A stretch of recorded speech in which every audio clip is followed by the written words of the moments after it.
Ladies and gentlemen, before we begin, you should know that the story you're about to hear has quite a number of,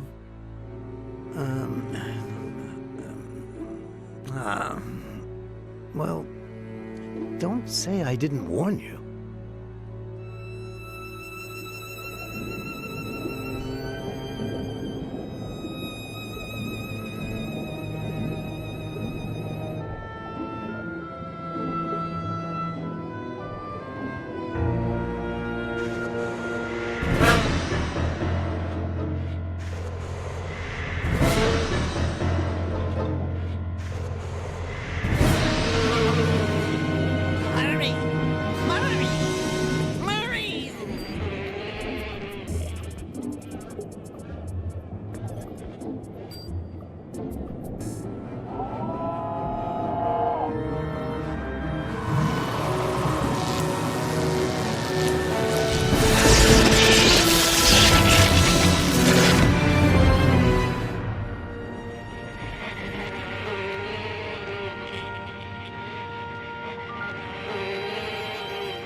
The pizza has arrived.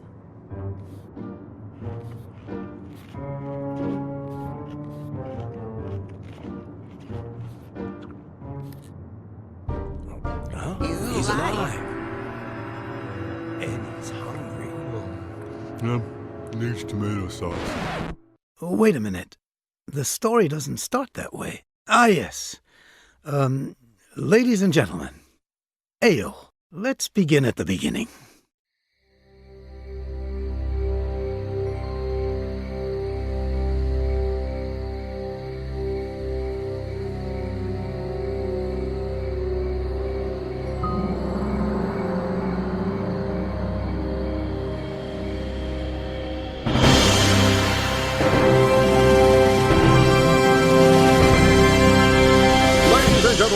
Welcome to the annual Horror Film Awards ceremony, in which the most outstanding monsters of the silver screen compete for the Golden Death Chickens.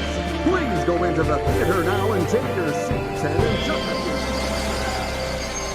What did you just say? Didn't you hear me? Of course I heard you. Good for you. I'm not deaf. Right, just dumb. You jerk. Lunatic.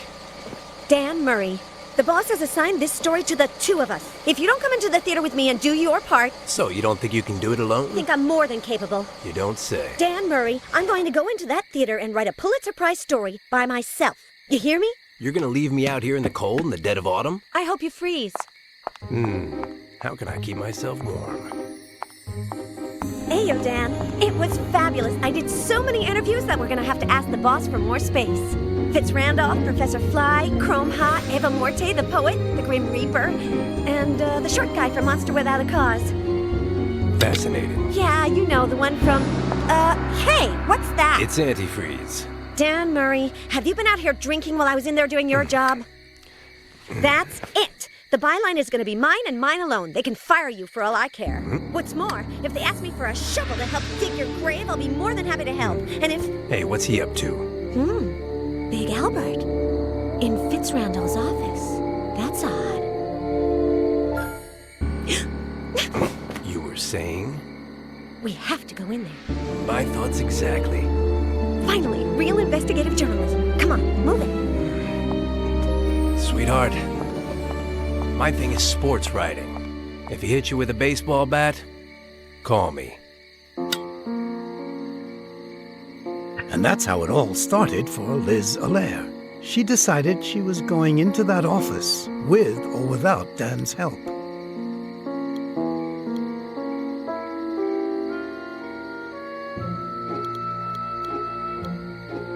Once got my head caught under the hood of my father's car. Anne-Marie, my smart sister, was being Tarzan.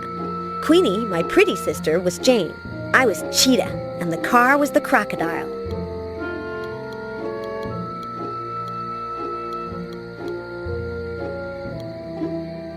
Jerk. Jerk. I don't like to play with crocodiles.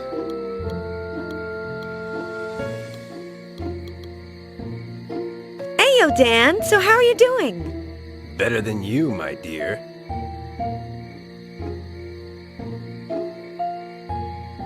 When the boss finds out who did all the interviews, you're going to be in hot water. You won't find out. Liz Alaire's no stool pigeon. Or is she? Sometimes I blurt out things without meaning to. You wouldn't dare. Try me. So, what exactly did you do wrong? I met you. You must have done something wrong for the boss to take you off your beloved sports section and put you on the society beat. Were you drunk on the job? I never drink, my dear. Never. You wrote something that didn't follow the paper's editorial line. Always. I write what I feel like, however and whenever I want.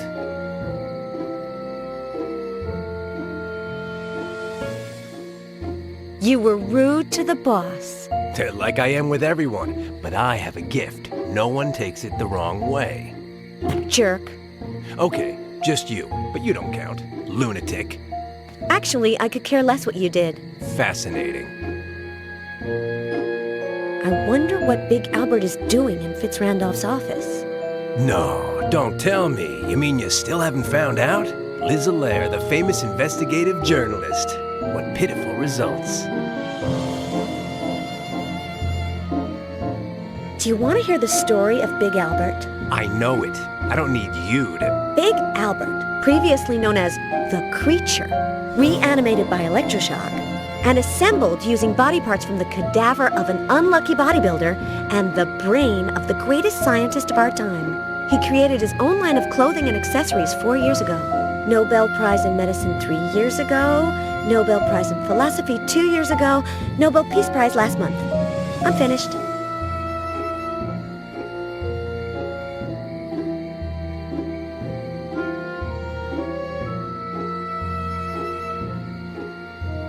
Lately, there's been a lot of monsters doing strange things. Am I right?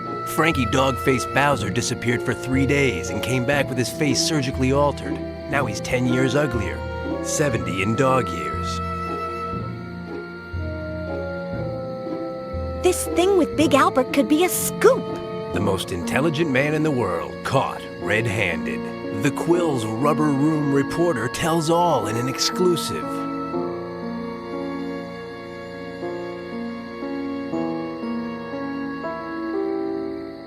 You're a real people person, aren't you? But the quota is filled, my dear. Try again next season. Jerk. Lunatic. What were we talking about? Ah, yes. Careful with the antifreeze. It makes your complexion look all pasty. A jab to the left, it's pumpkin punch. A jab to the right. Have you been drinking antifreeze? No way. I just rubbed a little on my face. It was cold. I hope you freeze. To your health. Heyo, Dan. So how are you doing?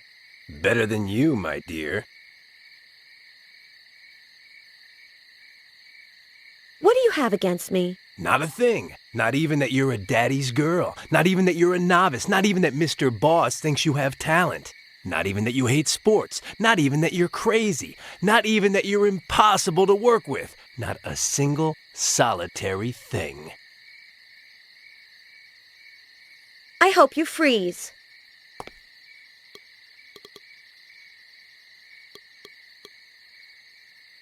I wonder what Dan's got in there. What's in the trunk, Dan? For you, the unknown. Not so, because I don't want to open it. Better for you, because I wasn't going to let you. Then everyone's happy. Extremely. Good. Good.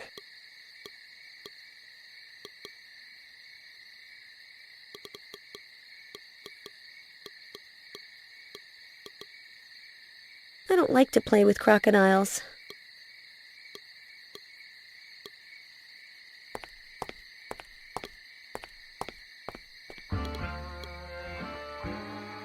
Tubby the Third, Fitzrandolph's pet, is inside.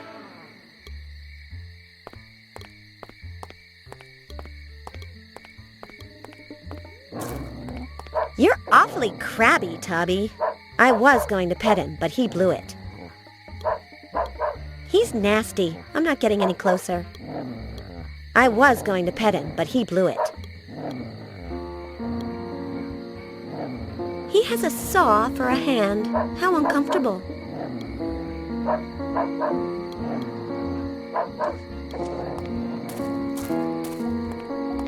Ayo, short stuff. I knew you'd come. Take me with you. Where? To the great beyond, to my final resting place, to eternal peace. No way. Never on the first date. Are you not my grim reaper, the angel of death, the bearer of the scythe, the stealer of souls? Ah, now I know who you're talking about. It's a guy with hiccups who's still at the party. Quite elderly. I'm Liz. And you? Phil, my time has not come. It never comes.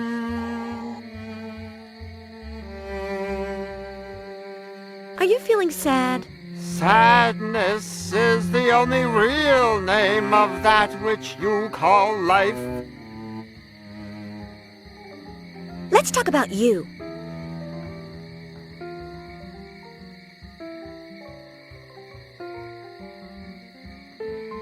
I've never seen you before. What do you do? Pull petals off the daisy of existence. I'm dying. I'm not dying. I'm dying. I'm not dying. I'm dying.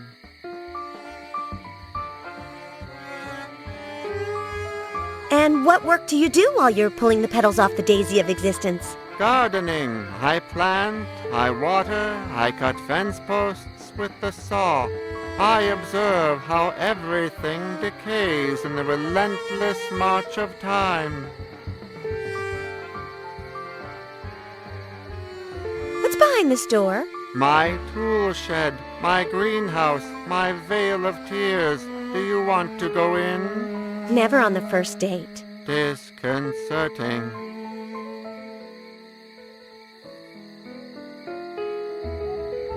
Why are you here doing nothing?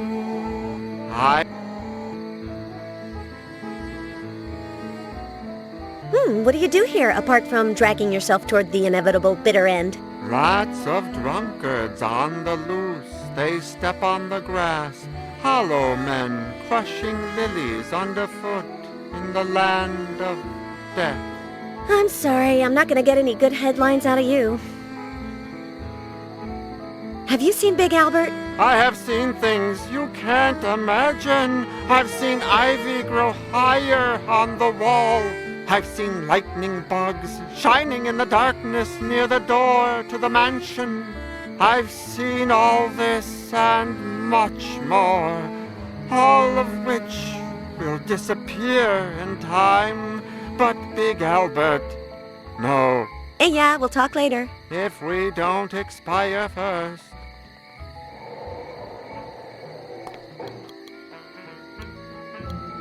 A ray of sunshine. He's happy in his own way. He has a saw for a hand. How uncomfortable. A ray of sunshine.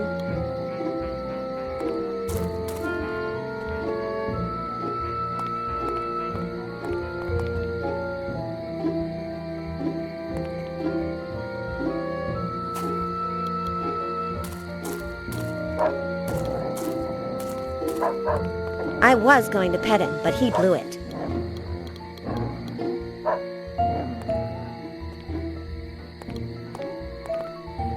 It's enormous, but it was completely full for the ceremony.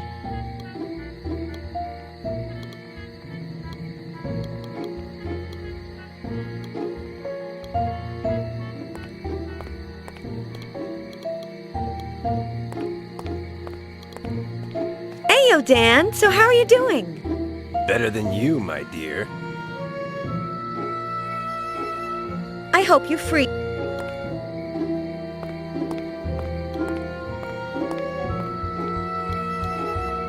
Nope, it's closed and there's no one left.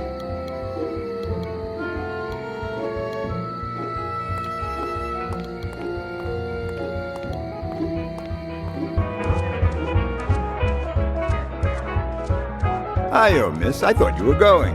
Mr. Fitzrandolph. Now, come and sit beside me, Miss Allaire.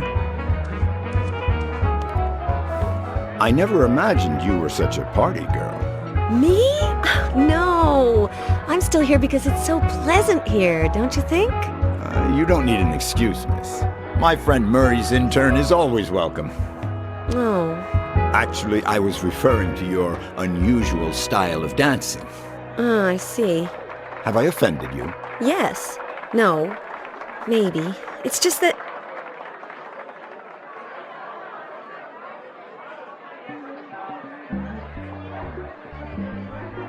What about my style of dancing? Well, you're not accustomed to dancing in public.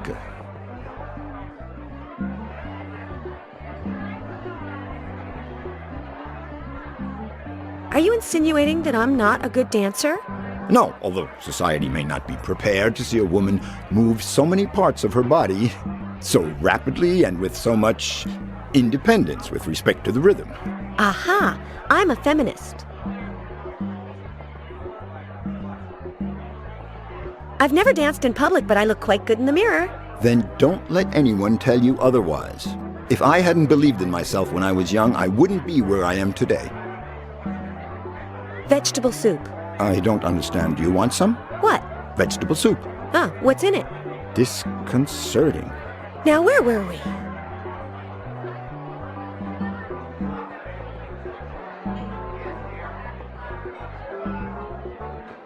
How is it that you're sitting here by yourself? I love parties, but when you get to be my age... Since I'm the host, I can't go to bed. But at least here it's quiet.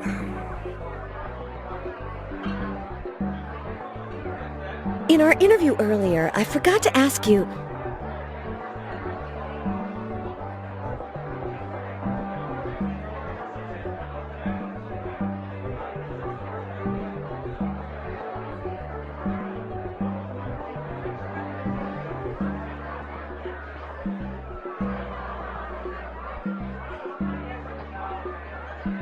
Donations, foundations, charity events. Do you have any time left for yourself? I'm just doing my part for the less fortunate, miss. Without the little people below, The cream of society would sink to the bottom. How did you know I was going to say that? I didn't. Disconcerting. Horror movies have allowed monsters to gain acceptance in society. Are you proud of that?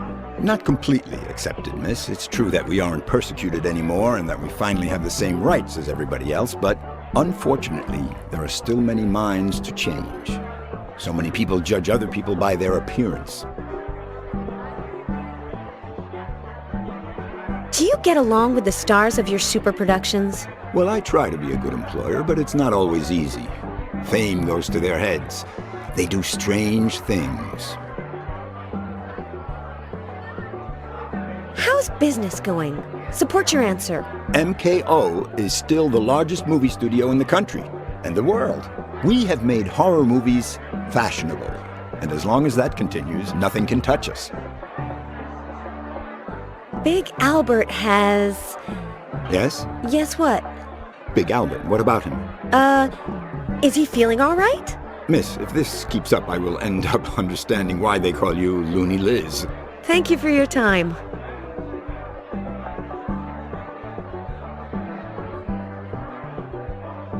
I'm gonna take a walk. Just one thing, miss.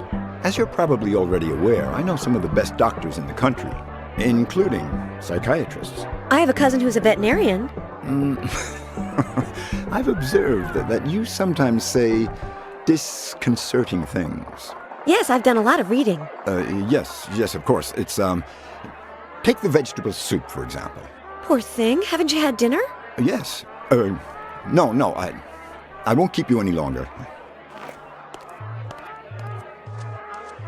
Cons, I can't go into the hall that leads to Fitzrandolph's office while he's right there next to it. Pros, he gets along with Dan. This is the idea. Bad idea. Good. Bad. Jerk. Lunatic. Dan Murray, are you telling me that you do not intend to go into the mansion or to get Fitzrandolph away from the hall? In a nutshell. Well, okay then. Okay. Good. Good. But Liz Allaire was not a woman to give up easily, and she decided to convince Dan to get Fitzrandolph away from the hall.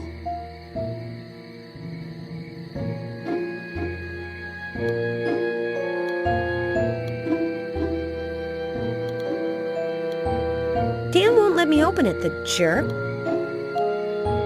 Heyo, Dan. So how are you doing? Better than you, my dear.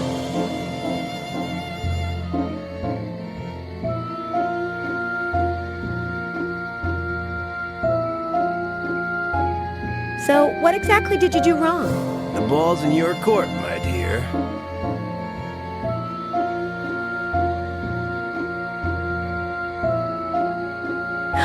Did you hit someone? A jab to the left. I can't remember. A jab to the right. He deserved it. Actually, I could care less what you did. Fascinating. No matter how much you try, you won't guess. Even if you did, it wouldn't help you anyway. Why don't you help me get Fitz Randolph away from the hall? Because I bet half my salary on the fight tonight. That's no excuse. Come on, I only need you for 5 minutes. It's a shame that I can't help you. A real shame.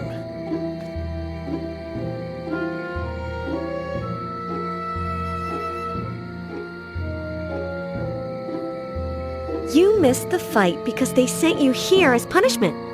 Do you confirm that? That's not the worst. Mr. Boss set it up so they won't let me into the stadiums, racetracks, and arenas.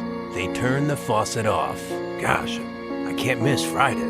Manny Hammerboy Brown against Rico the Italian Stallion Sandretti. I would do anything to be there.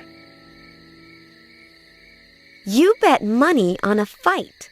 Tell me more. Jim Bad Blood Dixon against Ron Hellman Pearlboy. Small potatoes, at least compared to next Friday. Let's change the subject.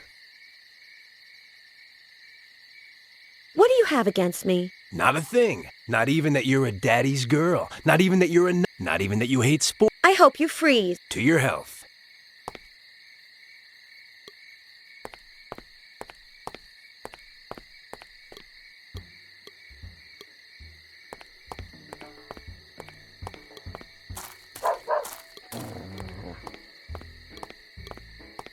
Phil, sweetheart.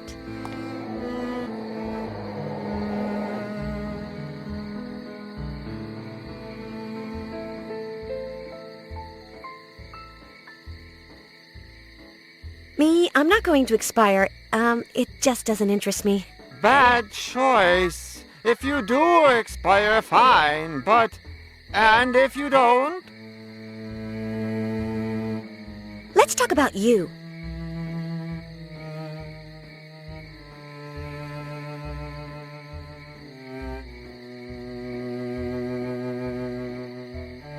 I'm sorry, I'm not gonna get any good headlines out of you.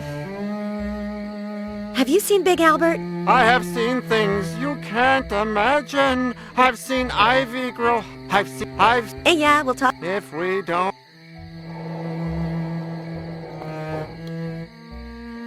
This connects to Fitz Randolph's office where Big Albert went in. I can't go in this way. Someone could see me like I saw Big Albert.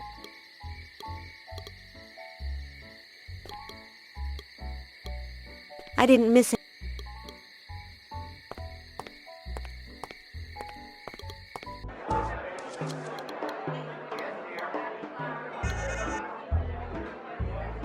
It's one of Dr. Zelsius's revolutionary robots. He's seen better days. It's one of Dr. He's seen...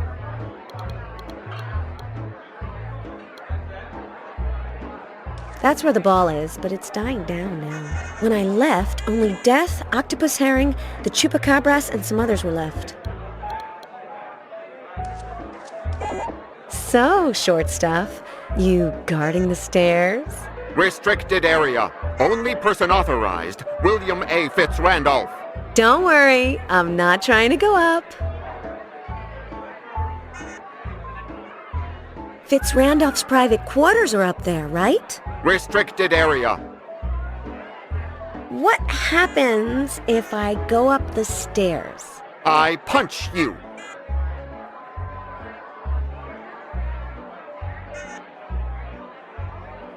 I have good manners because I went to finishing school. How about you? Negative. Well, it's been a pleasure. See you later. Negative. Hey, yo.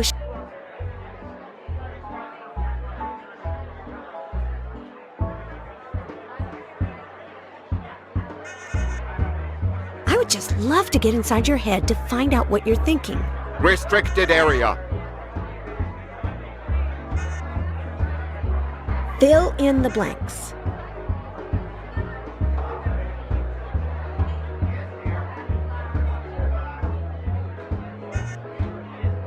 Her mother gave her a basket to take to her granny, but she should have been more careful because in the Restricted area. lived the wolf, who was an animal with a rather Negative. disposition, and so she went into her granny's Restricted area. and would have met a really Negative.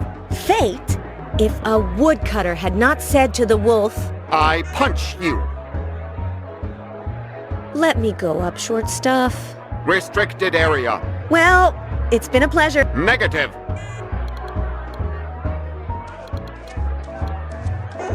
Ayo, short stuff. I don't have anything against your brother over there, but I bet you're the nice one in the family, aren't you? Restricted area. Only person authorized, William A. Fitzrandolph. I see.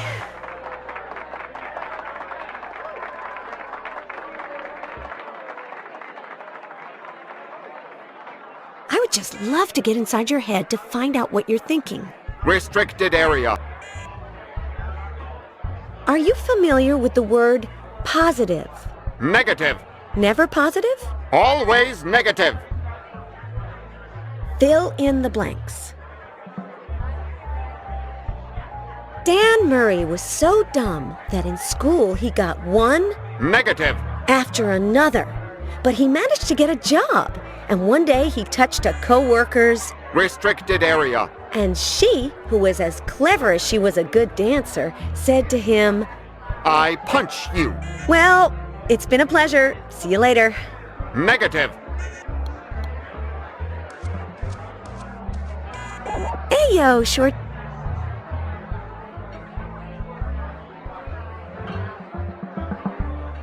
I would just love to. Restrict.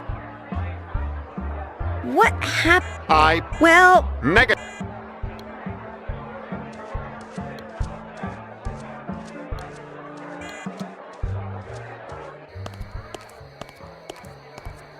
Ayo, Edgar. What are you doing at the window? Heyo, weren't you going? Oh, sometimes I'm going and sometimes I'm coming. What are you doing at the window? Shall I take your jacket again? I'm gonna be coming and going.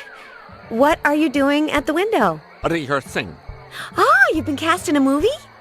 No, just rehearsing for the sake of rehearsing. With my looks, nobody can believe I'd be competent as a monster in front of the camera.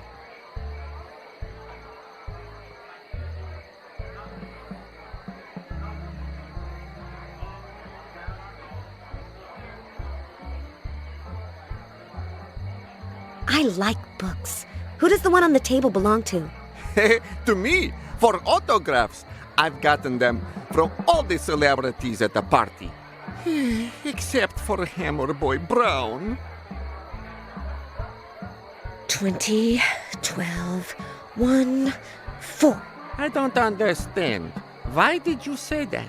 To help myself relax, it works every time. Out of work actor. Coat check attendant. Obvious synergies.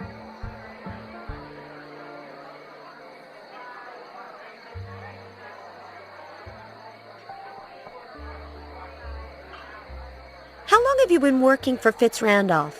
About a month. He pays well, and he's nice. And Fitzrandolph can't give you a recommendation?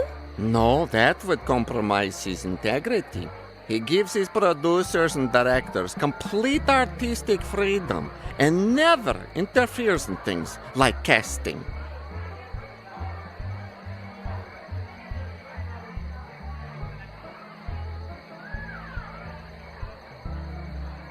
What type of work are you doing right now? A little of everything. Maintenance, basically. I do whatever needs doing. Was your appearance this original when you were a boy? Yes, from day one. I was born in a beautiful and absolutely ordinary place. With your typical farm animals. Why did I turn out peculiar? Your guess is as good as mine. Whims of Mother Nature. They don't let you play monsters? No, with my looks, I don't scare anyone. At the auditions, I don't even get to act. They send me packing as soon as they lay eyes on me. Enough said. Let's move on. Go on, rehearse. I'll watch you. I'm on it. So now he's into rehearsing. Poor thing.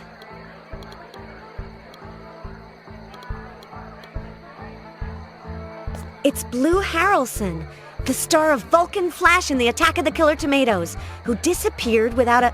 Wait a minute. Edgar! You are Vulcan Flash. I wish. Seriously, you could pass for him. Now you have a job. Blue, strange eyes, dressed like this. Impossible. I'm very grateful to you, but no. Maybe it was out of generosity or stubbornness, or just because she happened to feel like it. But Liz decided that very night she would convince Edgar of his future as Vulcan Flash. For that, her original mind came up with a mental image that she decided to call the Complete Alien Kit, which she would equip with everything required for this altruistic goal.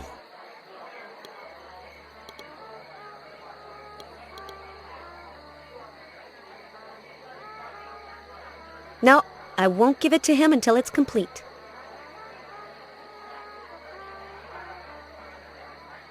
This guy is going to turn into the new Vulcan Flash, or my name isn't Liz Allaire. There's my Edgar.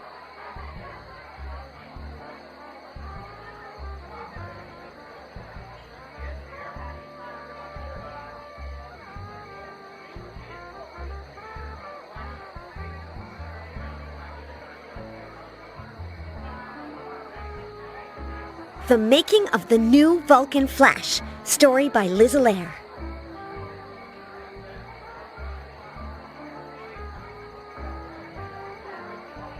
Your problem is that you aren't scary.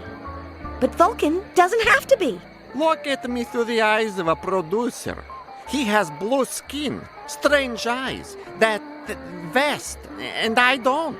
Through the eyes of a producer, meaning with no imagination? Exactly. Fine, but you haven't convinced me.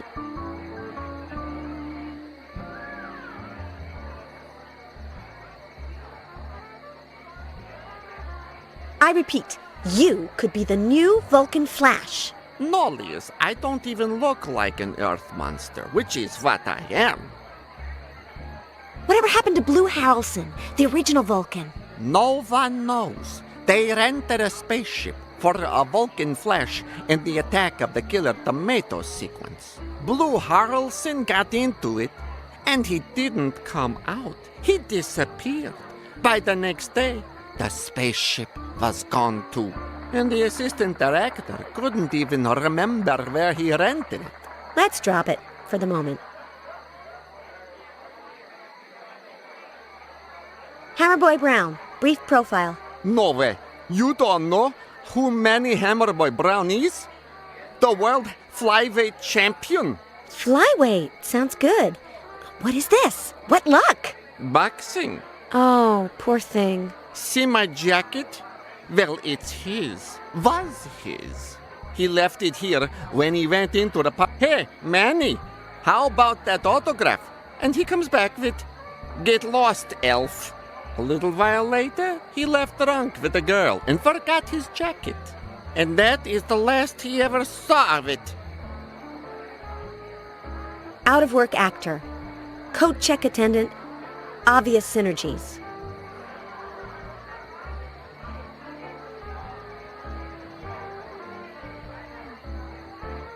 Enough said. Let's move on. Go on, rehearse. I'll watch you. I'm on it. That's fine where it is.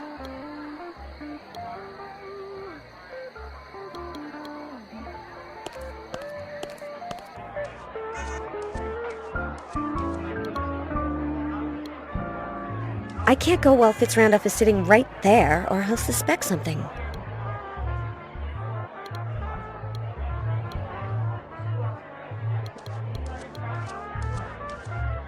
Heyo, short stuff.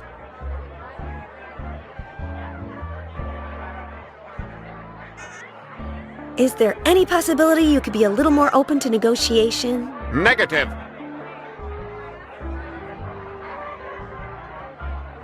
I would just love to get inside your head to find out what you're thinking. Restricted area. Are you familiar with the word positive? Negative. Never positive? Always negative. Well, it's been a pleasure. Negative.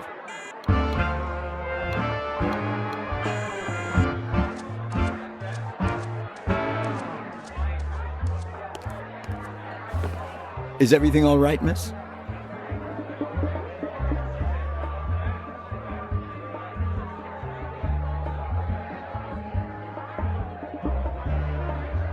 Do you have any tickets for the Hammer what's-his-name Sandretti fight? I'm proud to say that I don't.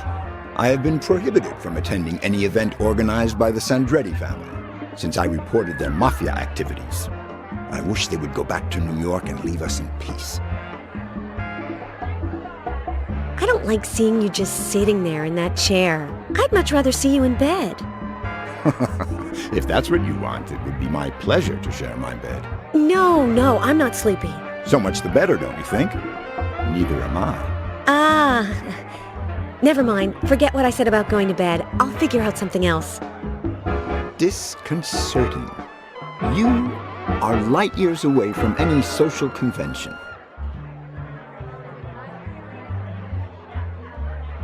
I'm nobody's intern. Oh, pardon me. It's just that you're so young, and Murray is so you know what I mean, so Murray.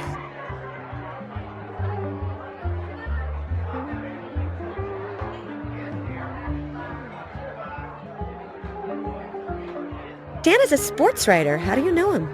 I'll only say one thing. The Los Angeles Freaks. I'm the owner. How nice. The baseball team, miss. I bought it years ago, and Murray comes to all the games.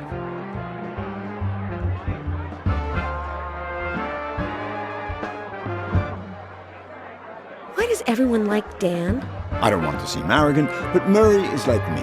We're both self-made men, and we both have kept our common touch. Dan once touched me in a restricted area. Excuse me? You're excused. For what? What is the restricted area? Oh, upstairs. Disconcerting. Dan's a jerk. You are very hard on him, and I think I know why. Do you find him attractive? But how dare you? Do you know that I once knocked over a refrigerator with my head? Do you think you're better than a refrigerator? And it was full at the time. 20, 12, 1, 4. It really is very pleasant here, isn't it? Dan's not worth talking about so much.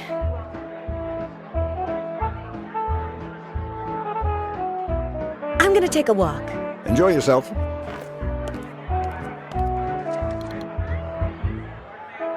Nice glasses.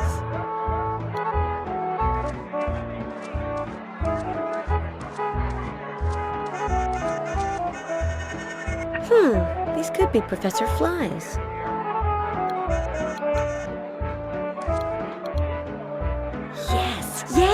Yes! The effect is positively alien.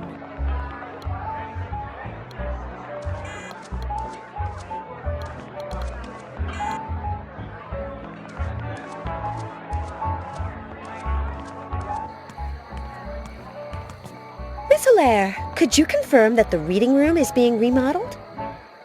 Confirmed. Thank you. You're welcome. My pleasure. Nice painting. I don't want to sit down. Large cans of white paint and little ones with blue pigment.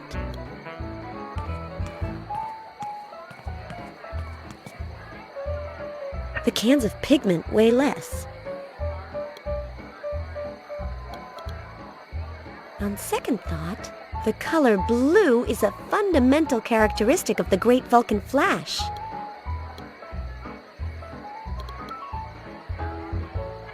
Looks like they want to paint the room blue. I don't need more pigment or any paint.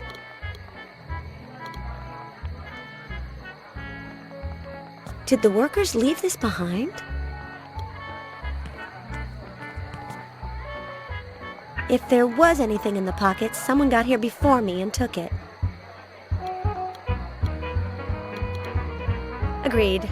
He's not exactly the guy in the poster, but close enough. If I'm not mistaken, my complete alien kit is ready for action. Can you confirm that for me, Miss Hilaire? Confirmed. The alien kit is complete.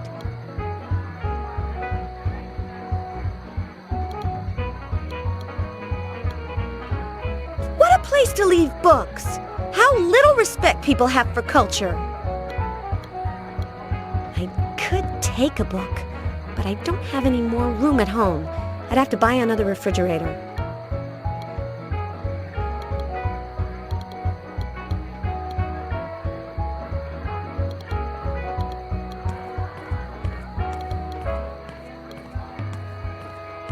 My backside stung for hours. I'm not going up, nor am I moving it. I'm not going... My father once caught me sliding down the banister at home, rear end first. My backside stung for hours.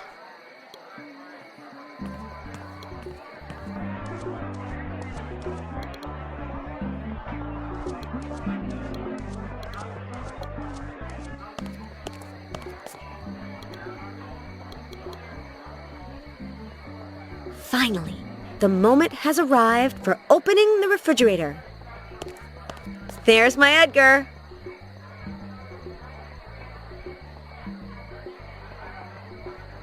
You talking to me? I am going to put an end to your sad life. Exciting, huh? No, I don't understand. Oh, Edgar, don't you see the Vulcan Flash poster?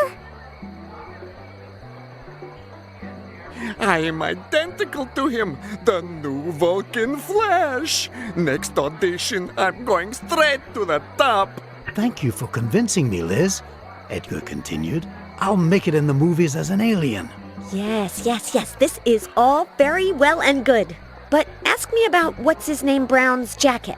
Oh no, the jacket. Where is it? Put away. I was afraid you'd drip on it when you drank the pigment. You think of everything. And this is where you tell me I get to keep it. You're right. I suppose that's the least I can do for you, Liz. I can do for you, Liz. Eh? How did you know what I was going to what I say? was going to say? I had no idea. And now I'm telling you to go back to rehearsing, okay? I'm on it. He's in such a hurry. And I haven't even told him.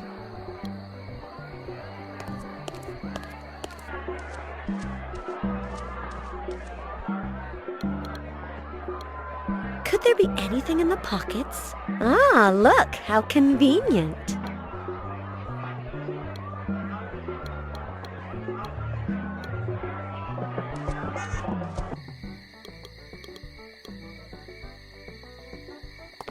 He's happy in his own way.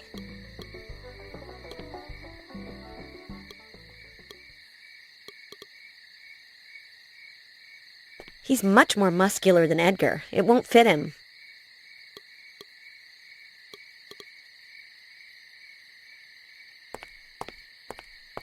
Dan, have you seen me eat paper? Can't say I've had the pleasure. Watch. I have here 2 pieces that say Rico, the Italian Stallion Sandretti versus Manny, Hammerboy Brown. Give them to me. Fitz Randolph, away from the hall. Now. Hey, Willie. Murray, my friend, you doing good? Better than you. When are we gonna get together, throw a few punches? I'd like to throw back a drink. I see you're empty. What a guy. And that was how Liz convinced Dan to get Fitz Randolph away from the hall. Dan's. It's half full.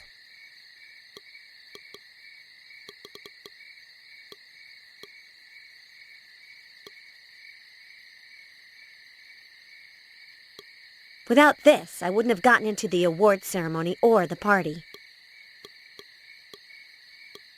Only 5 minutes left in its memory. It would be good if I could get Big Albert to confess.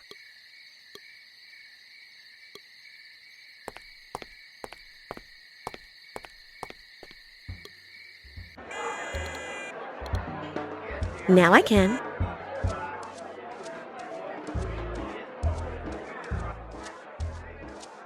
Is he asleep? Good.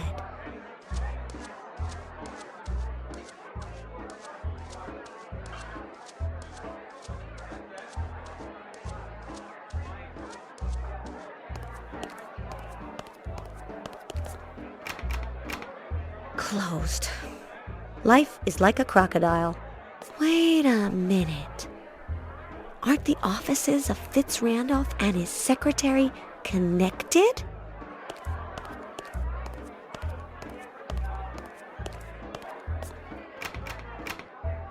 Even if they are. The secretaries. Closed.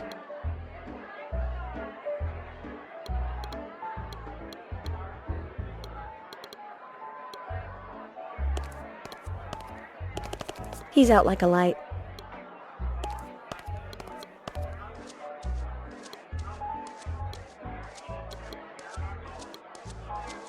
Hey yo, short stuff. Hey-o, nice night.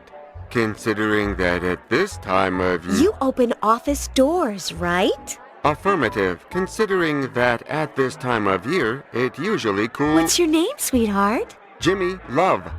It usually cools down. But autumn, as you know, comes late and all... Look, Jimmy, I'm not going to ask you to open Fitz Randolph's office. Only authorized subject, William A. Fitz Randolph. Late and all at once. But his secretary's yes. Okay, sweetheart?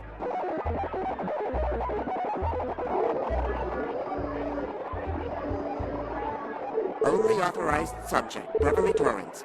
Hair blonde, eyes blue, bust 50, waist 24, hips 36, negative identification. Access denied. Access denied? Liz said to herself. We'll just see about that.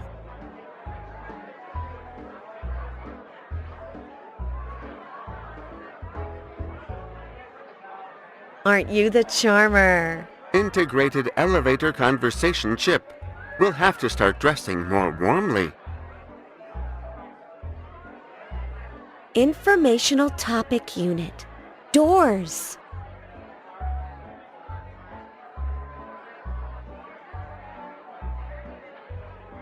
Open the second door.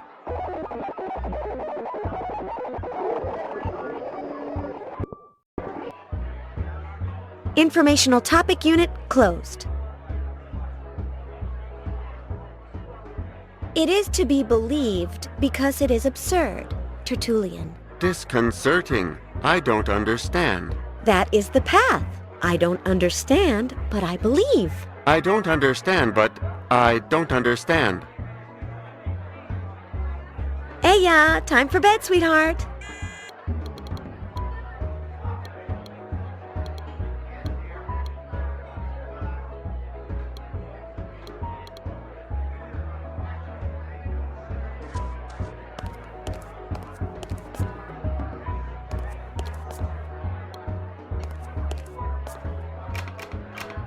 Closed.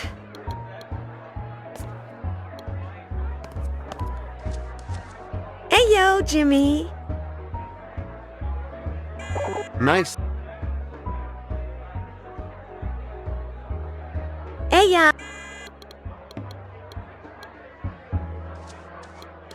Sparky, the Vulcanian sheep. Vulcan Flash's faithful pet. This stays here.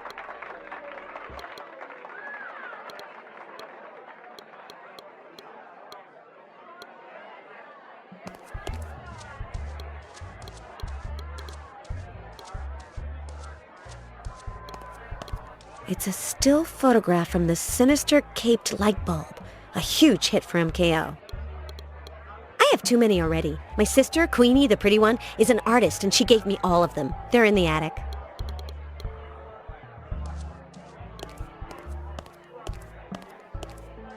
Spencer McDundy. He's actually Australian, but for some reason he's good at playing Scottish ghosts. No, too heavy.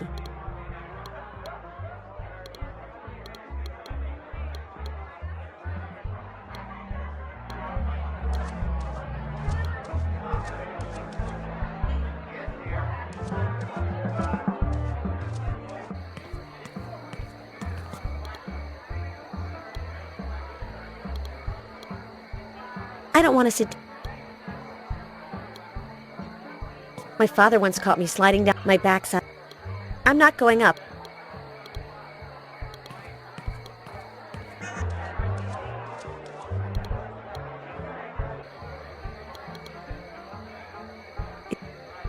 That blue looks good on him. There's my Edgar.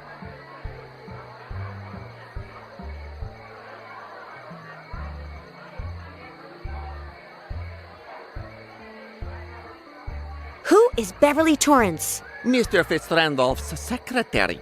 A little tacky. She's even given the robots names. Jimmy, Love, Phil. Life is like a crocodile. One day it's biting you, and the next it's a stuffed animal. I don't understand. What don't you understand? Go on, rehearse. I'll watch you. That's fine where it is.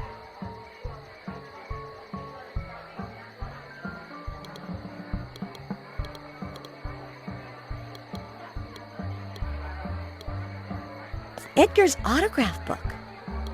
I don't need any autographs. It's Edgar's, and I don't steal.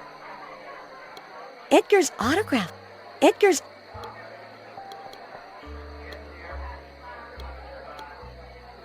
That blue looks good on him.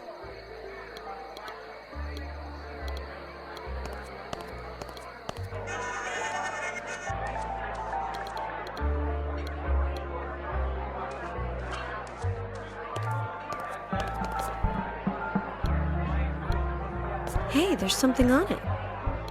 Hey, there's something on it. A crank handle.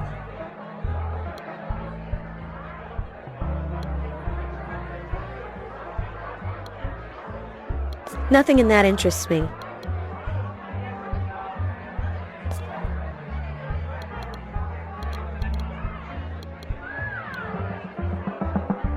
Archie McCandless gave me a rose once and said, "Care to dine with me?" I like flowers, seriously. My mother cultivates show roses. She needs something to keep her busy. Archie McCandless gave me a rose once and said, "Care to dine with me?" I told him, "No, thank you. I've already had dinner. You eat it." I could pick some roses, but I'm full. I'd jump on it very gladly, but the robots in the stairway would get a negative impression.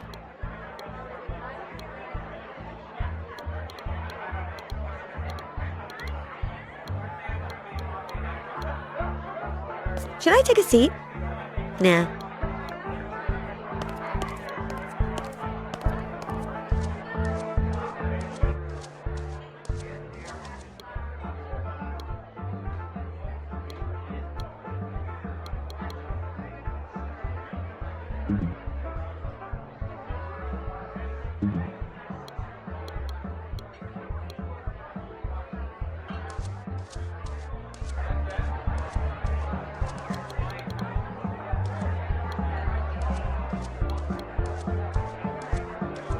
Heyo, short stuff.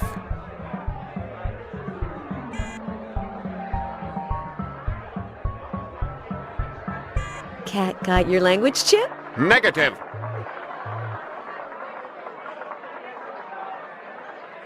Well, it's been a pleasure. See you later. Negative.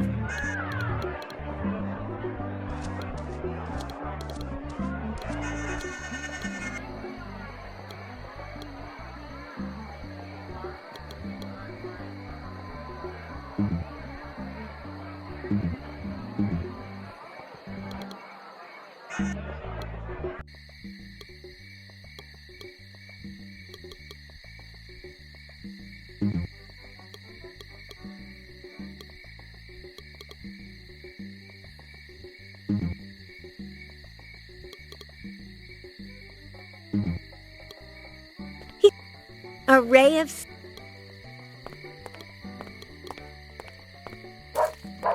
He's nasty. Tobby the Third, Fitzrandolph's pet, is inside. Tobby the... No, it stinks. Too many people, too few bathrooms, and very little etiquette.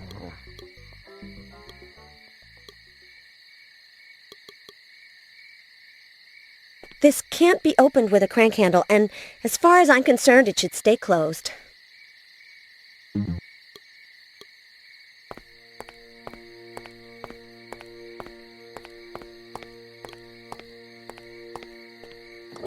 How strange. Being Dan's, I expected to find a trunk full of old, dirty, worthless junk. But apart from this empty oil can and a baseball bat, there's nothing.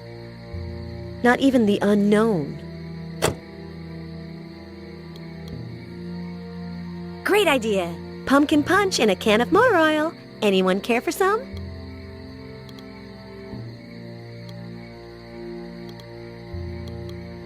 The crank handle may fit somewhere, but not here. The crank handle...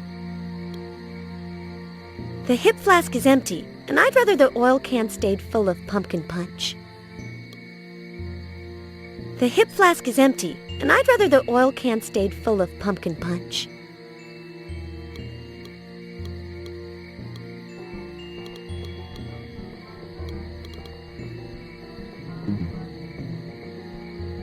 Never mix alcohol with depression.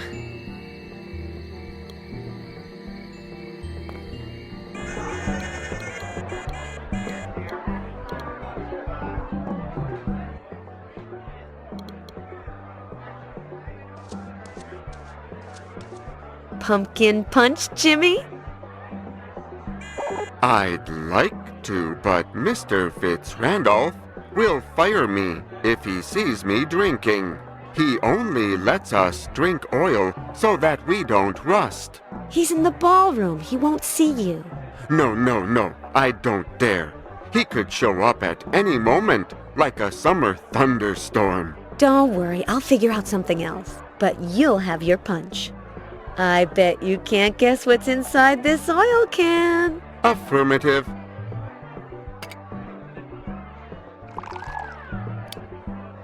Suddenly, everything is like cloudy. The weather is. Heyo, Jimmy. Nice night. Open the second door for me.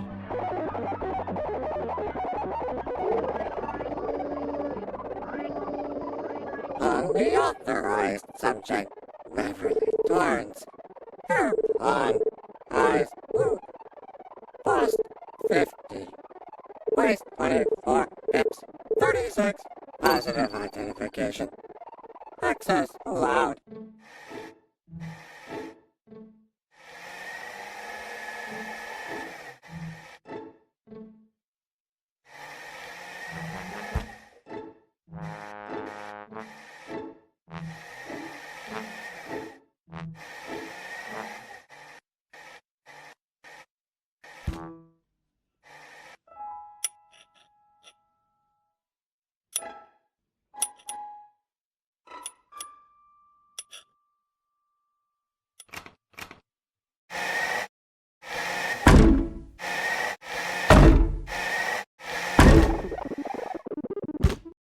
And that was how, with the help of the pumpkin punch, Liz got Jimmy Love to open the door to the secretary's office.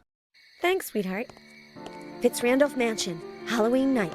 My exclusive interview with Big Albert. Hey, you, Albert. Liz Allaire of the Quill. Huh? 4 questions. 20. Can you tell me your motive for sneaking into the magnate Fitzrandolph's office? 12. What's that in your hand? 1. Are the rumors that say you're a kleptomaniac true, or did I just invent that to get under your skin a bit? 4. Are you listening? Now, give this to the immaterial man. Hurry. Poor Liz. For once, fortune seemed within reach, only to elude her. On the other hand, if she had managed to get into Fitzrandolph's office, she would only have solved the mystery surrounding Big Albert after reading that note.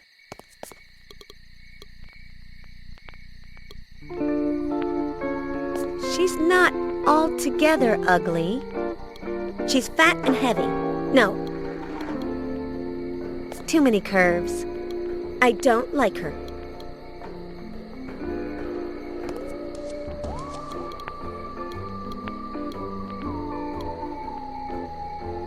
It's Eva Marte, the Dark Lady. She's evil, perverse, and bad as they come. I don't want it. It's like Mother, but without the designer clothing. Nice place to curl up with a book. Someone irresponsible like Dan Murray would sit down and... Oh, this sports stuff is so tiring.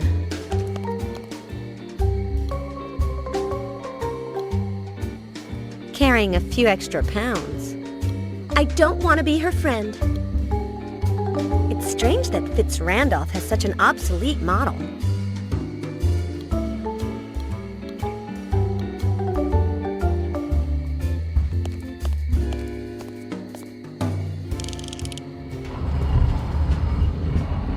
Wasn't this in the other office? This leads to the hall.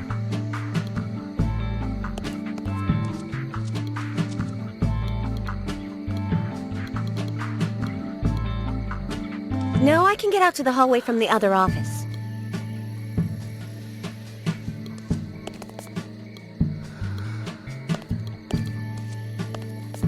Fitz Randolph is clever. One turn of the phonograph crank, and the table, part of the floor, and the wall turn, and this appears. Listen to what I'm telling you, Liz. The rose-colored bed. William A. Fitz Randolph's dirty laundry. A Liz Allaire exclusive. Forget it. The gossip rags don't interest me. The things it must have seen. I could move it, but I don't see what for. I haven't listened to the radio since my internship at JUNK in Los Angeles. You get sick of it. I don't need it for anything. The boss? A phonograph. The secretary? A radio. The class system still exists. This is where Fitz Randolph dictates his letters to his secretary, but only the long ones. No way! Sleep here and you turn into Hannah Montana. I don't care for the mattress or the pillows. Bachelorhood as Fitz Randolph understands it. I don't care for the mattress or the pillows. I don't care for...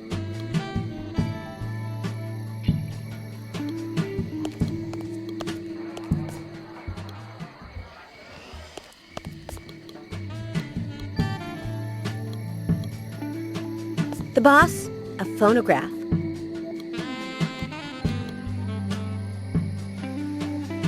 I could leave this behind to tape certain things, but gossip is not my thing. Record from the radio? I wouldn't mind, but I come from a good family.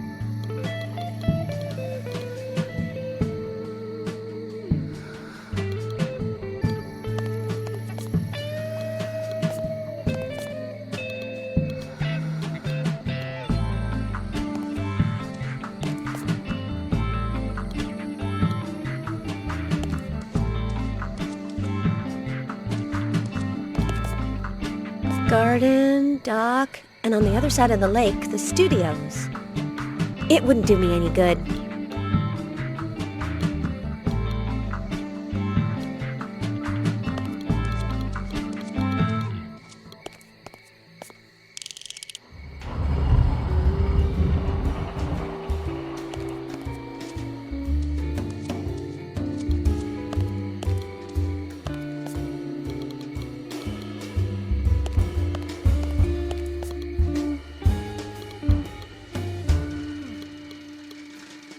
Pencils. What luck! Not even chewed on.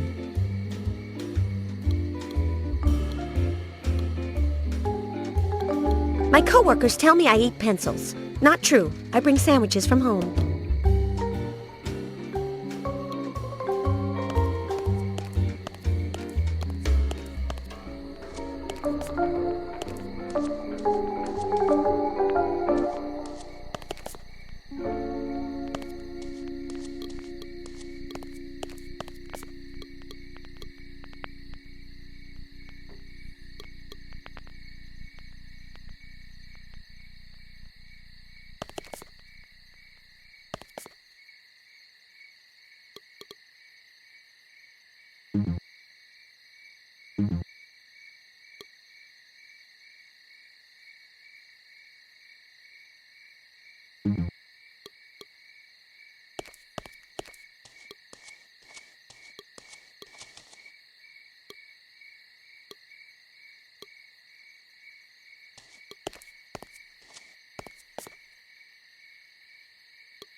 Pros, it protects you from crocodile bites when the crocodile in question is the biting kind. Cons, it prevents you from enjoying a hug with a crocodile when the crocodile in question is the stuffed animal kind.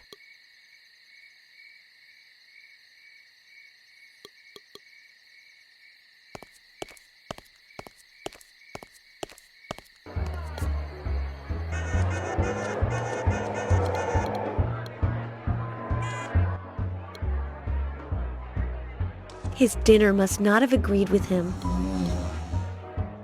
No wonder it can't be opened. It's not really a room. Behind this is the hidden part of Beverly's office.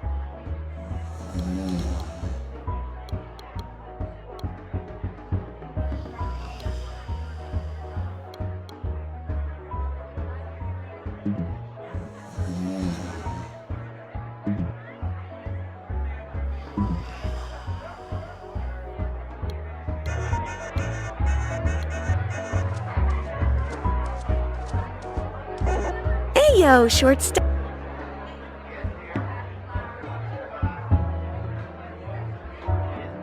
Well, it's Negative. both of them are empty.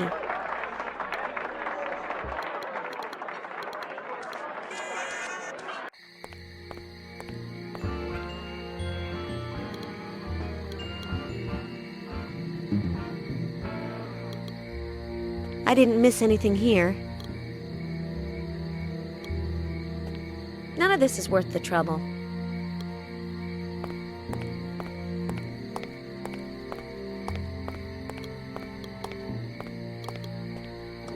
Nope, there's only a baseball bat.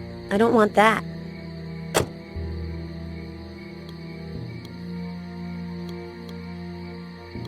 Anne-Marie, my smart sister, was being Tarzan. I was Cheetah. I don't like to play with crocodile.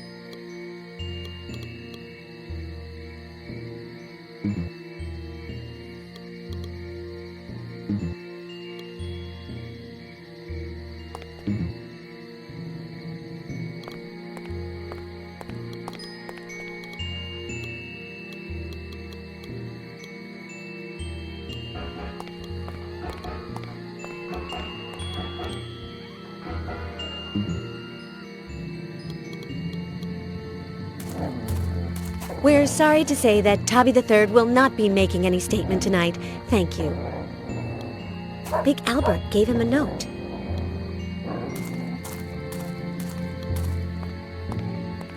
Phil, sweetheart.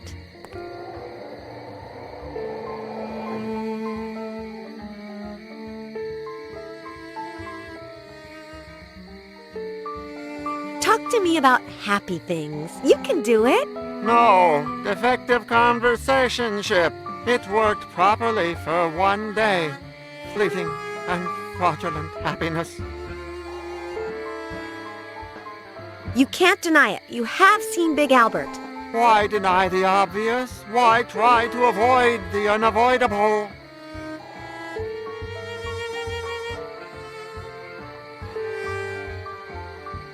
Do you know which way Big Albert went? Yes, he went out that I don't know. Why should I pay attention to anything if everything is superfluous?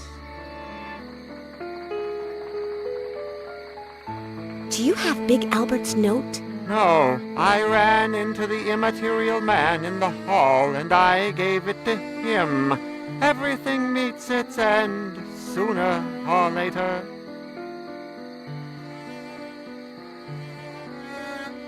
Do you know what the note said? Why bother if we're all going to die anyway?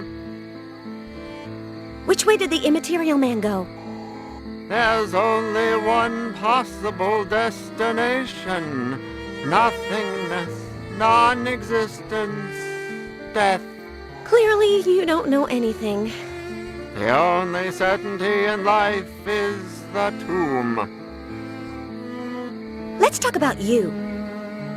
What's behind this door? My tool shed, my greenhouse, my vale of tears. Do you want to go in? Never on the first date. Disconcerting. I'm sorry. Hey, yeah, we'll talk later. If we don't expire first.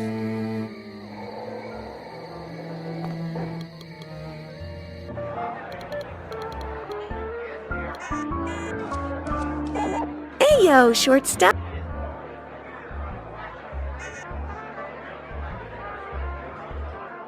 Fill in the blanks.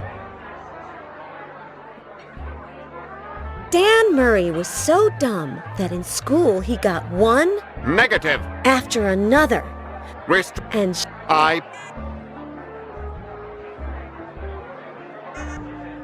would just love to get inside your head to find out what you're thinking. restricted area. Well, it's Negative. that waiter robot in back is going to end up getting dizzy. Dan is in there with Fitz Randolph. I better not disturb them.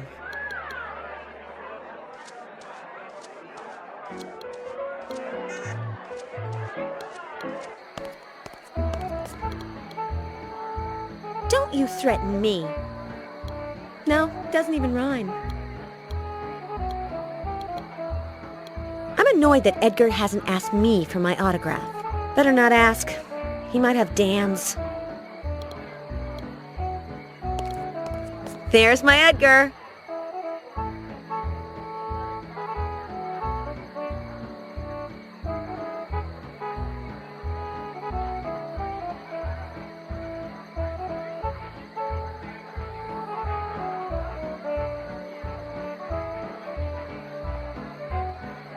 Exclusive interview with the new Vulcan Flash.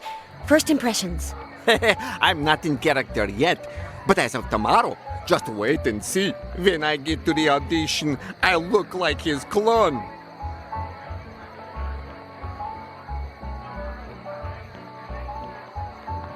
If Dan Murray or Fitz Randolph come out of the party, go out to the hallway and yell, Dan Murray came? I didn't see him. "Crocodile!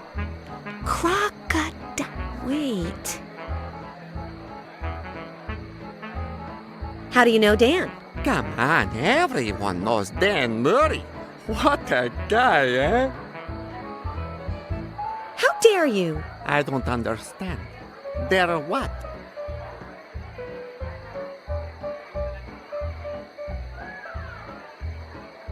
Do you think you're better than a refrigerator? Liz, sometimes you're disconcerting. Dan is a jerk. I would be too if I looked like him. I don't want to talk about Dan. Sometimes I think I'm my own white rabbit. Disconcerting. Sometimes I think I don't understand you. Me too. Go on, rehearse. I'll watch you. I'm on it. I've never stolen one of these, and I'm not going to start today. Tomorrow, maybe. I don't need any.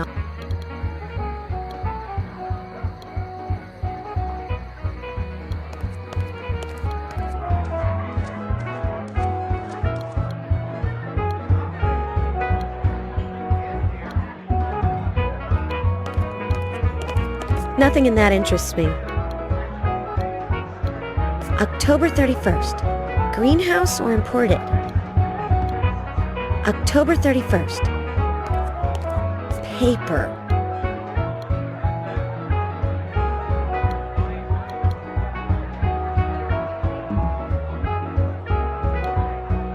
Archie McCandless gave me a rose once and said, I told him, the roses are fake.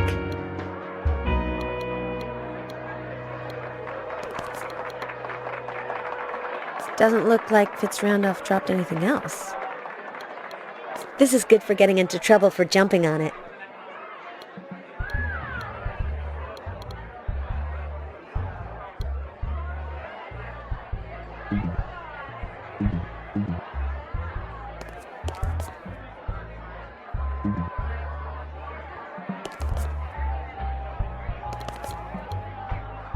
My mother cultivates show roses. I could pick some roses, but I'm full.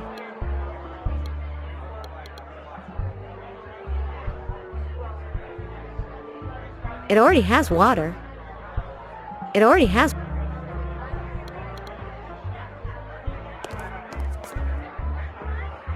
It already has water.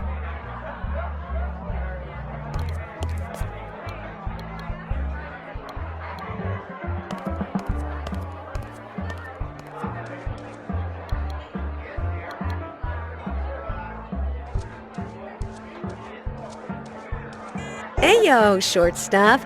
Wouldn't you like a little oil for... Negative. You're gonna be sorry when I drink it all up and... Negative. At least he's sincere. Negative. Ayo, short stuff. Wouldn't you like a little oil for... Negative. You're gonna be sorry when I drink it all up and...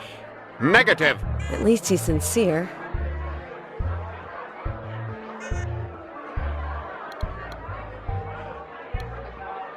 More pumpkin? There's already plenty in Dan's punch. Pumpkins don't drink. At least, I don't think they do.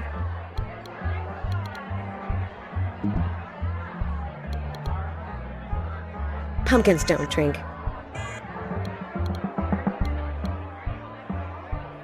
He lacks the physique. I think Fitz Randolph and Dan are still in... Dan is in there with...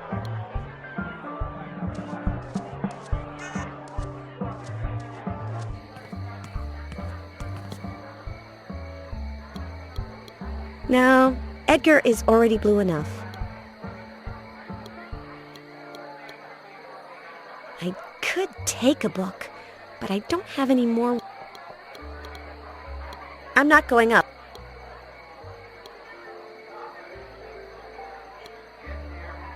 Let's see if I can remember. Yes, from her experience in her family, Liz knew that a certain type of caviar cannot be rejected in society.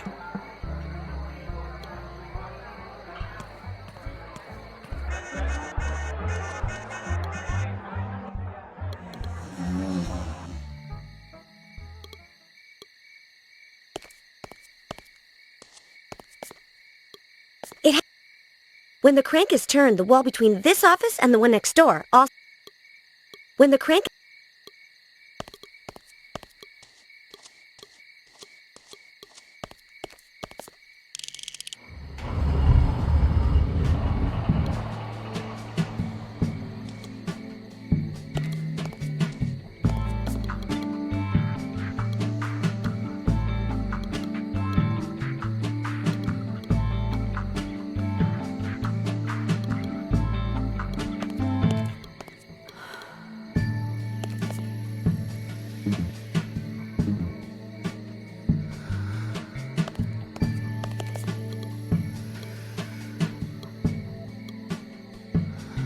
An ice bucket, tongs, and a can of caviar.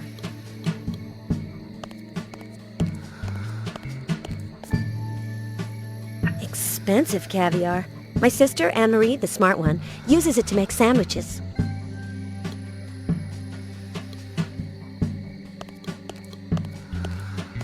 Fitz Randall may have humble roots, but he's completely mastered the concept of luxury.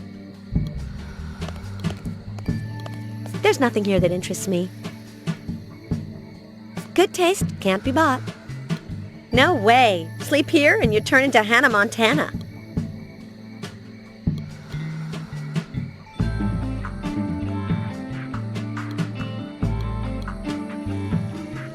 Jean-Michel, don't let your daughter do that with the caviar. She's in a lair.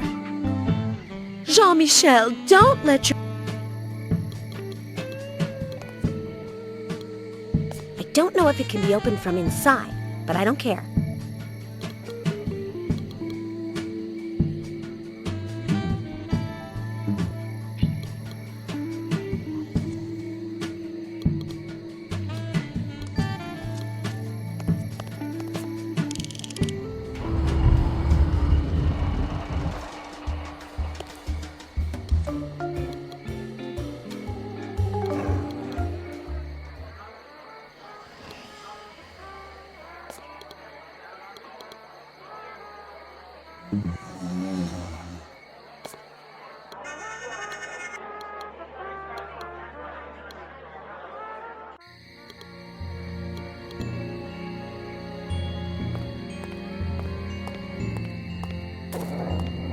And the magic word for today is caviar.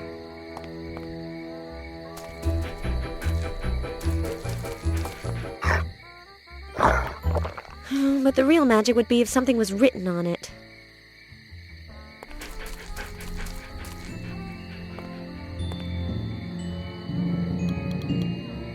Warehouse, ASAP. When she finally found out what Big Albert's note said, Liz headed to Fitzrandolph's storeroom, located behind the mansion. To the warehouse, then. Hopefully Big Albert and Immaterial Man are still there. I'll turn on my tape recorder.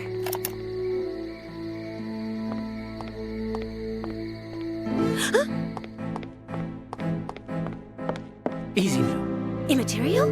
The people who did this will be back. Help me. Count me in. What do I do? I'm your girl. The important part is safe and sound now. We'll simply bury the rest. Lights out.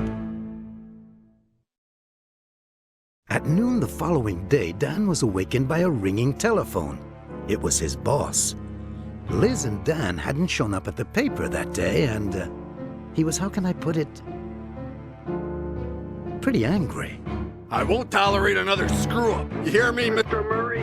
You know, you don't understand it. If the story about last night's award ceremony doesn't make the Sunday edition, you and Miss O'Lear are going to be in hot water. Get clear, Murray? Very, very hot water, he screamed down the phone. Reluctantly, Dan went back to Fitzrandolph's mansion. Edgar told him that Liz had been seen going into the storeroom, where she evidently was no longer. Finding out what had happened to his beloved colleague was not going to be that easy. Beloved? My foot. Los Angeles Stadium, Friday night. Manny Brown, Rico Sandretti. That's what counts.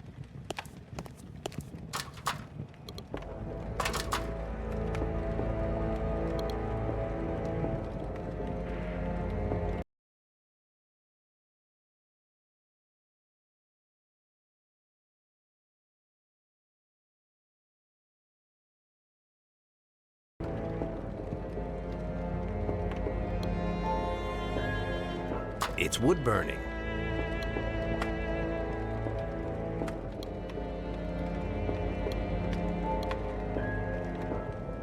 Why, I've carried bundles like those, and even bigger ones. But, step by step, I've managed to get to where I am today. Must be from some movie. Of course. Have I ever told you how much I like monster movies? I don't carry these things anymore. I could open it, throw on some logs, take out the ashes. I don't think so. The only one that was missing from my collection.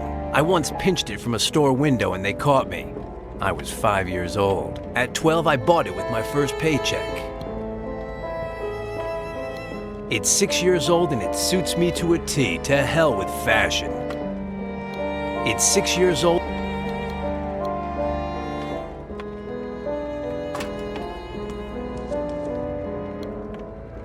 I have one at home just like it. I always sleep on it, except when I have, company. 5-second rest period and I'm back on the court. This sports business is really tiring.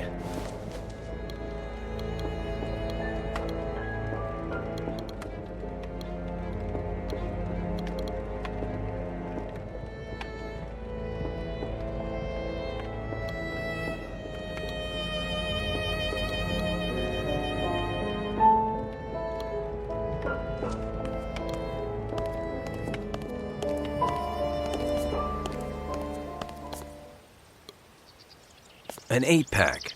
Half my salary, they belong to Octopus Herring. Psychedelic. This? No. This? No. I bet that they're octopus herrings. MKO pansies. Huh, it seems like Willie has some enemies. What am I going to do, erase it with my tongue? I'll pass. It's against Willie, but I'm not adding to it and or rubbing it off. It would end up too messy.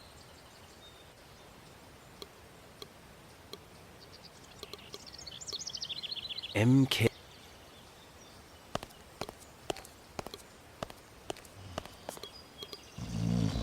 He has the slowest hangovers in all of Mexico. That belongs to the chupacabras.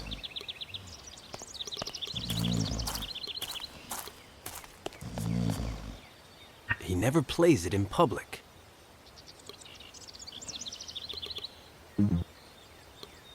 I'm not painting this.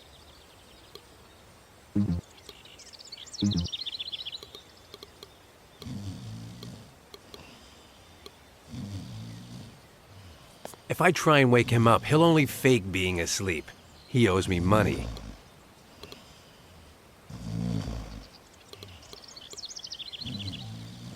Oh, it's Robo-Pain's workshop.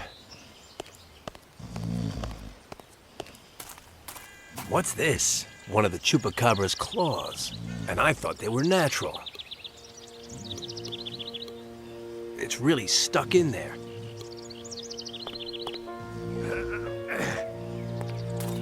Nothing. That's not the way to get out.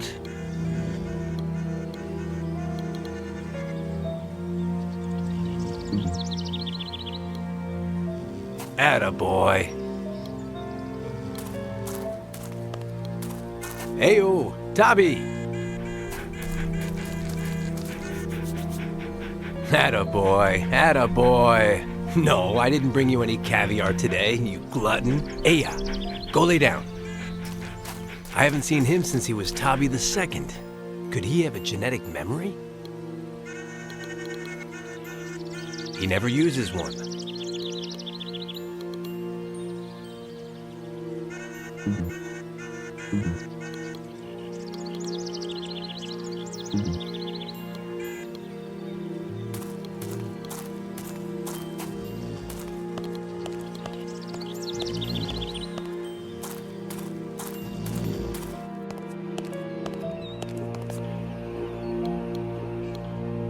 Fascinating.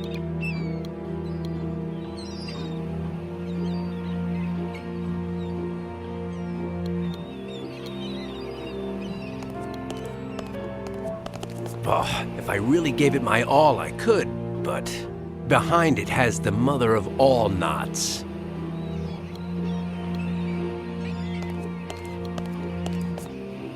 No ferry service today. That's the one that goes to the studios. I'll leave it there.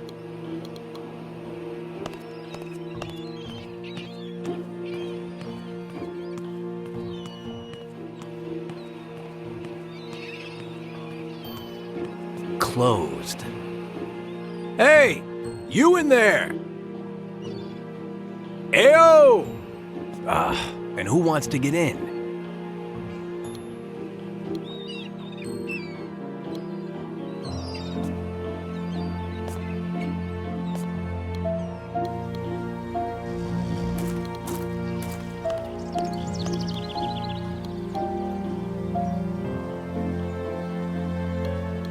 I wish. My editor took it away from me.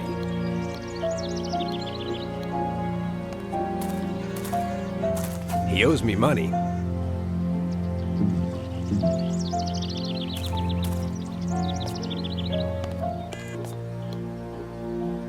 They're in there cleaning up after the party, or something like that, and the robots aren't letting anyone in. Plus, Willie might be in there, and he'd invite me to stay for lunch or something, and that would bog me down.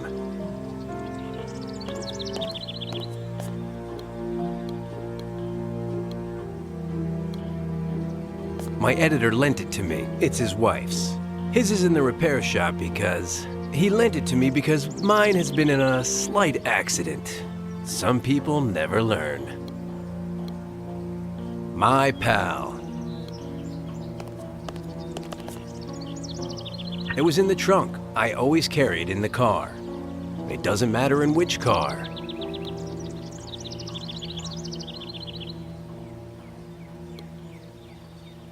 My editor lent it to me. And where am I going?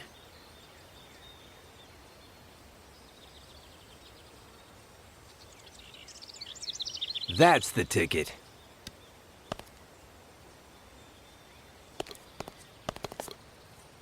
People lose all kinds of stuff at parties.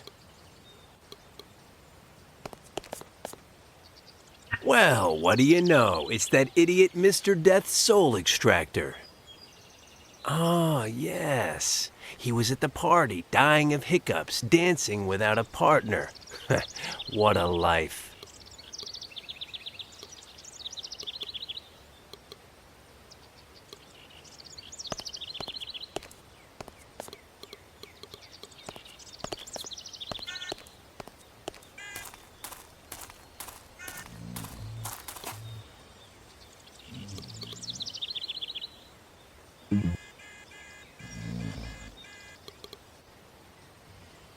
Why not?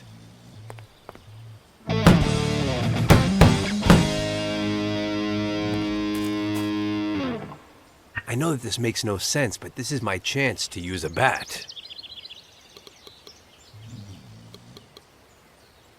I don't want to break. I don't want to.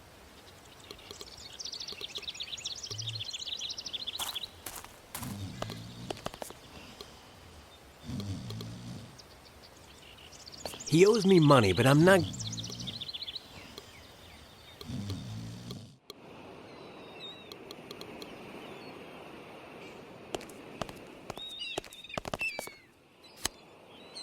I don't know what I wanted for, but when you come from a neighborhood like mine, that's never the right question to ask.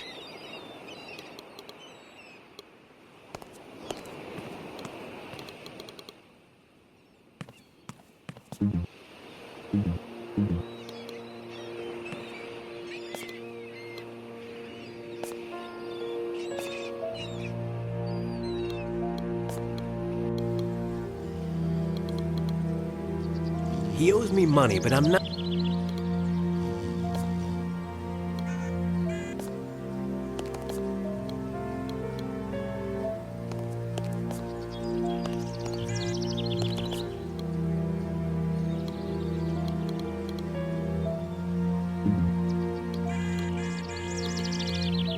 I'm not painting. I'm not painting.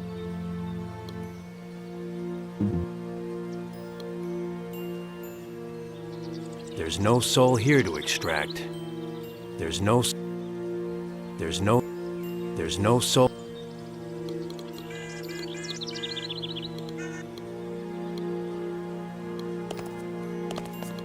Attaboy.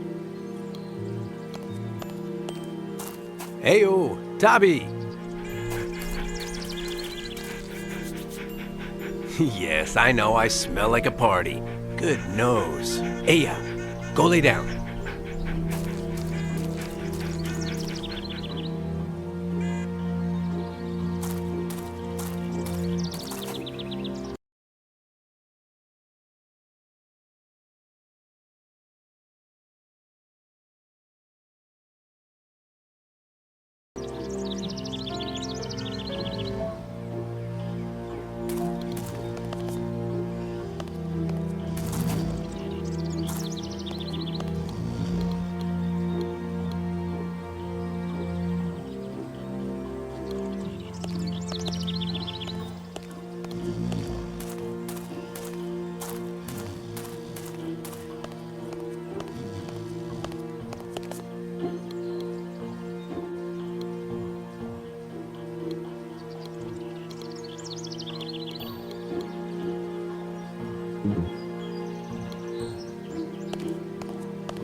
Some of the paintings, I wish they would trade jobs because Queenie's a bombshell and working alongside her would be sweet.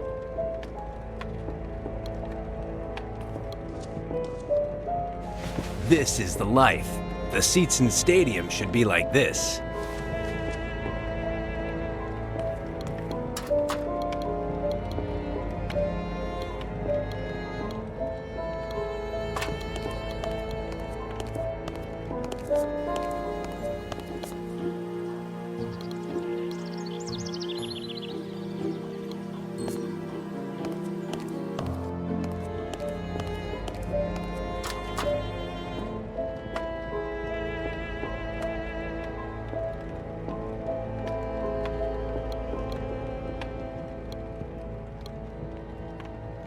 I could open it, throw on some logs, take out the ashes. I don't think so.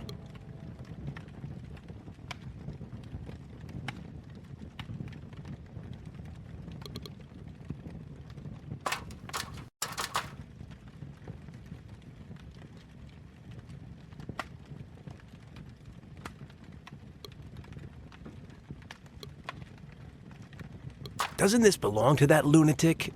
Not that I pay attention to what she wears. Let's hope I don't find more of her clothes lying around here. Well, what's it to me?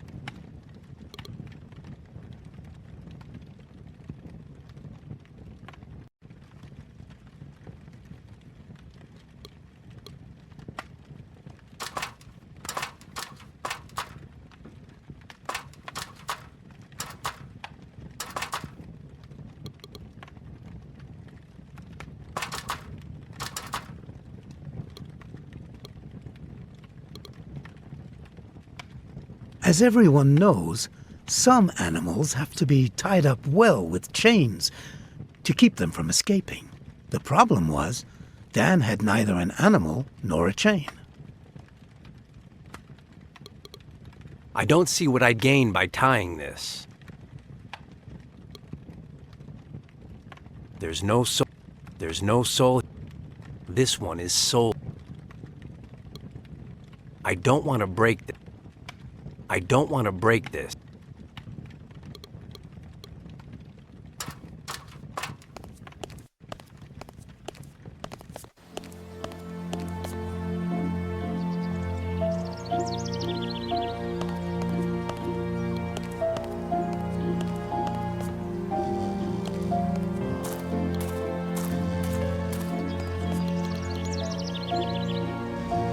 He owes me money, but I'm not going to torture him to get it.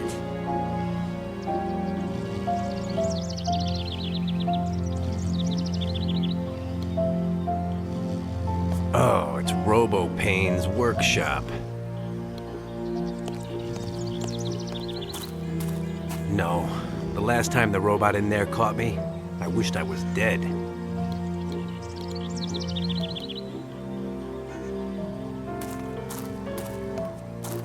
Heyo, Tabby! Heyo, buddy. I've got a job for you.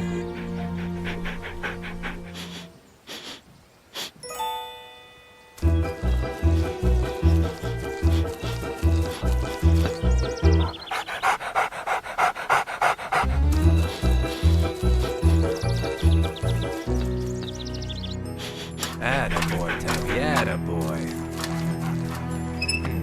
That's a long way down. Heyo, Wacko! You need a man's hand? Yeah. If she's in there, it's up to me to get her out. According to Tabby, Liz is down there. It's too far. How would I get back up?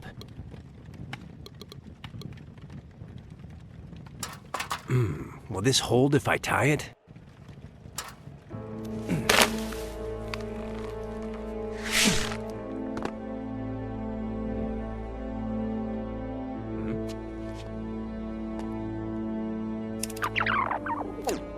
Count me in. What do I do? I'm your girl. Help me hide Big Al inside. In the sarcophagus? Yes.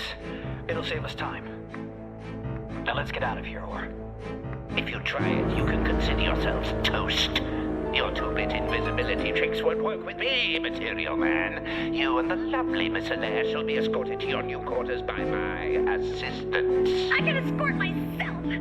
Chloroform. I know who you are. Do you think you're better than a Sure. Hey.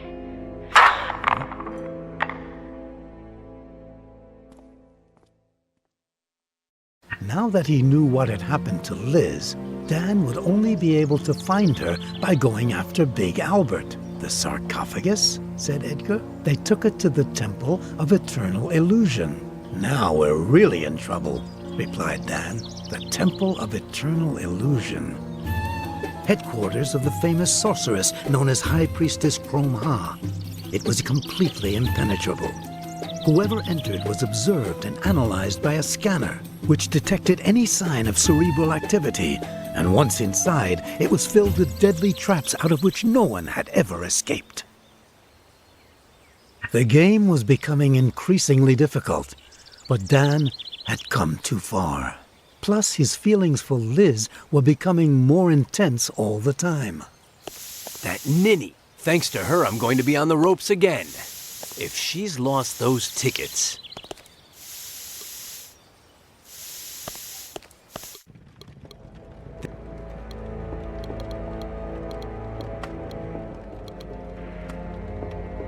there's nothing down there to interest me.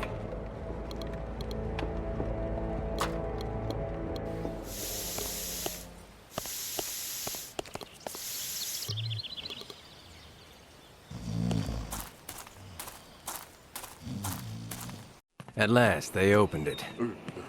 I'll help you construct it, erect it, put together in any weather. Scientifically impossible. I'm going to die anyhow. Morally reprehensible. But what about poetry, beauty, purity, and artistry? Economically inviolable. Well, I'll get into one of these. I won't discuss it. You won't fit, poet. You fit, you won't fit, you won't. Whoa, take it easy, Gargantua. Come on.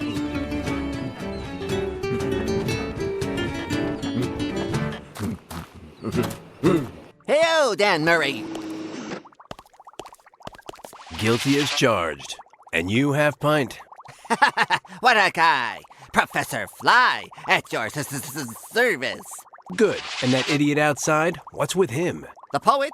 He wants me to build him a custom-made teletransporter booth. Tell a what? Oh, a neophyte. Let me show you.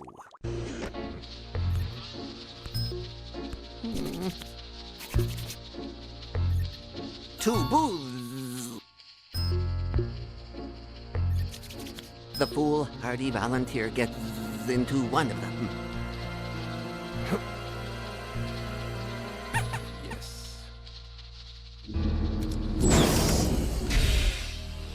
And instantly appears in the other.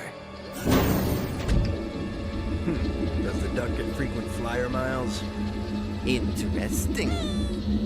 Dan understood the great potential in that magnificent invention for furthering his plans, and he made it known to Professor Fly. Not bad. Have you got a volunteer, Half-Pint? Apart from the rubber ducky? Oh, I wish. The poet wanted to, but I won't even discuss it. Well, now you have one. Let's get on with it. Oh, that would be morally reprehensible. The teletransporter is still in the Zeta stage. It's randomly lethal, lethally random, especially for the liver. It is for that reason that I only accept volunteers that meet 3 requirements. 1, said Fly, they have to be completely expendable to society. 2, their life expectancy must be less than 1 year, 2 months, 9 days, and 37 minutes. 3, they must pass my psychological test for the purpose of accrediting psychic devastation to the utmost degree.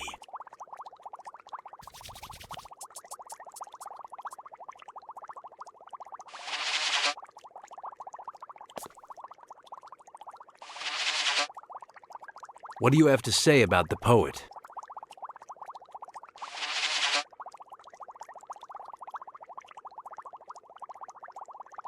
That's his name?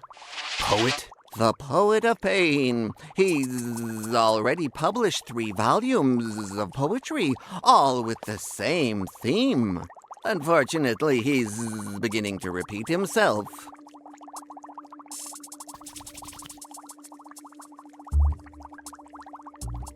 He has a very high tolerance to pain, so he would do anything he used to specialize in the most physically punishing stunts. The best part is that afterwards, he would tell his colleagues all about the pain he'd experienced. He did it so poetically that someone said to him, "You have got to write this down, man." Why does he want to be your volunteer? My teletransporter booths are in the Zeta stage. They're very dangerous for the volunteer, and the poet sees an enticingly new form of pain in it, and... enticingly new.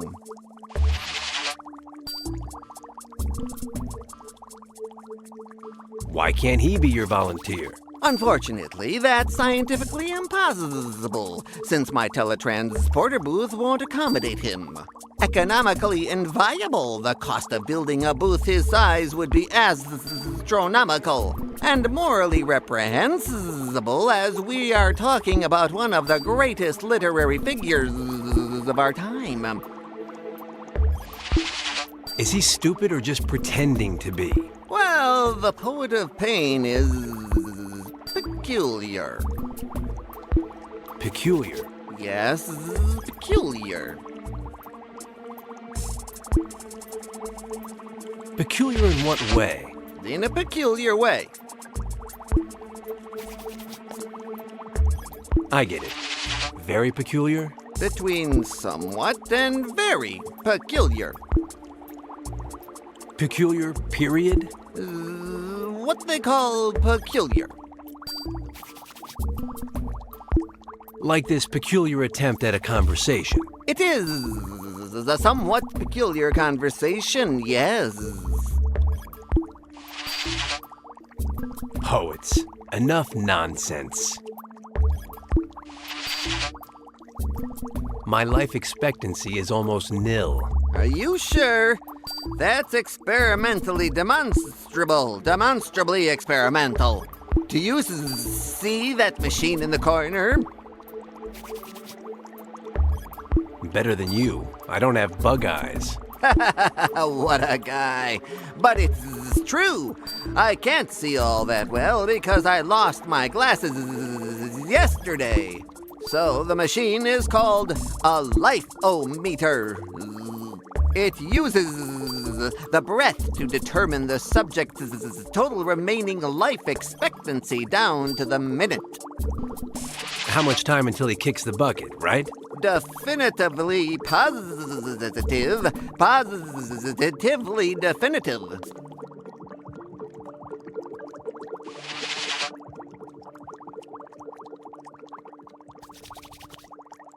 I won't discuss it. You work at the Quill. You're a sports journalism genius. Let's get to the psychic devastation test. What do you want to bet I beat the record? Let's get to work. They're just 4 little ink blots. What do you see there?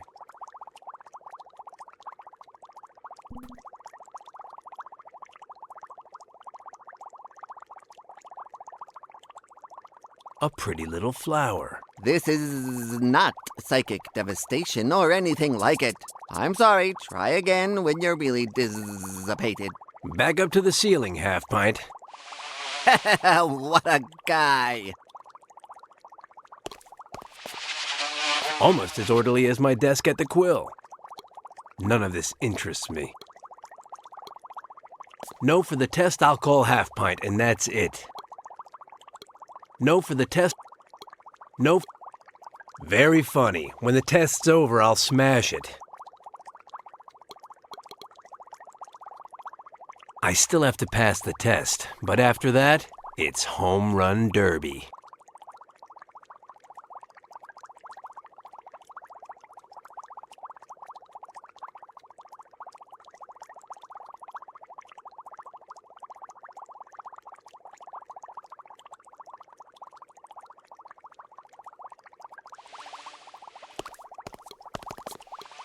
I don't know what it is. I prefer to look at other things. Oh, I'm not touching that.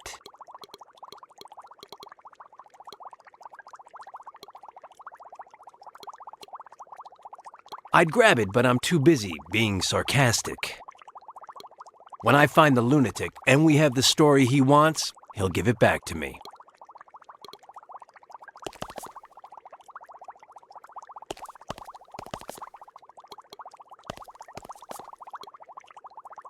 Strange. Let's see, how many decades do I have left?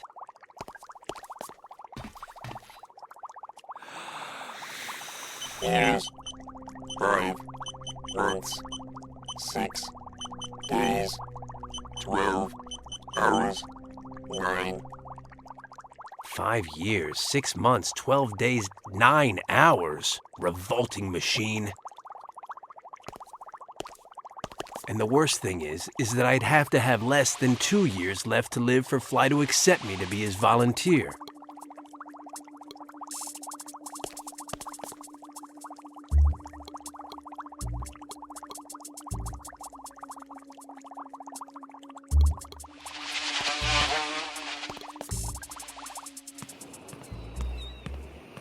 Listen up.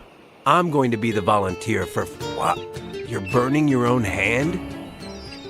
Pain inspires me. A new verse, a fresh new verse.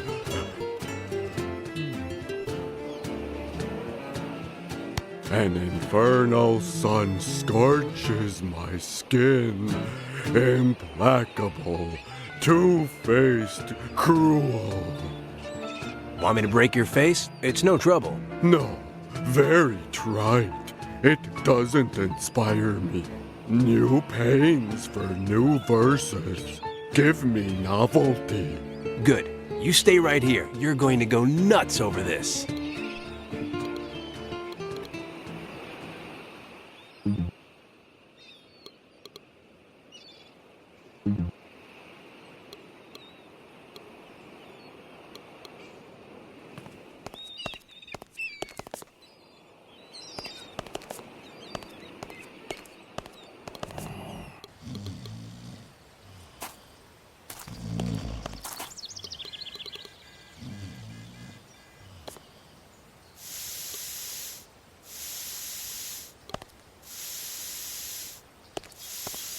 Ayo, Kadnavsky. Back, you bloody earthling, or I'll vaporize you with my hypergalactic laser. Are you stupid or what? What a guy. But don't call me by my last name. I'm Edgar to my friends. Fascinating. Anyway, have you found out anything about our mutual friend? Mutual? You're mistaken there. But tell me.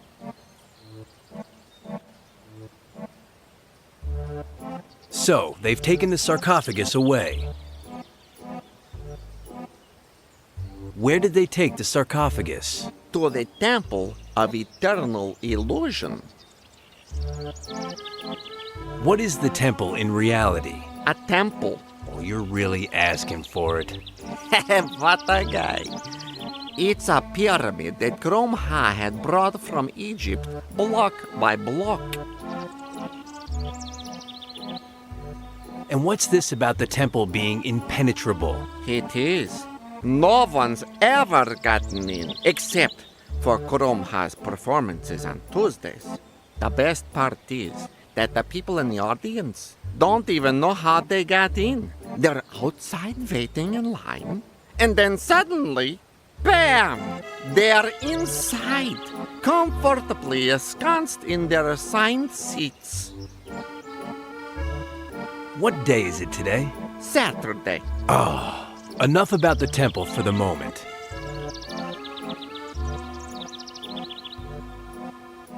I love the graffiti. Well, Mr. Fitz-Randolph doesn't. That's why my job is to clean it off.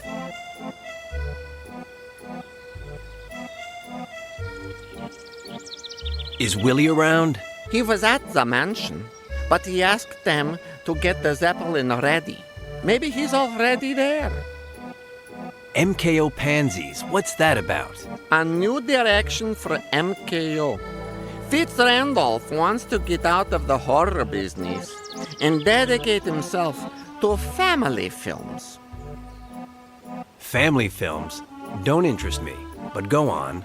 Just that. Romantic comedies, children's films, even musicals.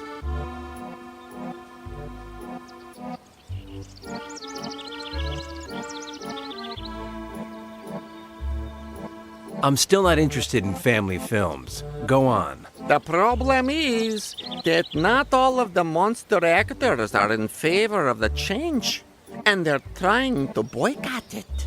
In part, I understand them. You build a career scaring people, and then they make you play the Cookie Monster. Half my salary says the graffiti is Octopus Herring's work. For sure. Do you know that in Amundsen, it's forbidden to put octopi in your socks, punishable by spanking? Fascinating. This is starting to bore me. Let's move on. Eya Ellis. Yeah, Dan.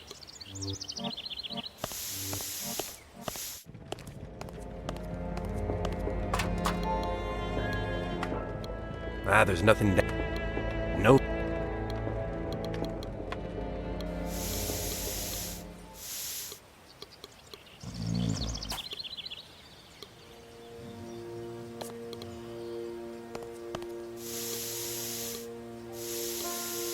Tabby must have dropped this. These pets expire so quickly nowadays. Tabby must... Poor Tabby. Every winter, the same story.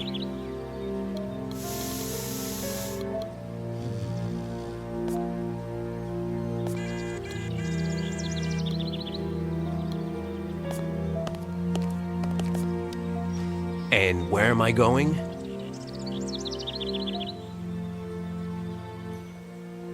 That's the ticket.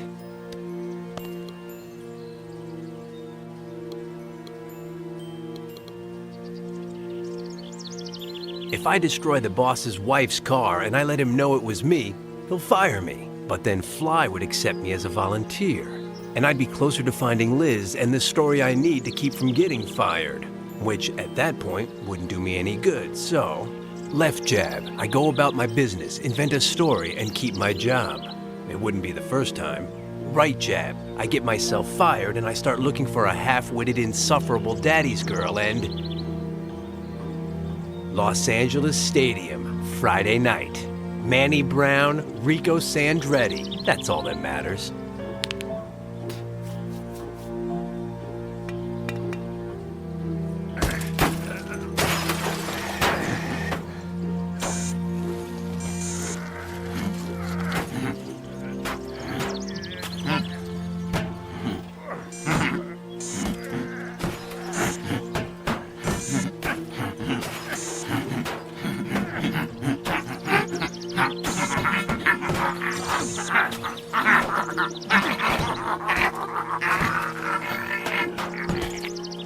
Maybe.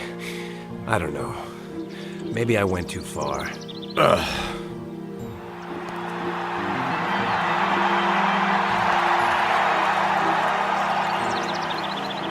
Loose ends.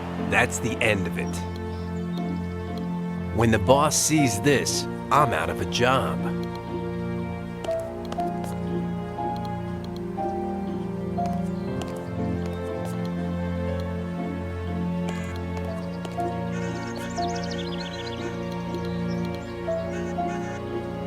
No, it won't do him any good now.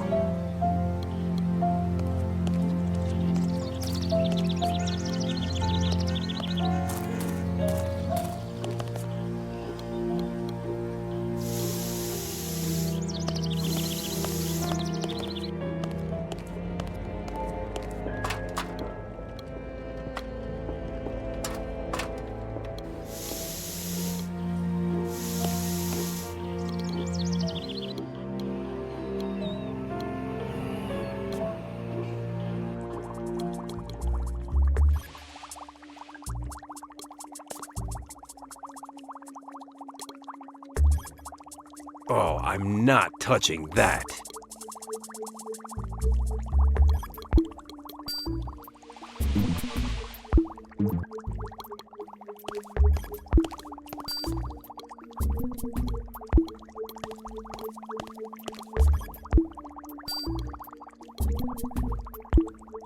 Tabby dies every autumn and is reborn every spring. I've got nothing to lose.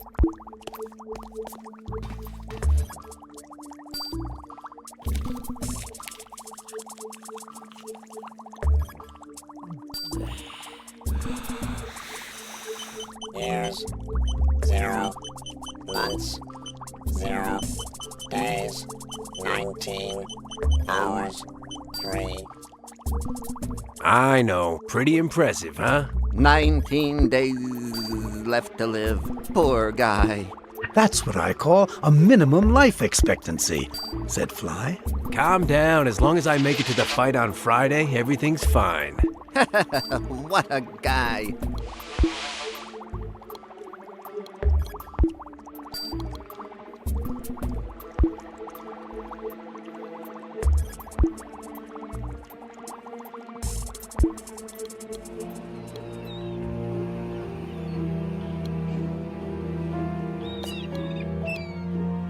No ferry service today.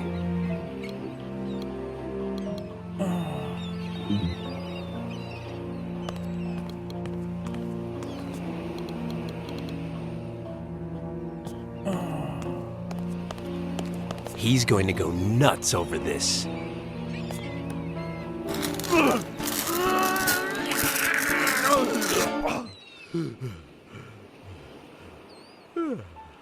So, a new verse? I'm inspired. It's coming to me. It's on the tip of my tongue. Well, share it.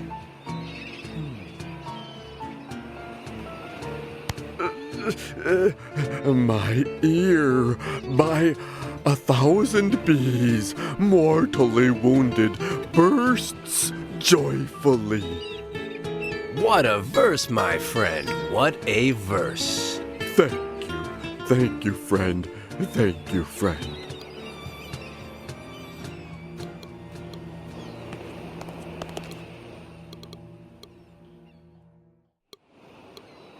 Charangote? This is a kit for making margaritas. But the salt shaker shaped like a cactus is kind of funny.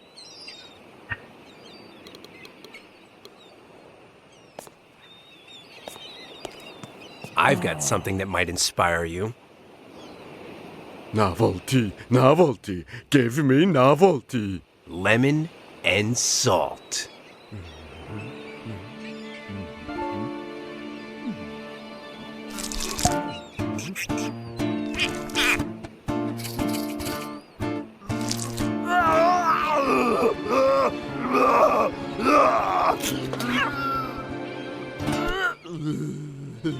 So, a new verse?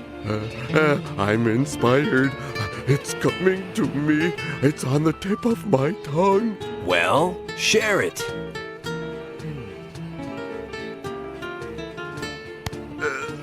Like a ravenous zombie, my right eye devours my brain. What a verse, my friend. What a verse. Thank you, friend. Thank you, friend.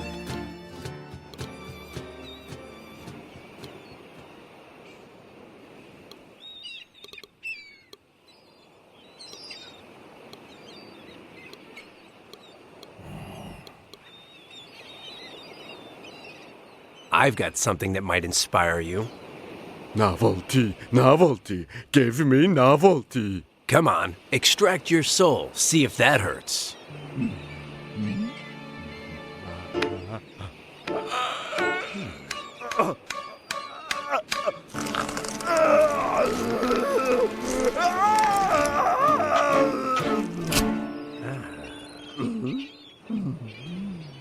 So, a new verse?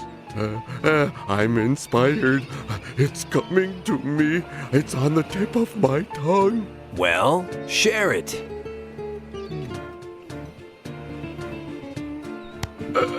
And you think that doesn't hurt? I've lost a molar.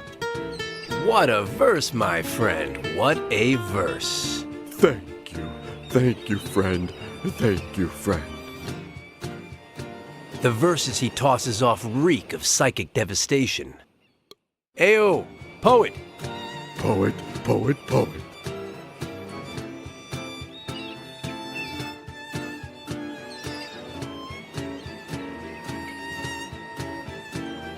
Recite one of these verses of yours that are so painful. One? Which?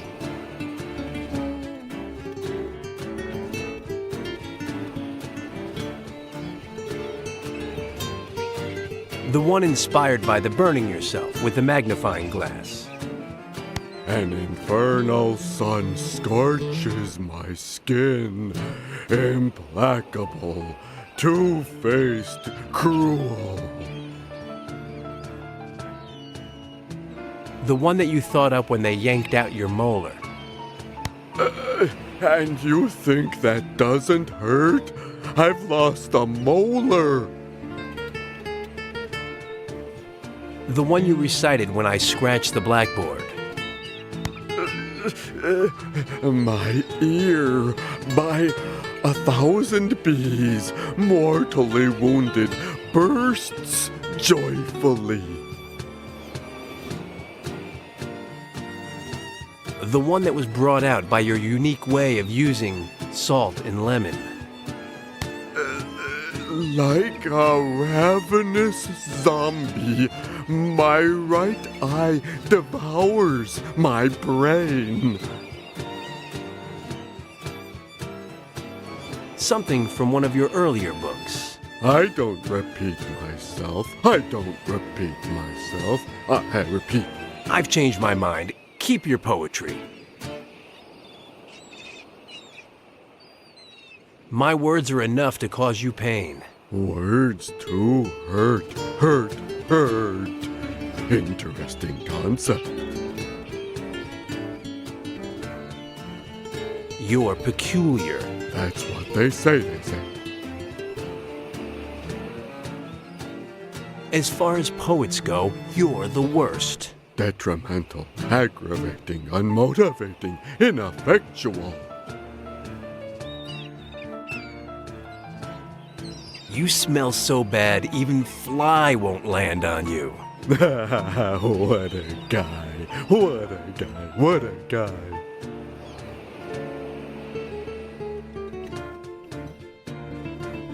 You don't understand. I mean, peculiar in a very bad way. Peculiarity is not a bad thing. Peculiar is peculiar. Yeah, but I'm saying it in a slightly peculiar way. Peculiar? Forget it. It's not worth insulting you, you mental midget. Are you sure you don't want to be Fly's volunteer? Absolutely, absolutely. Hey-ya. Hey-ya, hey-ya, hey-ya.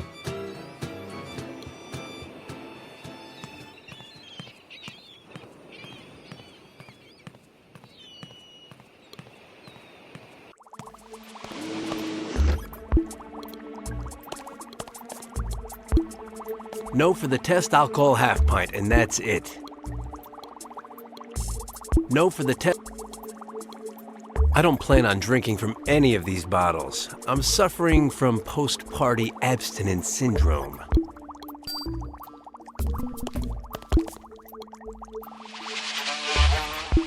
I don't plan on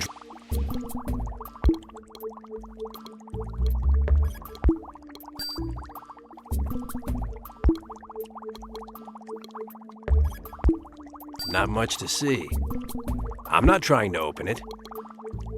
The farther you are from him, the less ugly he seems.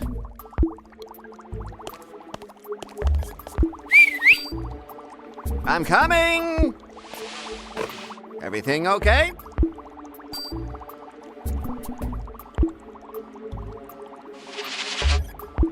Test time. They're just 4 little ink blots. What do you see there?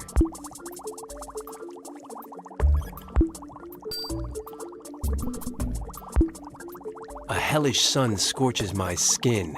Implacable, two-faced, cruel. Great answer. Come on, you've only got 3 left. What do you see there?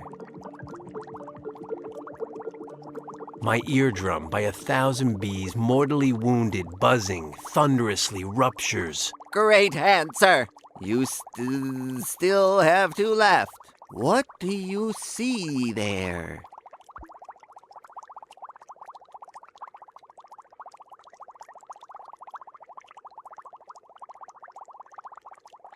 A ravenous zombie, my right eye devouring my brain. Great answer. Let's see how you do on the last one. What do you see there?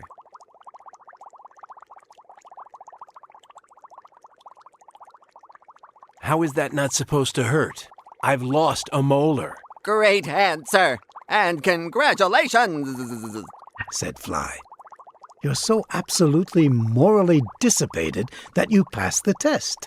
But don't go overboard. I could still fail you. My talent as a writer has run out of gas. I'm socially expendable now. I'm sorry to be so contemptibly frank, but this is frankly contemptible.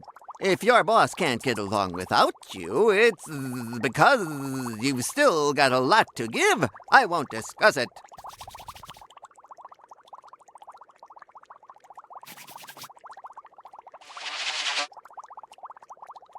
Get back up there.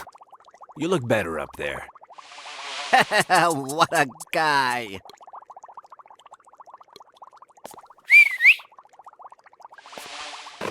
Everything okay?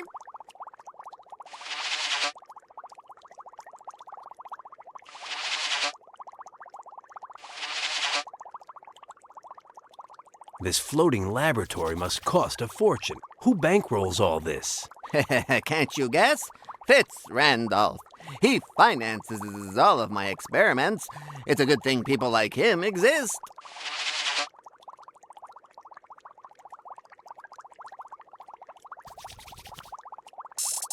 Who cares about the 3 requirements? I'll be your volunteer. Highly inappropriate. On what basis?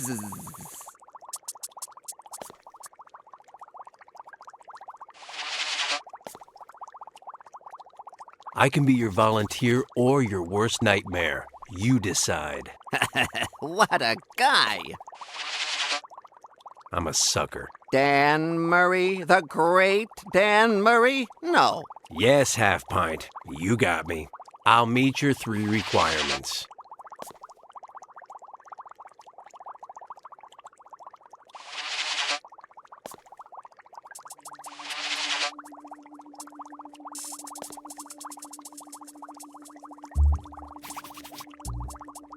Everyone says hello to me on the street, but no one asks me how I am. What for? You look fine to me. I won't discuss it.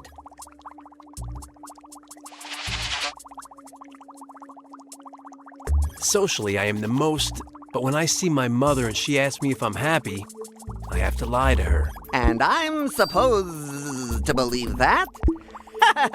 That won't fly with me. I'm a cocky son of a gun, but when I look in the mirror, I don't recognize myself.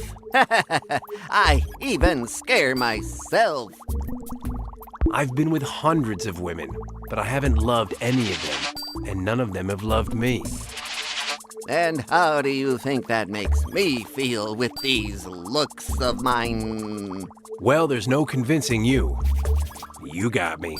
I'll meet your 3 requirements.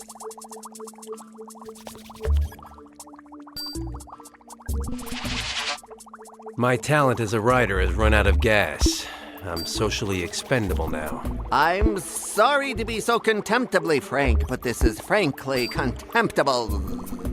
If your boss can't get along without you, it's because you've still got a lot to give. I won't discuss it. What do you have to say about the poet?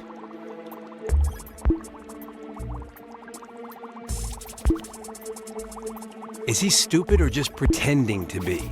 Well, the poet of pain. Why can't he be your volunteer?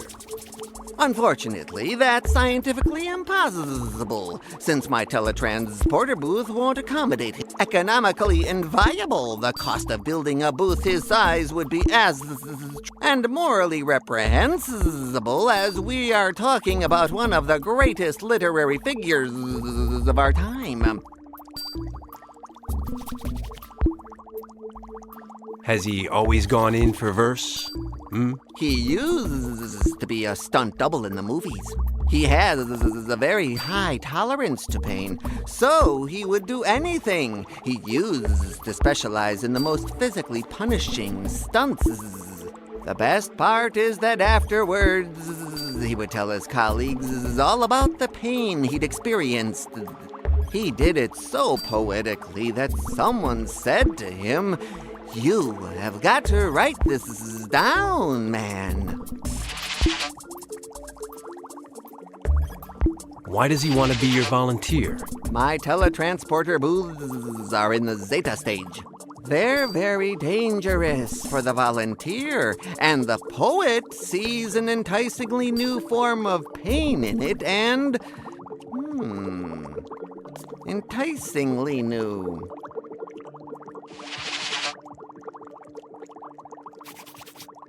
Poets. Enough nonsense.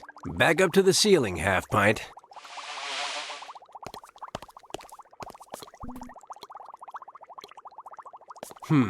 Assuming that I don't have Tabby's breath, the result should be 5 years, 6 months, 12 days. More or less.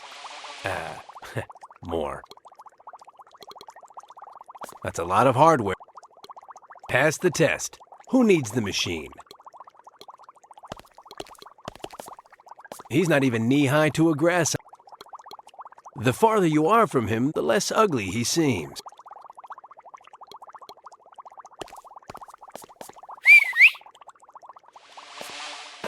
Everything okay?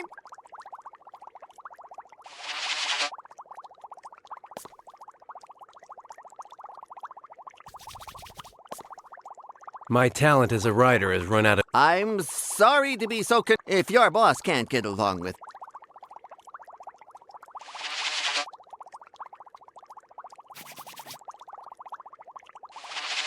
Who cares about the 3... Highly inappropriate!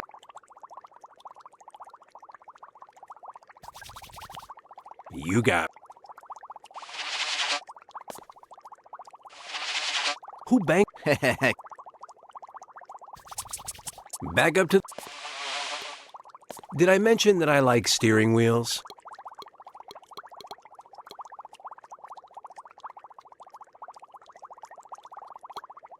I'm not surprised that Chupacabra's in the condition he's in. I don't want to break... I don't want... I'm not paint... I don't want to...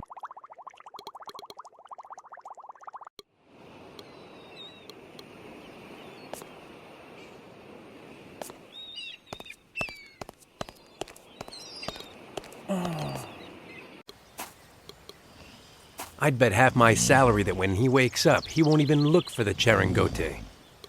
Let him sleep.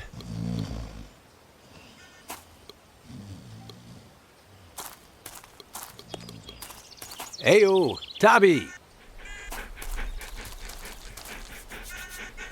Thanks for the help back there, buddy. Aya, go lay down.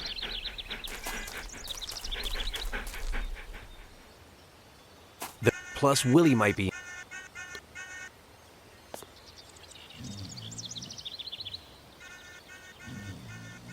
Fly's boat still held some surprises for our friend Murray.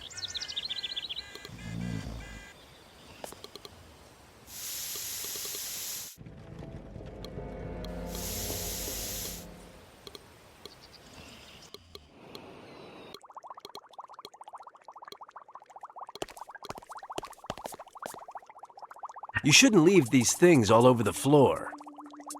Murray, careful walking there. Don't step on my camera. I'm on top of everything. It's flies. How kind of him. I don't want to break this.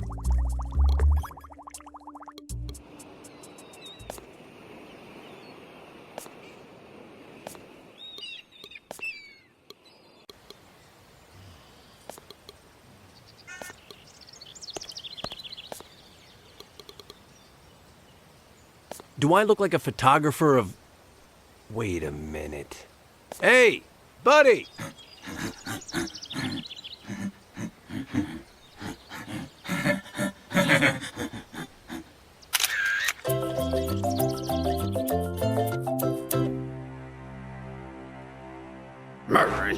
Murray! Murray! You got a form for execution by firing squad? Oh, well, I don't know, but I'll check. Bring me a termination letter! So, what do you think? It's uniquely unthinkable. Unthinkably unique. Dan Murray is socially expendable, said Fly. So then, I've got everything right? You've passed the test. Society considers you expendable. In no time at all, you'll be kicking the bucket. Dan Murray, you're the perfect volunteer. Good. Let's get to it, replied Dan. Well, here we go.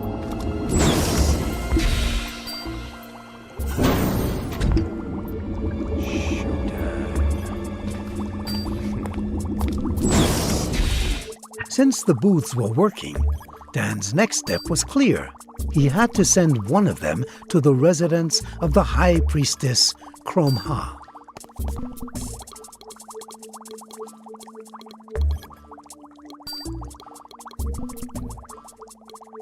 None of this interests me.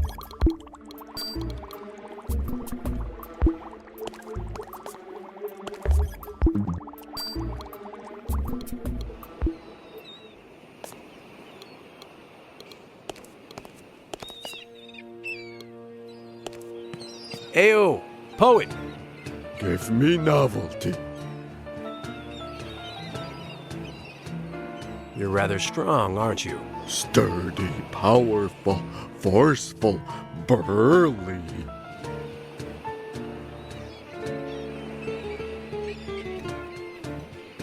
Aya. Hey.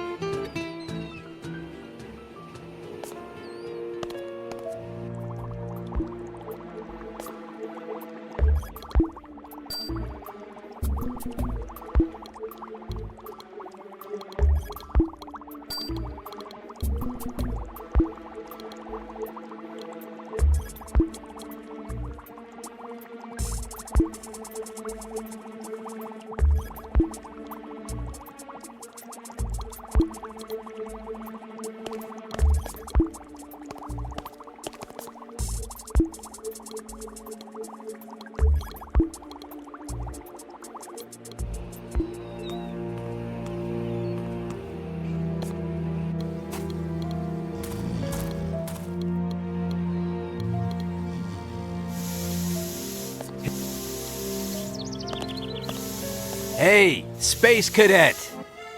Back, Earthling!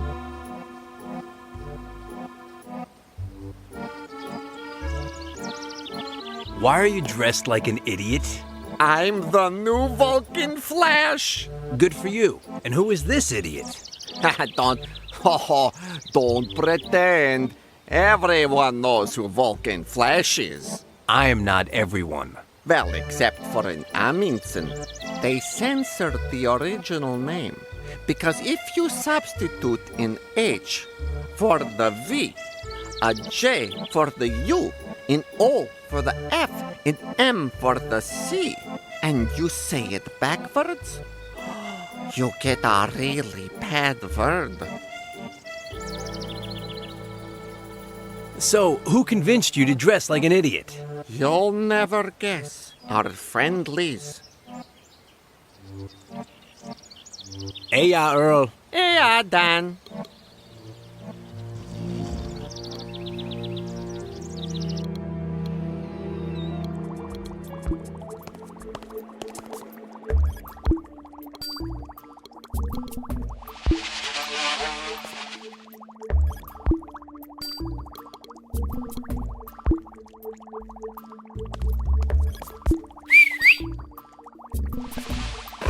Everything okay?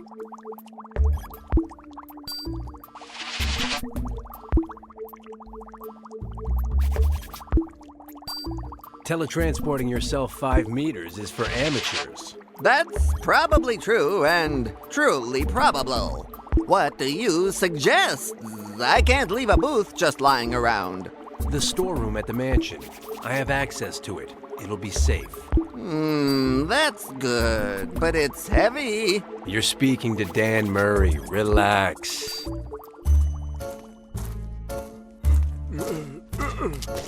I'll distract the dynamic Uno. You get in, leave the booth, and get out of there. You got it? Assimilated and comprehended. What are you waiting for? Impossible, Dan. I cannot remove the tattoo on the chupacabras. Well, and this one, it's smaller. No, not small, not large, not... Showtime. Well, here I am. So now what?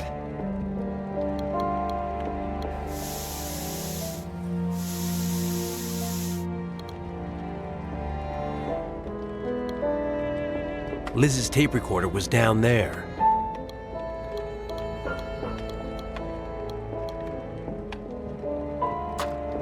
I've got an idea. I'll paint it like a sarcophagus. But, I'll never get it right. It'll never work. Impossible. Well, what do you know? Now it just needs to be taken to the Temple of Eternal Illusion.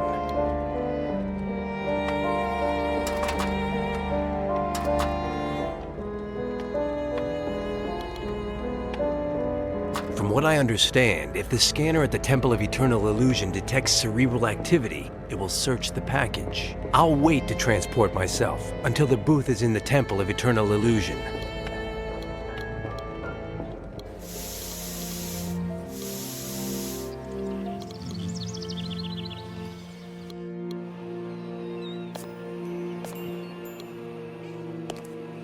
Ayo, poet!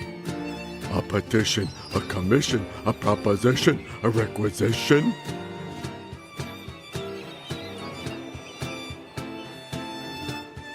I'm going to do a cultural interview with you. My thing is sports, but I'm going to try this.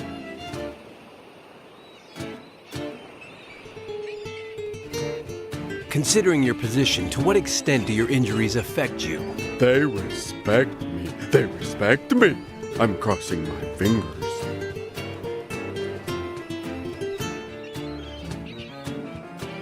Your biggest rival is your lack of inspiration. Do you think you'll defeat it?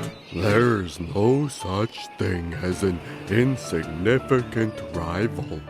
But I'm very motivated.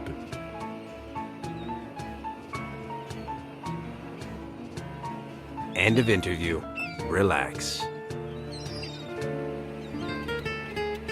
Thanks for helping with the booth, okay? Thank you for the pain, the verses, the gestures, the candor. We're even then. Heya! Heya, heya, heya.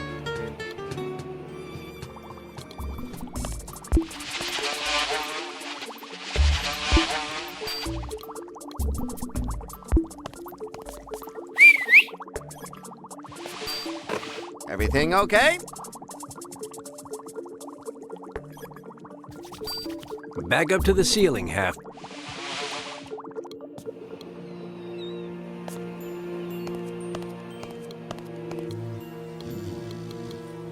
Let him sleep.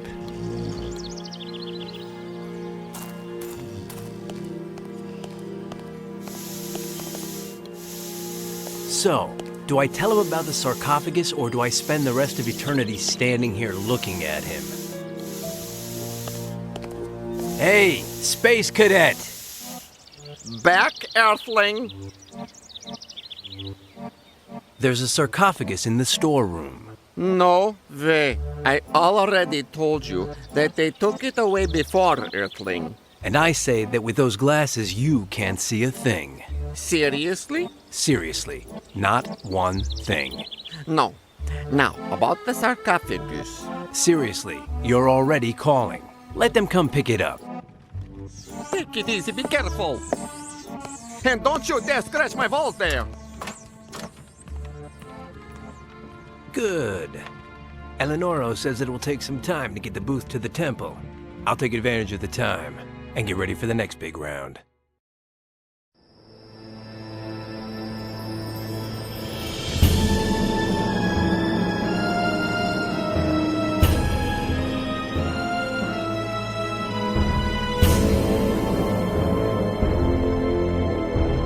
Why am I so good to you? Let's see if it's all clear, vermin. I get in the sarcophagus. You close the door. With my foot, I activate the hidden false bottom. You open the door. The audience is stunned. I'm gone. It's completely empty. Understood? Mistress, where do you want the large sarcophagus? What sarcophagus? But looking like that? Hey, I'm gonna be there in 3 seconds. Give me an Egyptian head honcho's name.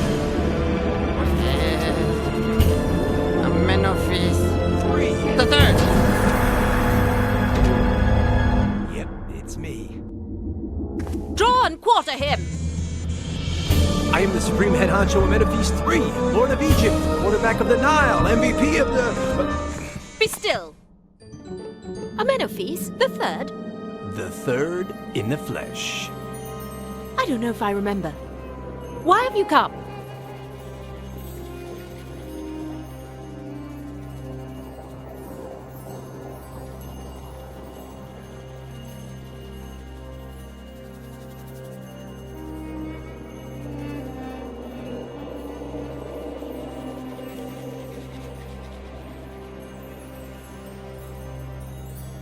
Point, set, match. What? Explain, or... That's what awaits you before sundown. I bet you half my paycheck.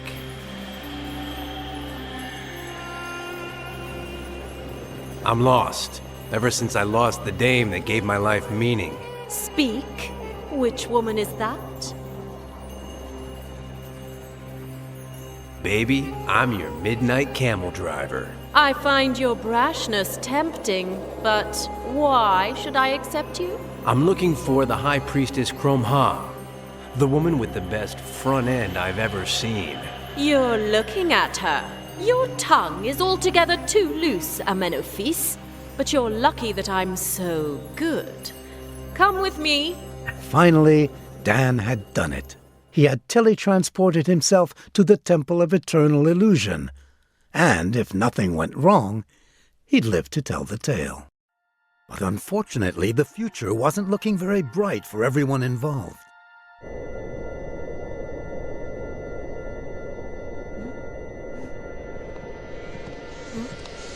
Good afternoon, Miss Hilaire. Are you hungry? 20. Why did you knock me out? 12. What did you do to me? 1. My head and my left ear ache. 4. If you come any closer, I will bite you. At least the pain should pass within the hour. The captain would like you to dine with him. Put this on. No. Today's the first of the month. Do it, or I never dress in black on dates that are prime numbers. you'll dine naked with the crew. You've got a point. It's actually more dark gray. Gonna untie me? So, how was it for you? It was wonderful, Amenophis. I haven't had a man treat me like that in a long time. No less than what I deserve. Good for you. Now you will be my guest. I'll treat you right, and you'll stay by my side forever. Honey, I'm more of a short-term guy. That's not the impression I got. A question of practice. Do me a favor, call your robots and tell them to open the sarcophagus in the theater for me. Ah! You just can't be good in this life, can you? Amenophis III, not everything in this house can be had so easily. Forget it. I'll ask the robots myself. And you? They'll never listen to you. Dr. Zelsius programmed them to obey only the person who is wearing the pendant I have on. And which, as you can see, I never take off under any circumstances. Fascinating. Yes, Dan said, fascinating. But he was really thinking, sooner or later, that pendant will be hanging around my neck. Because things being what they are, I'm going to need it to teletransport Big Albert to Fly's laboratory. You're mine, Amenophis. Take care of my desires and you'll never want for anything. Otherwise, just ask the Oracle of the Shadows.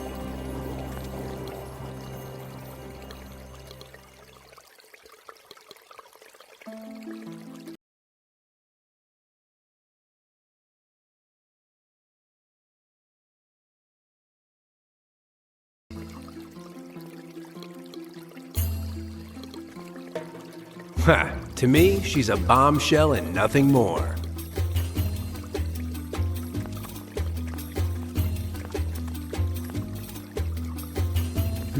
It's full of coins. With a mansion the size of a stadium, who had the bright idea of putting the bathtub in the bedroom? And then while he's at it, the refrigerator, doghouse, and the toilet. Half my paycheck says that the cows on the posts are gods.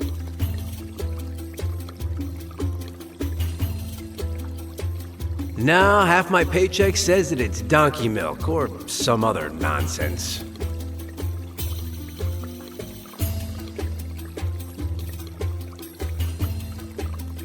Apart from Tobby the Third, I don't get along too well with the vegetable kingdom. No, the closest thing to a plant that I've ever had was the Chupacabra's salt shaker. Intriguing coins, but right in front of her?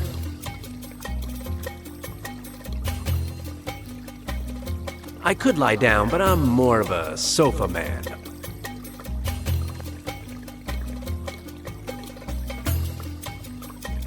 I need her pendant, that's for sure.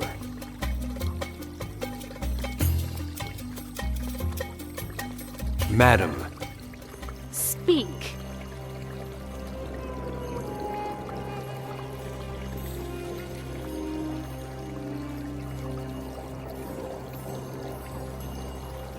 So where is this Oracle of the Shadows? Go out that door and over to the other side of the room till you reach the double doors. You'll recognize him without a doubt.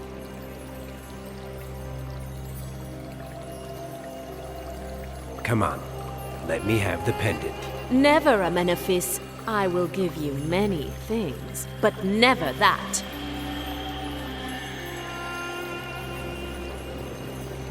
Aye, aye, Your Highness. Ea, Amenophis.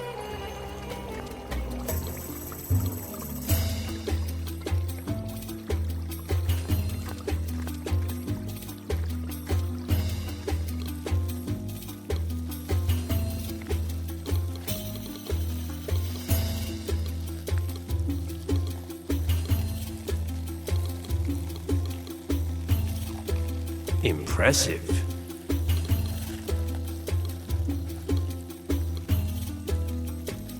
I hate beetles. The thing is, I only see males. It makes sense, or there'd be a massacre.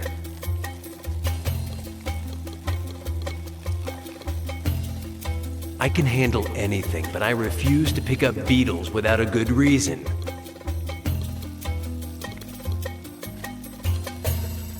I can't think of what I'd do with her. He's guarding the temple exit.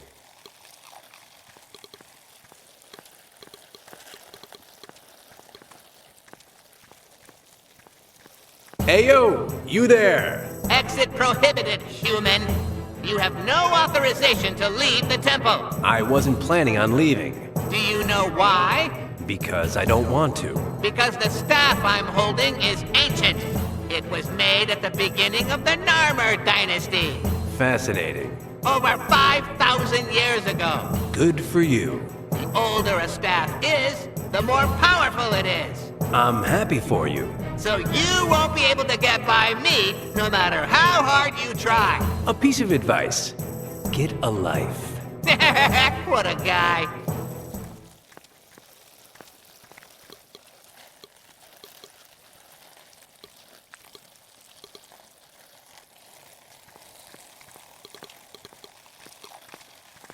A nose like an anteater. What should I do? Slap it across the face? Duh.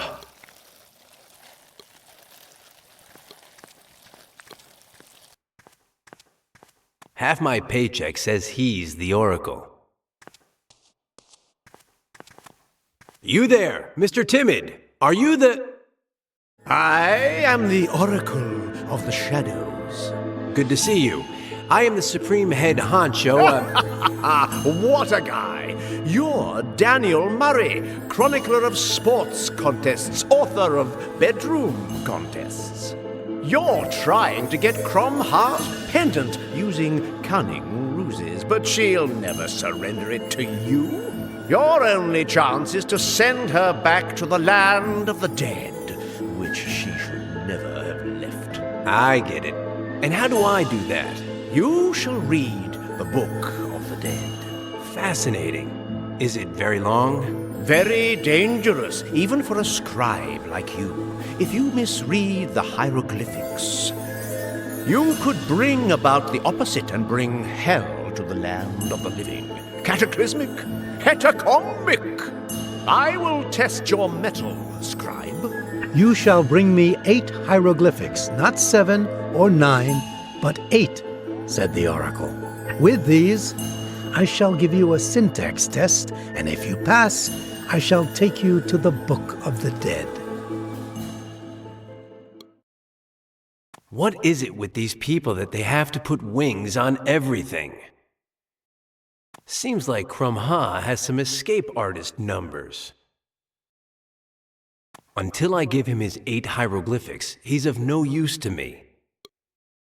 Ayo yourself.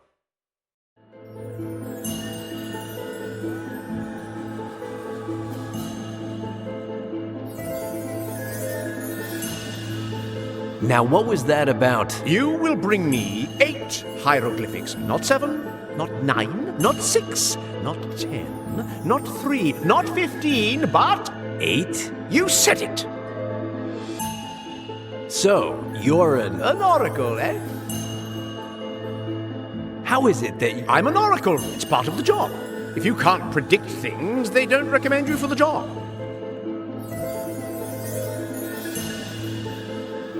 I know of Elizabeth Allaire. You quite like her, don't you?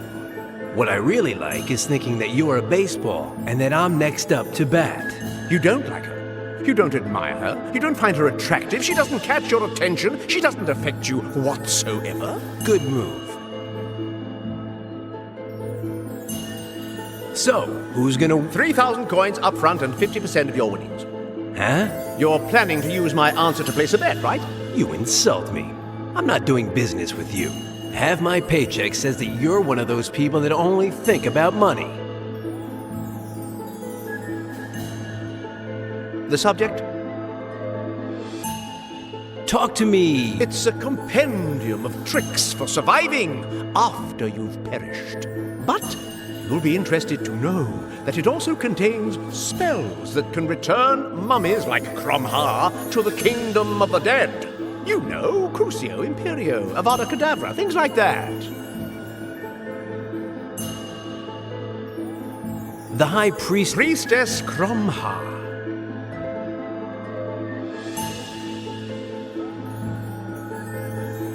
Is there some way... None. Not 1, not 2, not 30, not 13. None. Are you sure? Never, not in a million years will you get anything more from her than one refusal after another.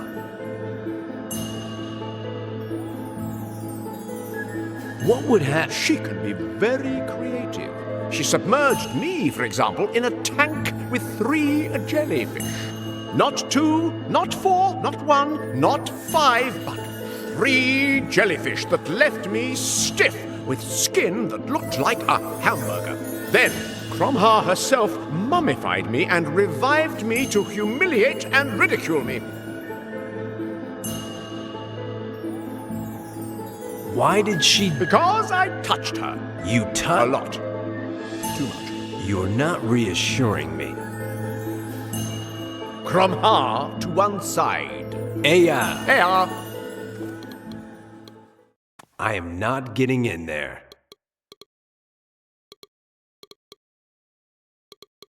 Looks just like Bobby Russell, the trainer for the LA Freaks. If he were easier to carry, maybe I'd take him to the real Bobby Russell. But considering that he weighs...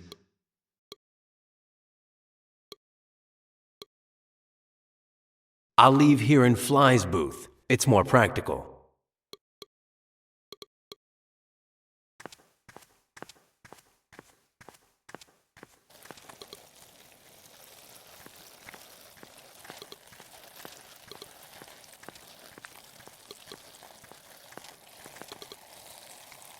This might be a hieroglyphic, but it's engraved in the rock. It's going to be impossible to take it to the oracle. It's engraved in the wall. It's impossible to remove it. I'm not a coward.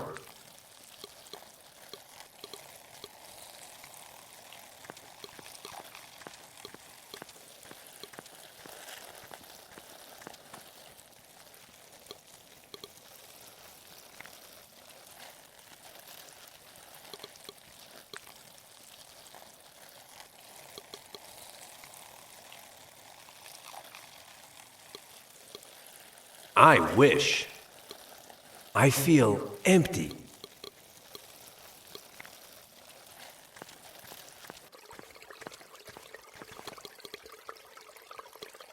A shower wouldn't be bad right now because I've been sweating a little. It's hard work pleasing a priestess. I love my job.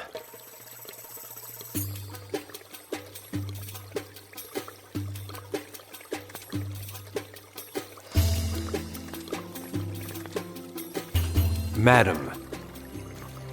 Speak.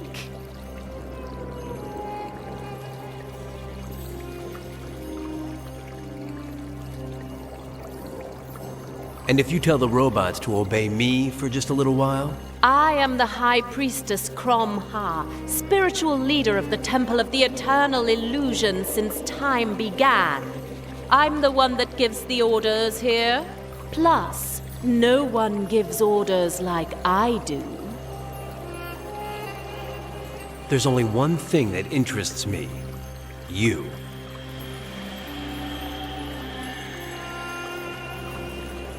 So, what's it like being a mummy? It has its pros and its cons. Being dead means I don't have to shave my legs as often, but having to have your bodily fluids changed every 15 days is a bit of a pain. I'm much better at it than any other mummy, of course, but it's still a pain.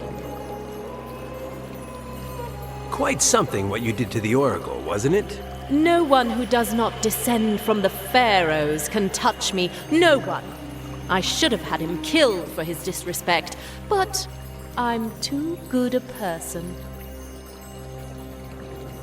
How did you get into illusionism with all the money you have? I'm better at it than anyone else, and I like it. And maintaining a body like mine isn't exactly cheap. I could go on talking about you forever, but... Have you got any spare hieroglyphics hanging around here? Why do you want one? I'm a collector. Well, forget it. Command me to kiss you, darling. What a guy. Now do it, or I'll have you drawn and quartered.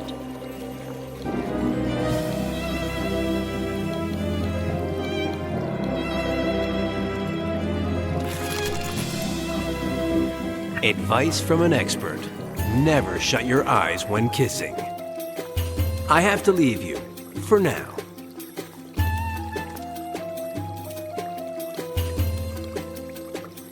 No, there's nothing out there on that terrace, and it doesn't lead anywhere anyway. No.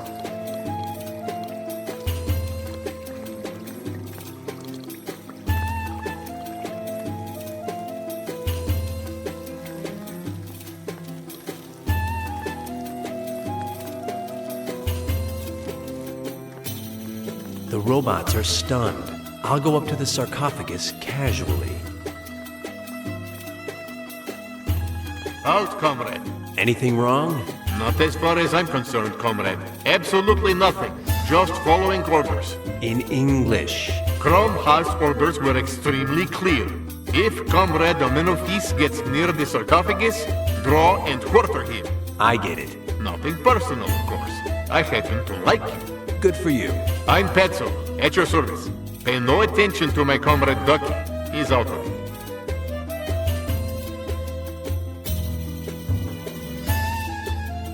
Back to Ducky. Why do you say that he's out of it? Because he's stupid. And I mean stupid, stupid, stupid. Is he good for anything? Don't insult him, comrade. We're all part of the proletariat. There are parrots on skates, poodles that dance, and then there's Ducky, who does magic tricks, thinks, and sings. Tell Ducky to do a trick for me. You fool! Do some magic!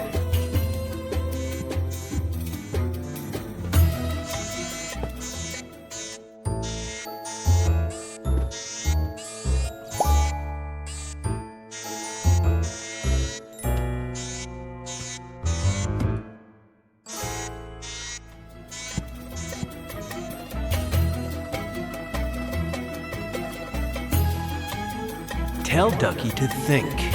Think, fool! The current economic crisis is primarily due to bad management and unbridled pragmatistic yearning on the part of the large banks, which have undermined monetary confidence by selling smoke at the price of gold. You are stupid, stupid, stupid! You have no idea what you're talking about. Changing the subject. Ignore your orders and let me get close to the sarcophagus. I would, comrade. Rebelling is tempting, but the yoke of duty is too powerful. As long as Crom Ha has dependent that controls us, neither Ducky nor I can do anything for you. Nothing good, anyway. The sarcophagus has something of mine inside. Will you give it to me? I don't know. What do you say, Ducky? Think, fool! I say we let him. What if the false bottom was hiding a friend of Amenofis and he fell asleep inside by accident? Do you know what, Ducky? You're very stupid! Stupid, stupid, stupid! Request denied. And please excuse Comrade Ducky. He's out of it. Aren't you going to go on a break sometime? Hey, we're robots. We don't take breaks. Tireless proletariat, exploited by an unscrupulous noblewoman who crushes our dreams of liberty. Ignore your orders and let me get close to the sarcophagus. I would, comrade. Rebelling is tempting, but the yoke of duty is too powerful. As long as Crom Ha has dependent that controls us, neither Ducky nor I can do anything for you. Nothing good, anyway. Eya, comrade. When I get my hands on Crom Ha's pendant, I'll get Big Albert out of the sarcophagus. I'll put him in here and send him to Fly's laboratory.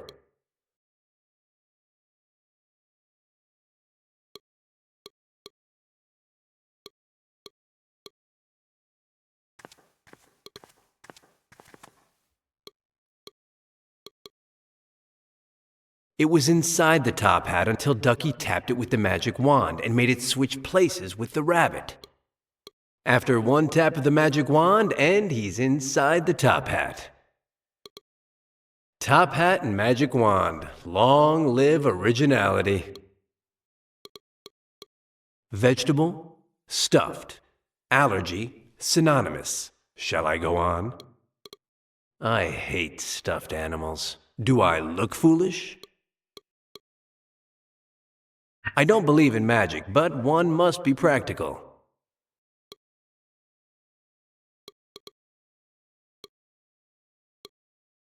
Egyptian, but it doesn't look Egyptian. Okay, so I'm not exactly up on my history. If I tap the top hat with it, it switches whatever is inside with a rabbit.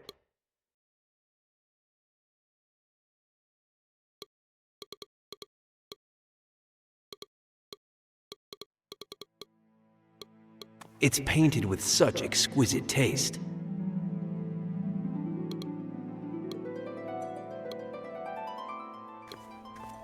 When I get my hands on, I'll put him in here. I'll put him I'm not leaving without Big Albert. Without him, I'll never find the half-wit, and without her, goodbye to what really matters. Manny Brown, Rico Sandretti, Los Angeles Stadium, Friday night.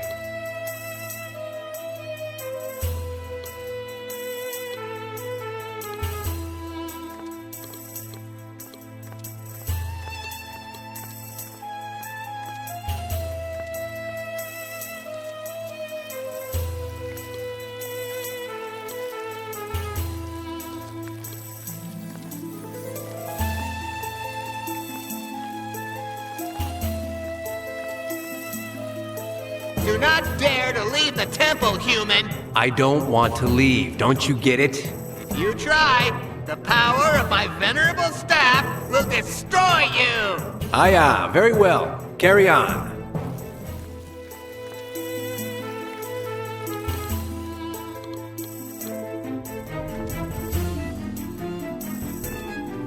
Ayo, you there? Speak to me, comrade.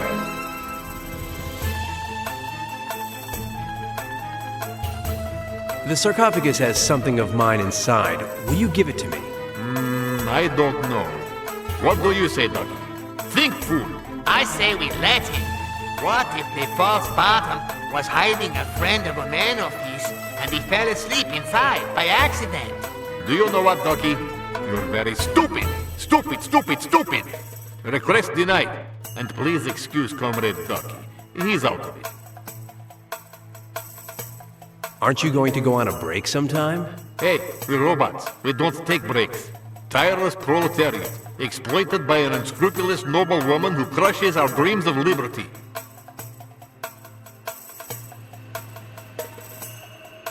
Hey, comrade. Ayo, you there? Ayo, comrade. Hey.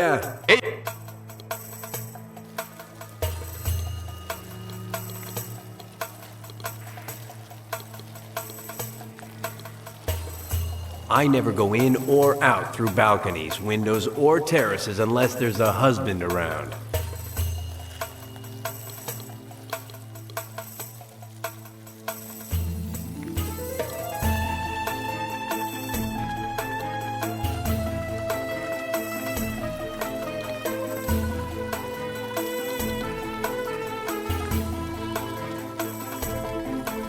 No, this guy is only impressed by the magic of his club.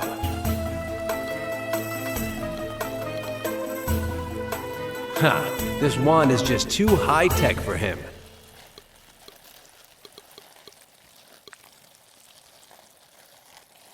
Only Crum Ha's pendant can control her robots.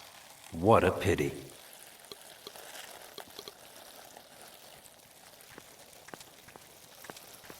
Do not dare to leave the temple, human! How many Aprils has your staff seen, friend?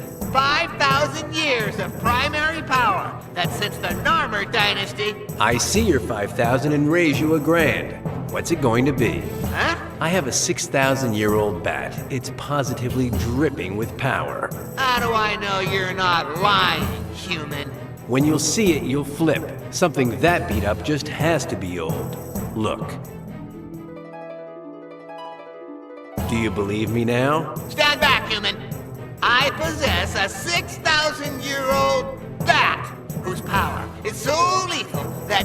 A little single-minded, aren't you? Impressive.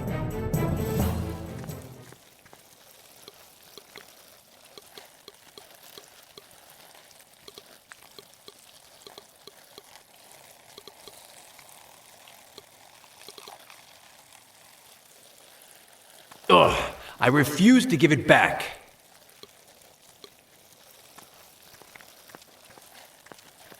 Exit prohibited, human. You have no authorization to leave the temple. If you only knew how much it hurts me to give this to you.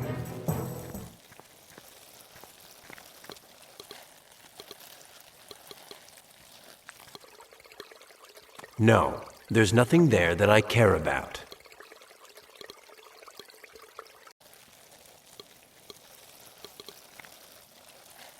Too big for magic tricks.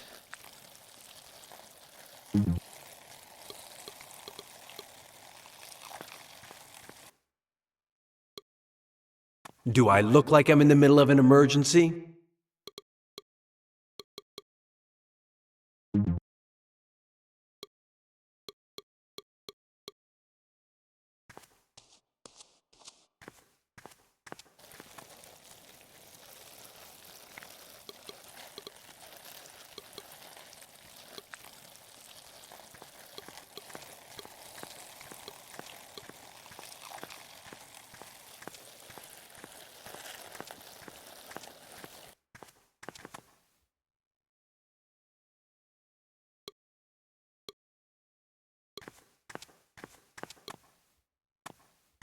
Where's the trick?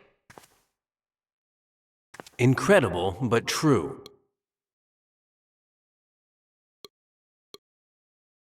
Easy as pie. Oh, I hate magic.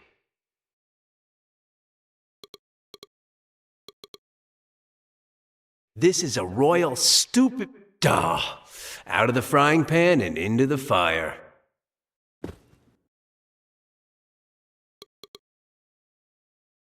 Dan Murray, fooling around, first try. Did it work? If my powers of deduction don't fail me, inside there's a spinning rabbit. Mine again. It's cute. That half-wit Liz would probably like it. And why should I care?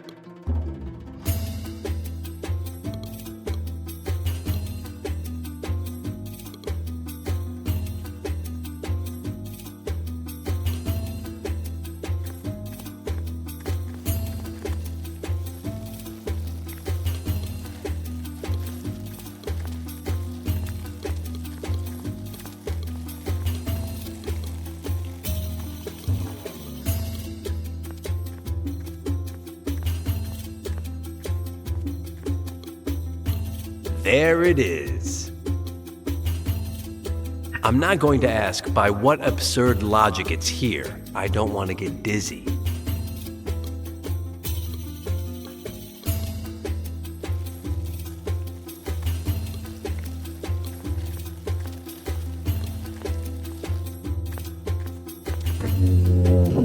Hey, what do you know? A mummy.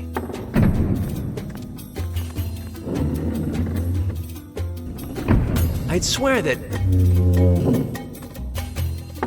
Okay, now I see. We're playing a shell game, are we? Well, these sarcophagi don't say anything to me. All the dough I've won after hearing, Murray, old chap, 10 cents says you can't guess which one of the 3 bowls holds the marble. Dan, a natural gambler, couldn't resist the temptation. So he decided to decipher the tricks behind the mystery of the 7 sarcophagi and the mobile mummy.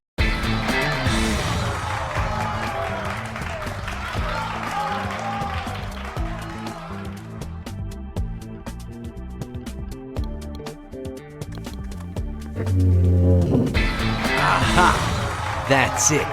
I win the shell game. Dan said to himself, proud of having figured out the trick behind the sarcophagi. It was easy. I just had to pay attention. The sarcophagus always moves several steps to the right of the last place it appeared. 4, to be specific. That's the bee's knees. What does a mummy that kicked the bucket millennia ago want with a dagger? No reason.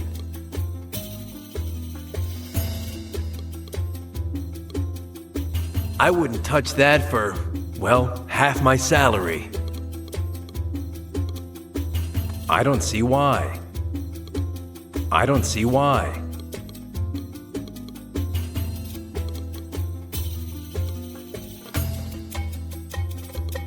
No, been there, done that.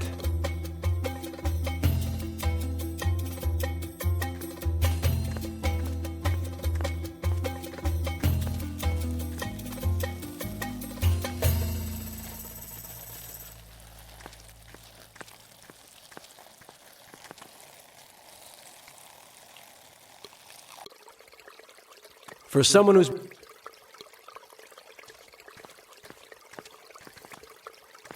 Madam. Speak.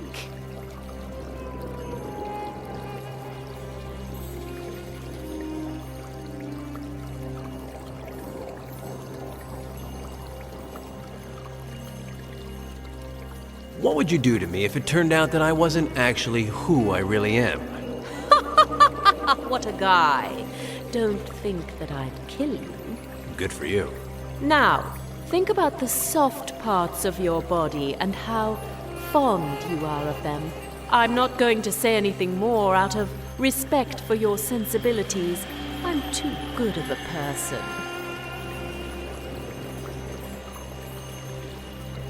I think that before I left a piece of my tongue somewhere I can't remember. Go and look for it, or I'll have them rip out the rest of it.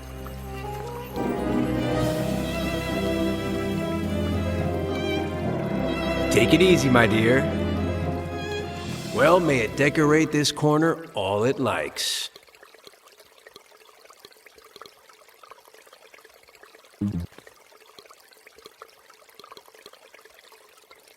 Magic tricks won't work against her.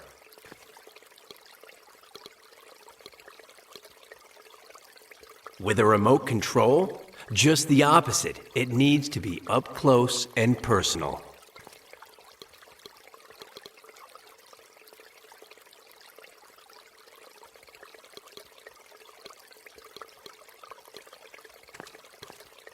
There's nothing here that I need. Too soft for... It's a little wrinkled, but Dan Murray never makes the bed. On principle. She moves pretty nicely, and I know what I'm talking about. For someone who's been dead for 6,000 years, she really livens things up.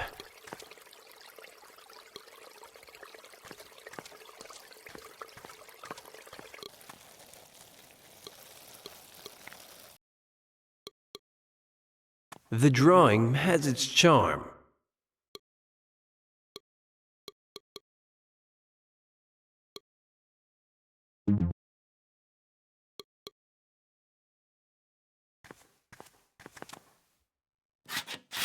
I've always been good at these things. As a boy, my room was full of street signs. I'll leave here in Fly's booth. It's more practical.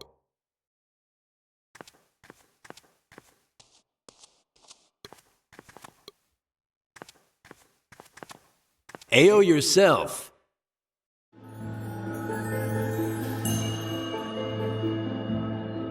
The High Priestess Cromha.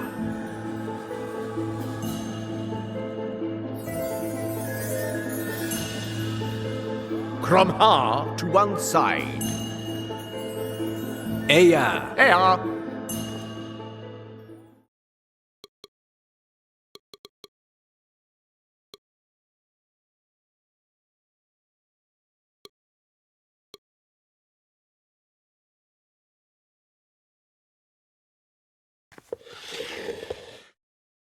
You wanted little symbols? Now you have them. There go two. Not two, but one. The duck is a hieroglyphic, but the one on the other side is a drawing. Sorry.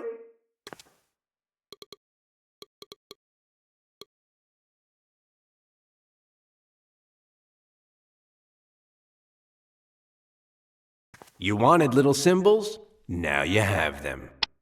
There's one.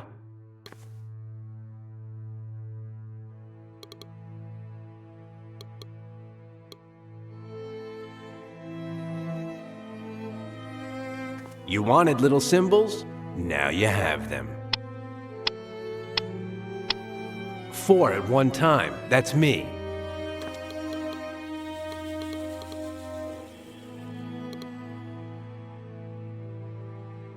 You wanted little symbols? Now you have them. There's one.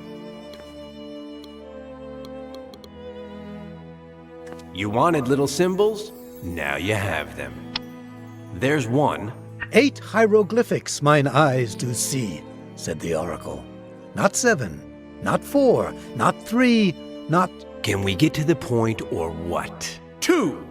Now, at last, you will have to confront the 5 questions of Egyptian syntax. Not 1, not 9, not...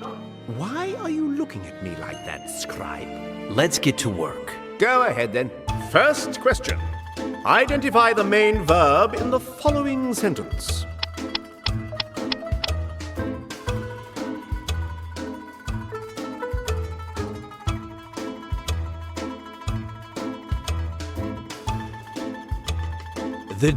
Wrong! Hecatombic answer. You'll have to repeat the exam when you're better prepared.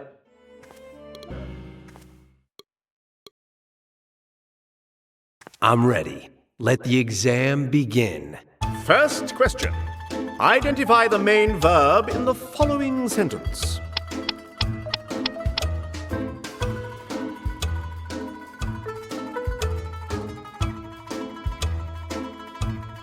The girl... Not bad. Second question. What is the direct object of the following phrase?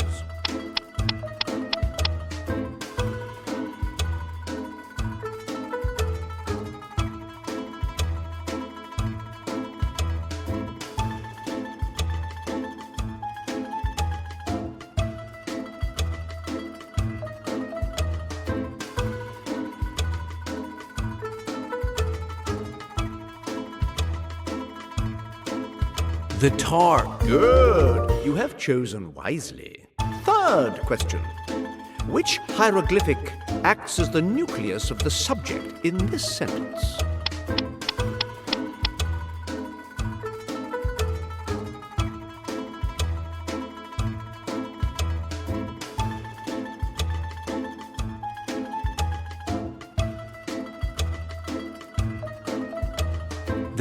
Good. Not poor, not excellent, not satisfactory, not bad, neither here nor there, but good. Fourth and second to last question. One of the following hieroglyphics cannot be conjugated in the passive voice. Which is it?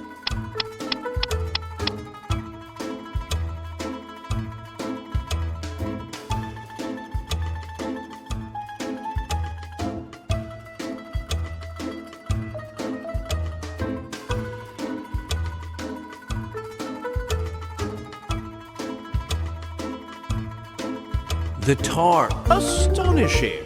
You weren't fooled by the double noun and the adjectival nucleus of the subject, eh? You're talking to Dan Murray. Not to worry. Fifth and last question. Which hieroglyphic begins the subordinate clause of the noun?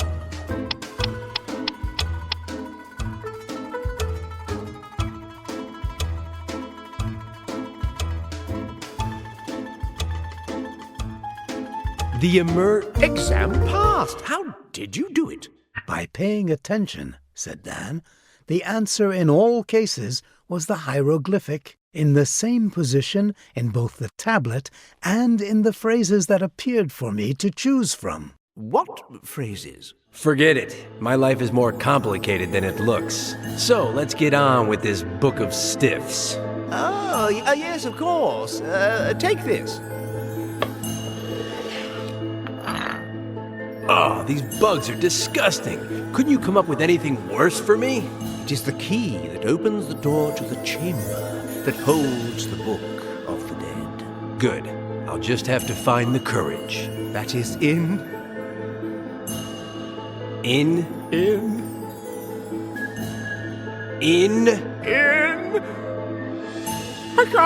I can't do this to her. I love her. Nothing worse than a love-sick oracle. Give it back to me. Take a seat and wait. Where's the book? I'll never tell you. Never.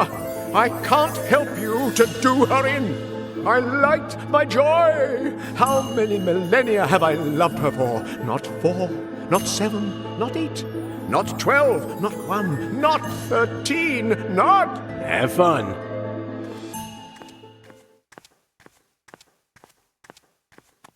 I can't handle saccharin. I really can't. The worst thing is that the half-wit didn't give me the full scoop. I still don't know where the Book of the Dead is, but half a paycheck says that I find it with this pot.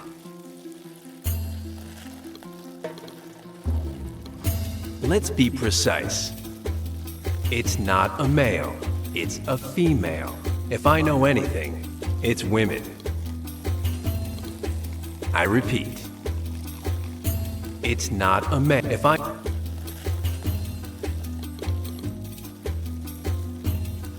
Now that I think about it, the ones in the pond are all males, and mine is a female.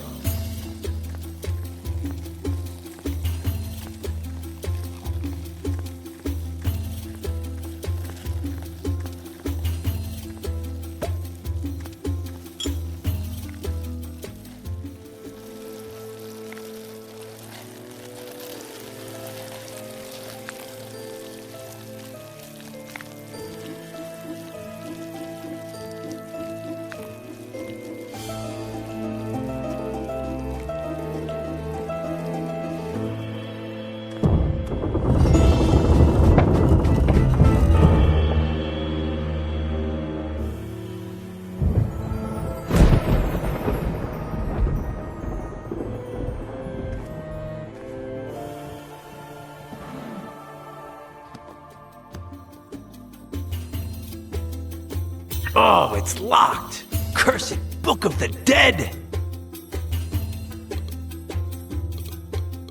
It could have been open already.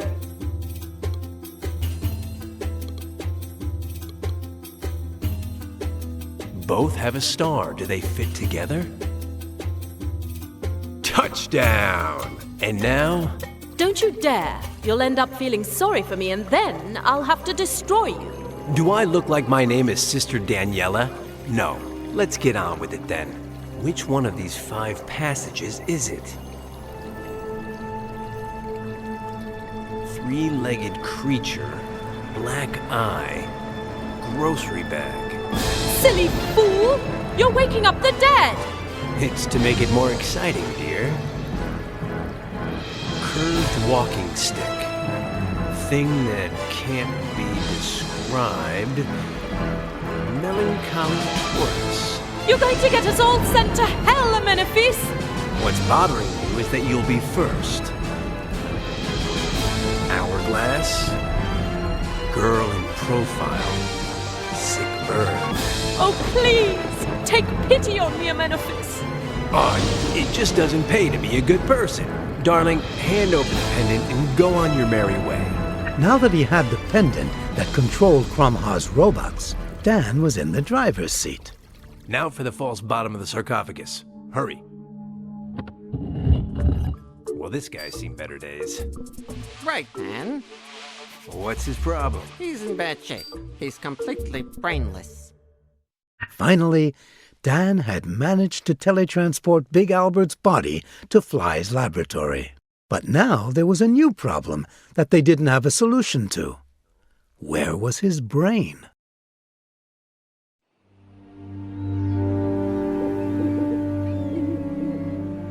No, Dr. Celsius. For the moment, let's leave Murray out of this. But he's been in contact with Fly. Without the brain, Fly can't reanimate Big Albert. And neither can you. You find that body, Doctor, or you will never see the brain again. But... Dr. Celsius, you may go now. Sit down, Miss Alea. Dinner will be served shortly. I've already had a bite. In the meantime, make yourself at home. People don't kidnap me in my home. Oh, you're not kidnapped, my dear. Yes, yes, yes. Extremely kidnapped. Now, let's not argue. Within an hour, you'll see things exactly as I do. Until then, I'll start by getting rid of you, sir. Then I'll rescue Big Albert's brain. And then I'll get out of here.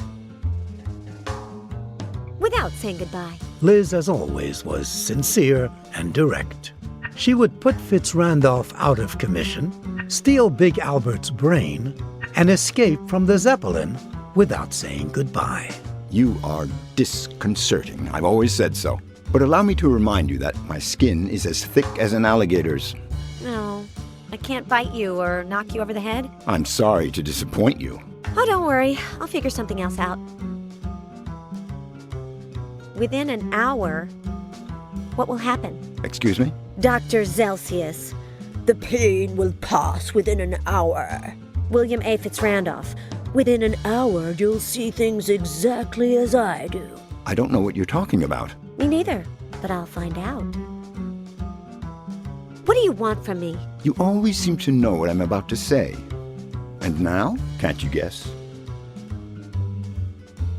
To get to know me better. I'm trying to do that, but that's not my main reason. To give me a refrigerator with a capacity for 978 books? Nothing is farther from my mind, believe me.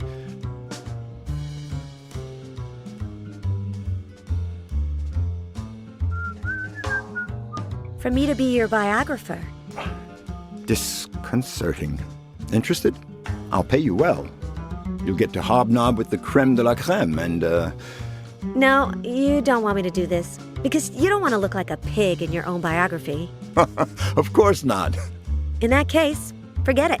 I never lie. Well, within an hour, you won't have to lie. For me to interview you. Well, for that, I'd only have to call your newspaper. To kill me? No, never. I hold you in great esteem. I could care less what you want from me.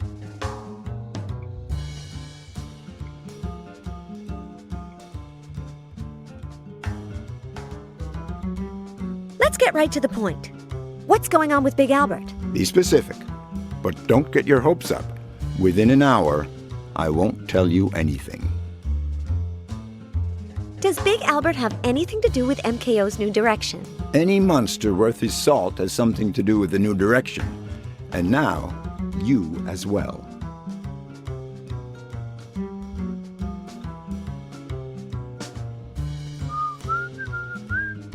What are you planning to do with Big Albert's brain? Don't worry about him.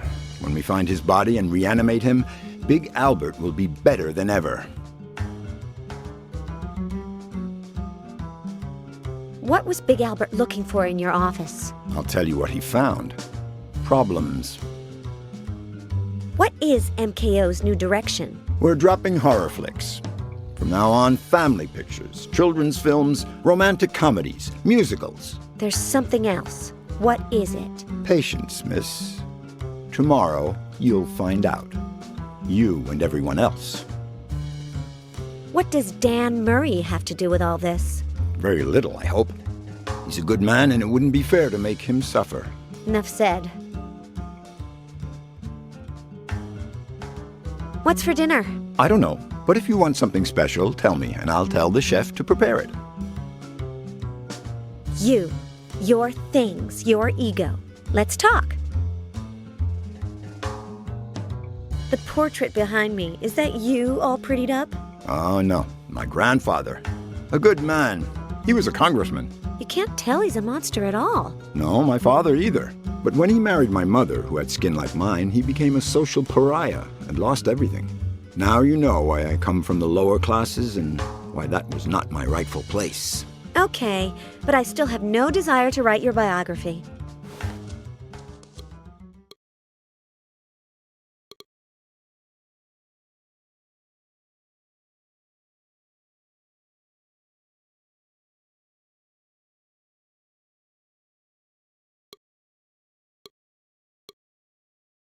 This is like Fitzrandolph's extra arm. Picked at random. The Prince by Nicholas Machiavelli. A good man, and a congressman to boot, my captor's grandfather. There are 2 safes, but I'm only interested in the top one, because that's where Big Albert's brain is. My plan is clear. First, I get Fitzrandolph out of the way, then I get the brain from the safe. I like to do things in order. It's an early Turner.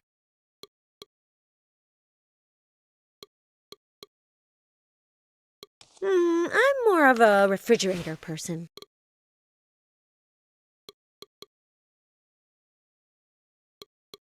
I decided I wouldn't put it on if, when I bit Dr. Cheeky, he screamed.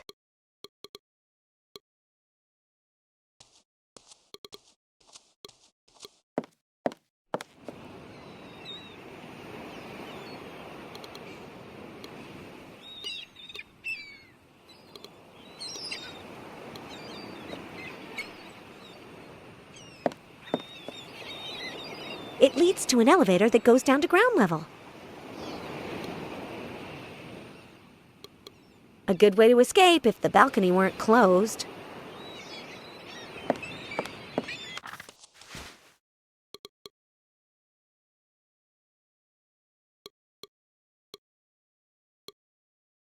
Filthy, inside and out.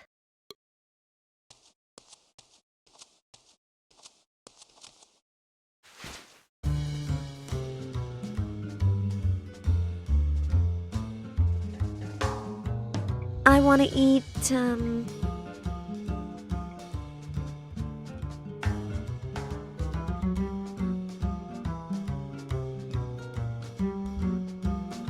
Big Albert's brain. You are already intelligent enough, young lady.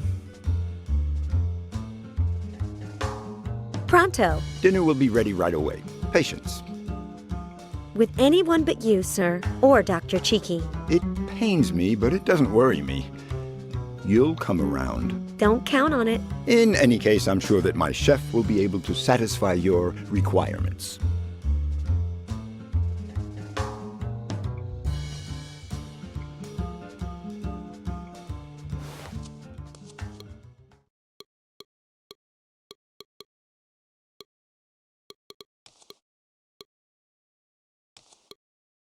I'm not gonna light it. It's probably fake, like the roses at the party.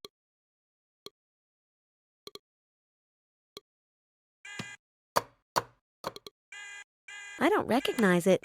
And the label on top looks like the scrawl of someone in a hurry. Looks like the scrawl of someone in a hurry.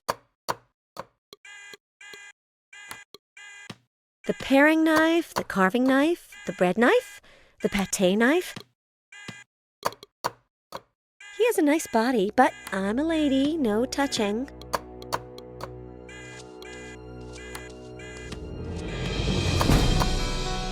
The little knife is the most harmless.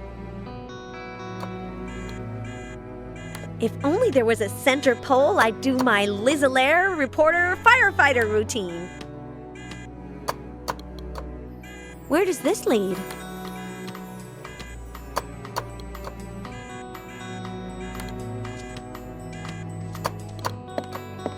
It's a painting of... Ah! No.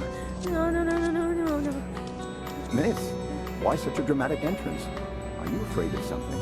Hi. No. Yes. Don't get involved. 2012-14. Nice curtains. Bye. Calm down, Liz. Don't get dramatic. It's a crocodile. A crocodile, yes. But in the painting, you can clearly see that it's not alive. So, calm down, okay? Okay. Very bad. This should be next to the emergency exit.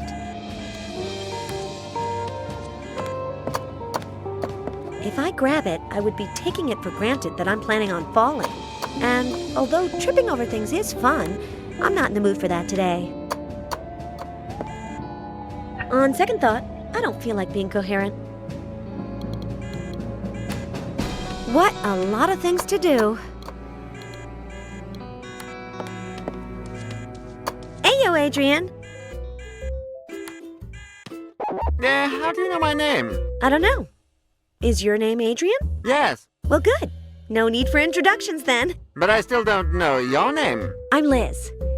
If you guess, I'll give you a kiss. I wouldn't be able to guess it in a million years. Ah, the kisses I still have yet to give.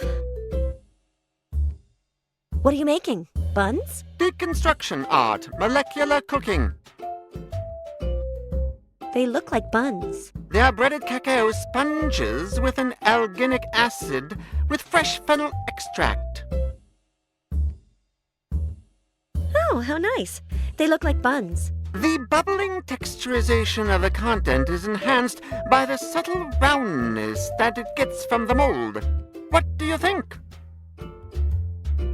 They look like buns to me. With the syringe, I imbue the mixture with fresh fennel extract, which explodes in pearls upon contact with the palate.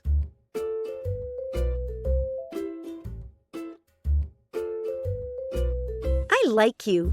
Know why? Because of the hat. Oh, I'm wearing it because I'm the chef of the Zeppelin. I like it. It's ridiculous. It looks terrible on you, but it makes me laugh. Thanks. If you're the chef, why are you in the hallway? Because I don't get along with the rest of the kitchen staff. They don't enjoy gastronomic arts, and they don't consider themselves to be artists and put their soul into what they do. They are dehumanizing the kitchen. Adrian the chef. Brief bio and interests. I'm the chef. I like cooking. Love it, cooking. I make up recipes. Anything that doesn't have anything to do with cooking?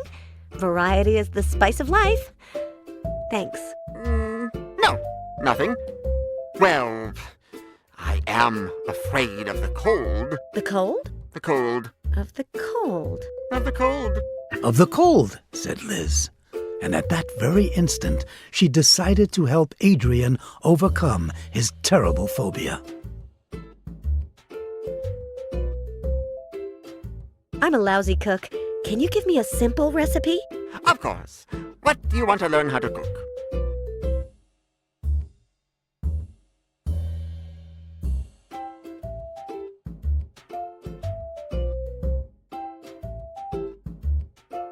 Something sweet. Very sweet. Terrine of sugus in syrup rolled in crushed pop rocks, glazed with pulverized M&Ms, and served on a bed of stewed Twizzlers. Only with a doctor's prescription.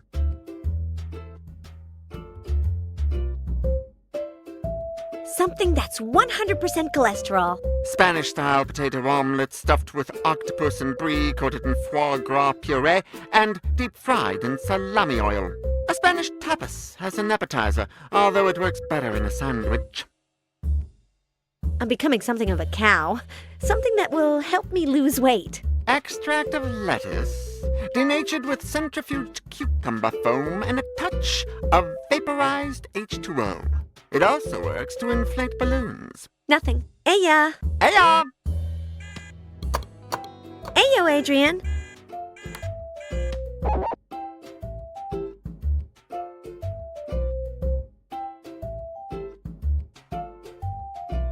What happens when you have to take something out of the freezer? I try to avoid it. But if Mr. Fitzrandolph asks me for something frozen, I go in, I grab it, and I get out in a hurry.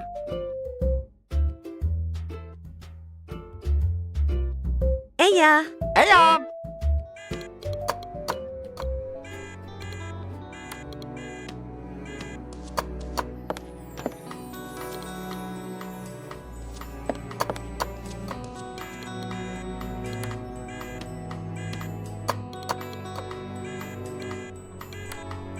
I bet the lower floor has a way out to the footbridge and that elevator Dr. Cheeky brought me up in.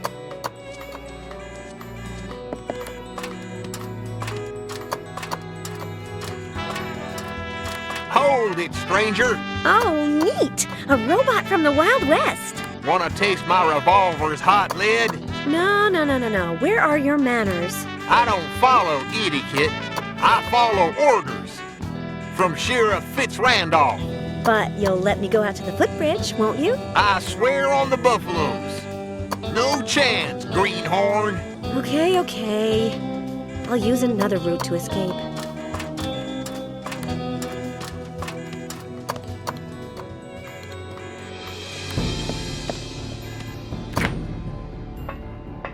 No, it's cold. My chest is very exposed. I'm not going any further. His style is dubious, but the glasses are pretty.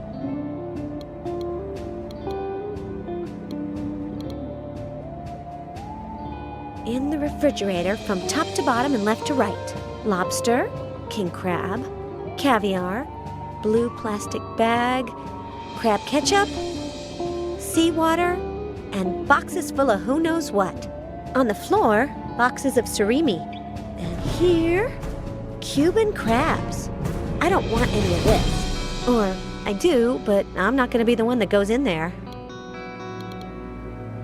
The hot dog of the sea.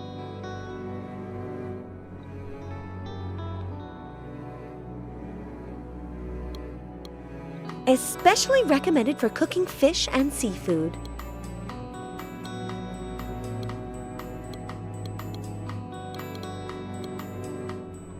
Direct from Havana. It's not red. Sugar, vinegar, salt, aromatic herbs, onion, and crab meat. It's not green. Ugly as Dr. Cheeky. I'd love to take a bite. The letter E is red and the O is black. The L is transparent, the B is odorless. I don't like the R, the S is in a hurry, and the T is hammering it. Lobster is definitely not a good name for this critter.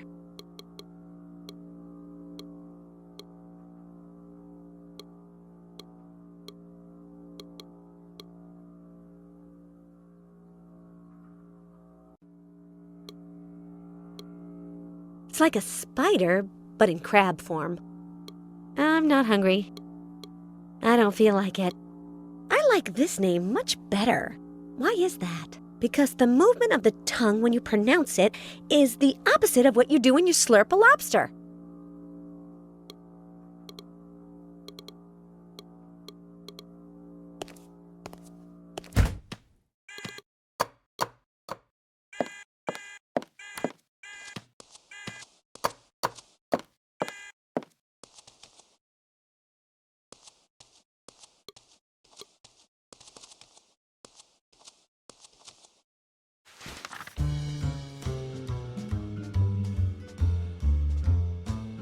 I want to eat,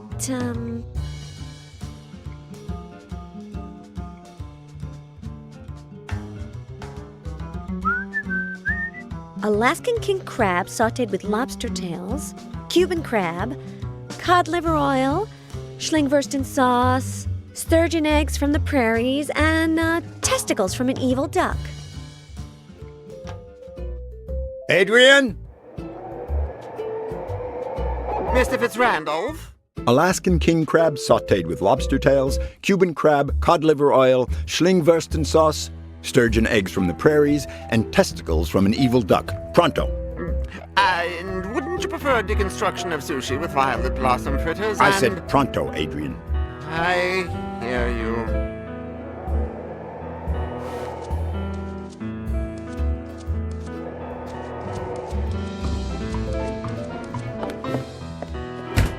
And as far as Adrian was concerned, Liz had done all she could for him. The rest was up to him.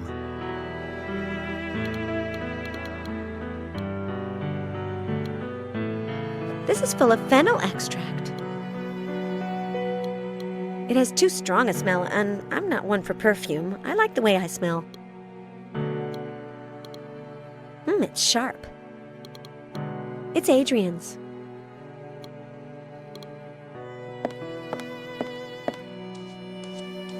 I'd be crazy to pick that up. Liz, you are. Very. Oh, in that case. Enough said.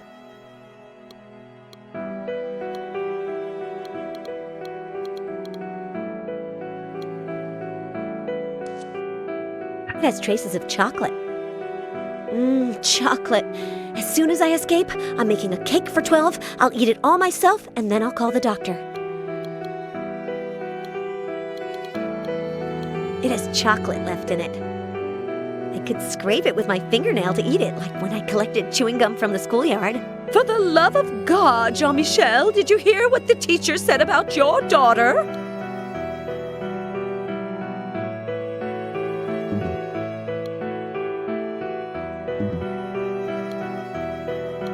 It smells like fennel extract. The nicest one I've found. A knapsack with a surprise.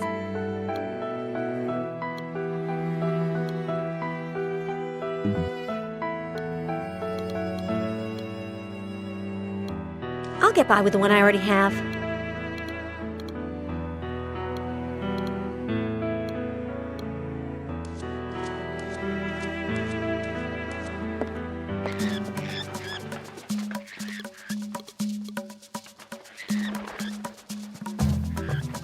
As Wilson's Seven Fingers knows very well, you shouldn't cover the hole under any circumstances. What a nag! Isn't this Deep Dean, the monster from 2000 Leagues of Undersea Fear? I'm not going to touch him.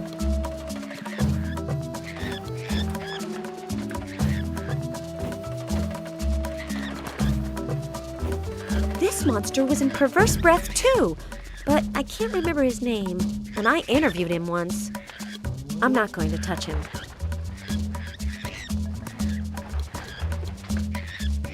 Firearms make a lot of noise, and my head hurts. More and more. 3 that use bullets, and 1 that doesn't.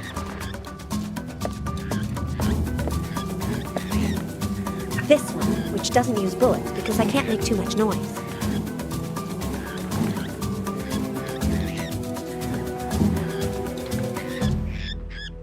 It's not loaded.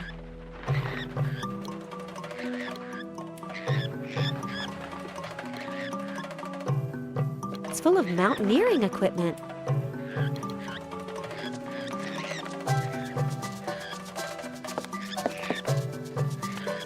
This. Why? I don't know. Or, yes. Who knows?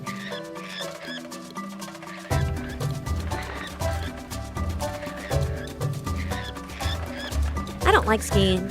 Why? Because with everything you have to wear, it takes forever to get up when you fall. And since what I like is the falling down part,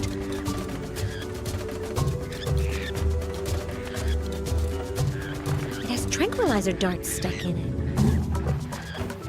I only played darts once. I got second place in the county.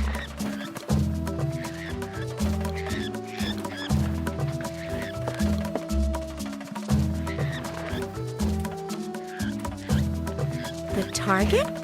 This box is better.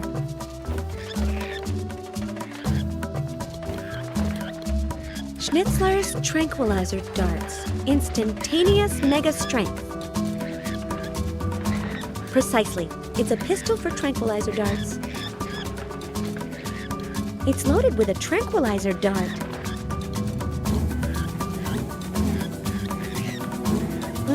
Those noises are unmistakable.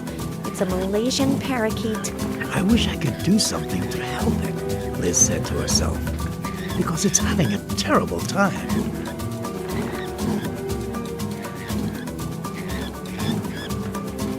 Okay, I'll extract the liquid from a pair of darts. I'm so good at scheming.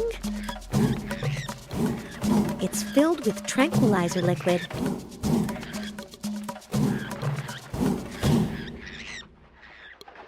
I would stroke it to calm it down, but it's too violent an animal.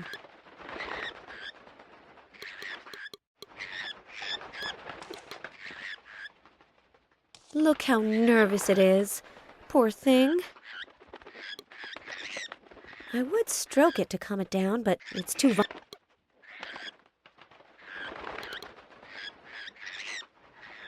You don't scare me, you know?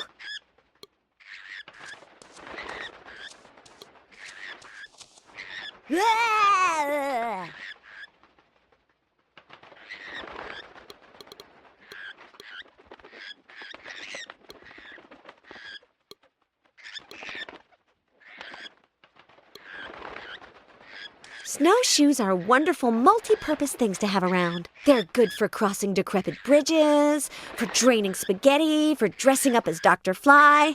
But I don't have to do anything with all this.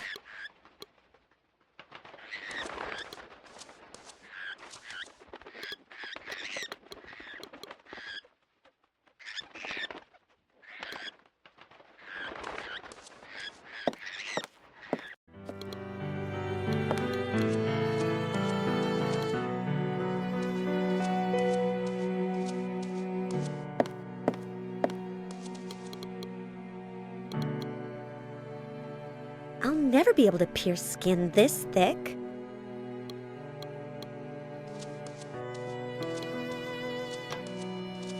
I'll show him.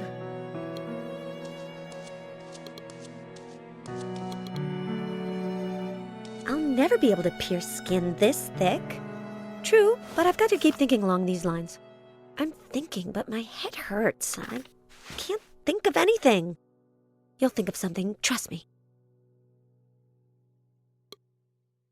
This is like Fitzrandolph's extra arm.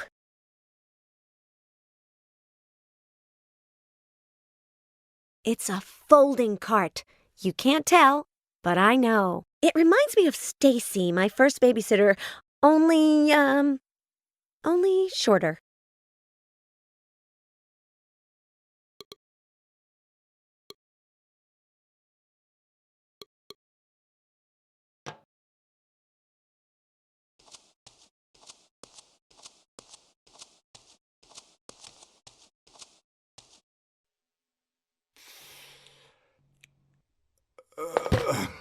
The first point of Liz's plan had just been completed.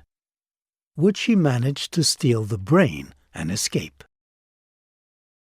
A speech about MKO's new direction. Looks like he's going to give it tomorrow. I'll have a good look at it later, when I escape.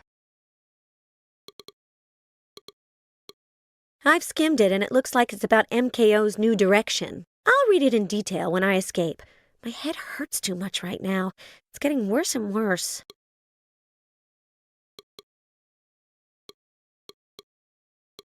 I'll get that brain back, whatever it takes.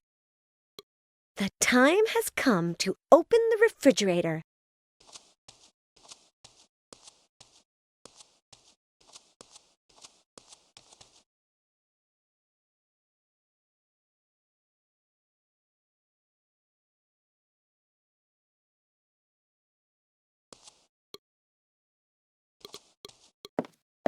Picked at random. A People's History of the United States, 1492 to the present. No reading. If I get started, I'll forget what I'm doing.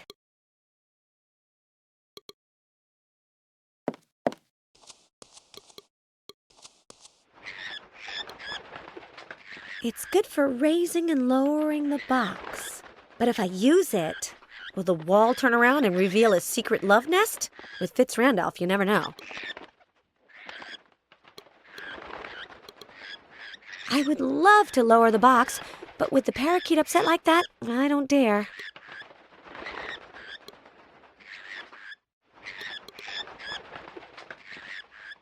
I was the second best sharpshooter at the Mendelssohn Club, but now I'm going to fire as if I wanted to be the first.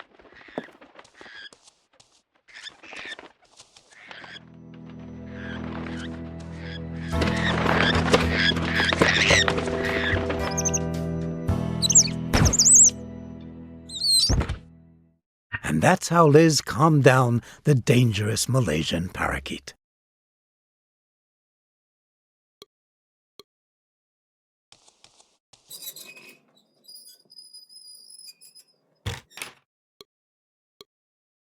I won't open the box no matter how asleep it is. But the strap wrapped around it... Mine.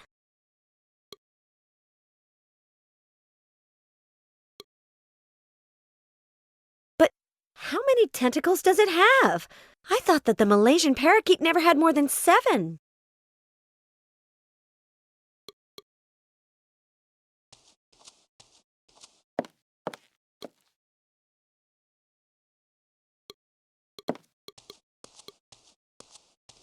I can't interrupt Adrian in the middle of his shock therapy.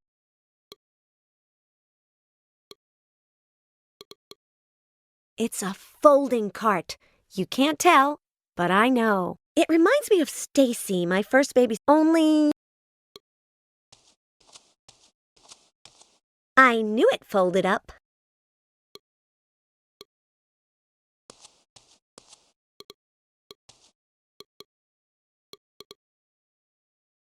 Malaysian parakeets don't usually enjoy that sort of thing.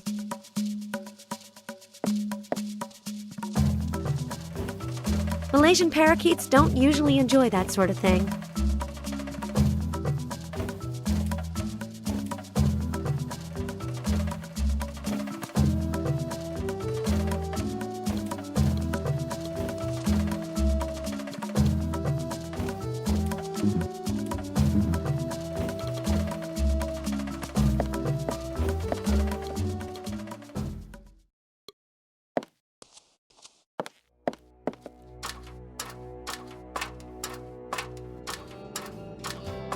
Hold it, stranger. Let me go. Come on. Have you seen my plunging neckline? Does it have a sheriff's badge? No. Now get. Well, that always works in the movies. I thought wearing a low-cut dress would have more advantages.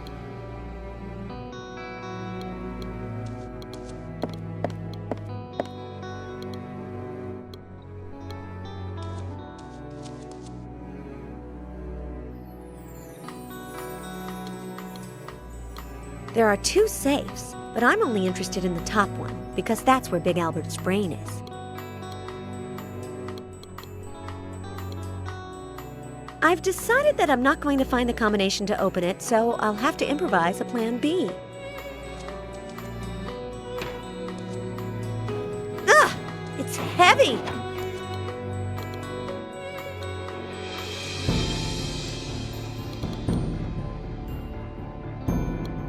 It starts out by saying, "This November 2nd will be remembered as the first day of a new era."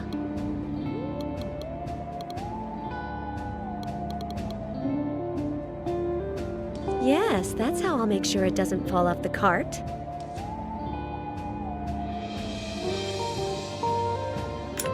There! I'm starting to feel very happy about what I'm doing.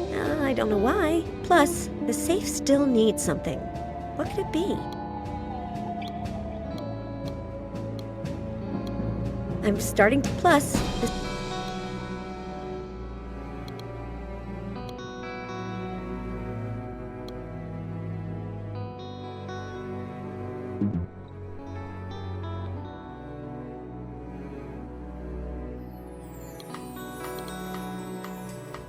The belt buckle will work to hook it on.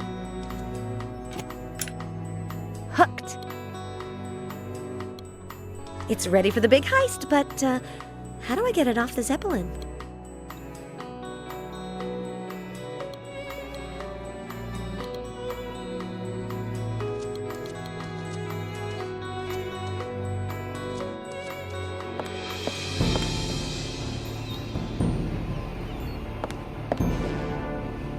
It leaves from the floor below.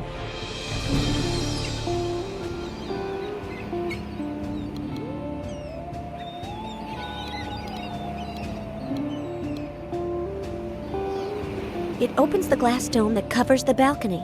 That is, if it works the same way as in Jack Simmons' Zeppelin, that adventurer I interviewed recently. I can't reach it.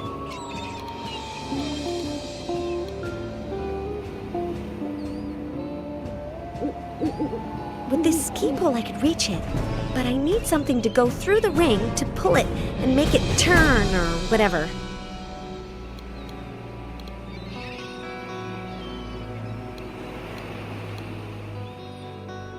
I don't know why, but something tells me that this is going to turn out to be nonsense. Yes, yes, yes! Foolish foolishness! With the ski pole and the strap of the mold as a hook, I could stretch the ring and make it turn, or whatever. I'm turning it! If this works, I'm painting my nails electric blue to celebrate!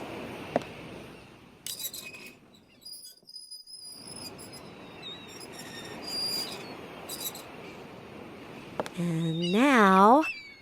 Oh, it shouldn't have worked. I don't have any nail polish on me. The best part is that now I have an escape route.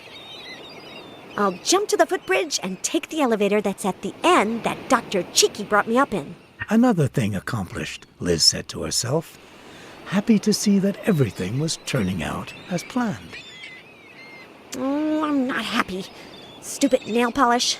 What have I ever done to it? Does it want to make me cry? Does it think it's better than a... Wait, what is that on the ground? It's a... Why can I never get that word out? Doesn't matter. Whatever it's called, it would help me escape. I'll escape through here when I steal Big Albert's brain. Yes, yes, yes! The time has arrived to open the refrigerator! And that's how Liz stole Big Albert's brain from the Zeppelin. You should have seen Dan's face when she arrived.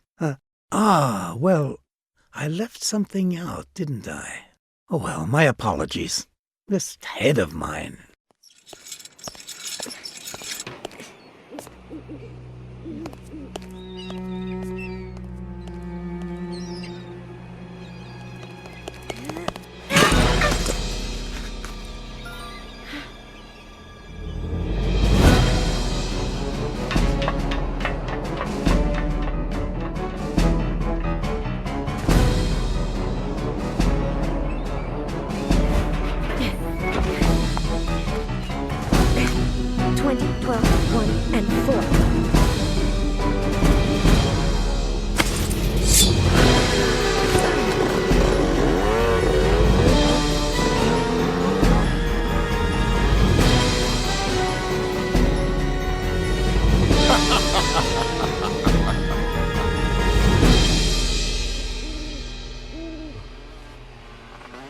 Motorcycle coming now.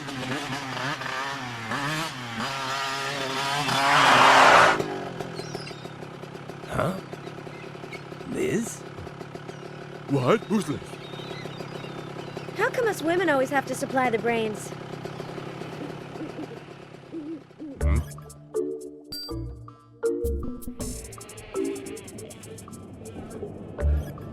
Murray! Murray! Murray!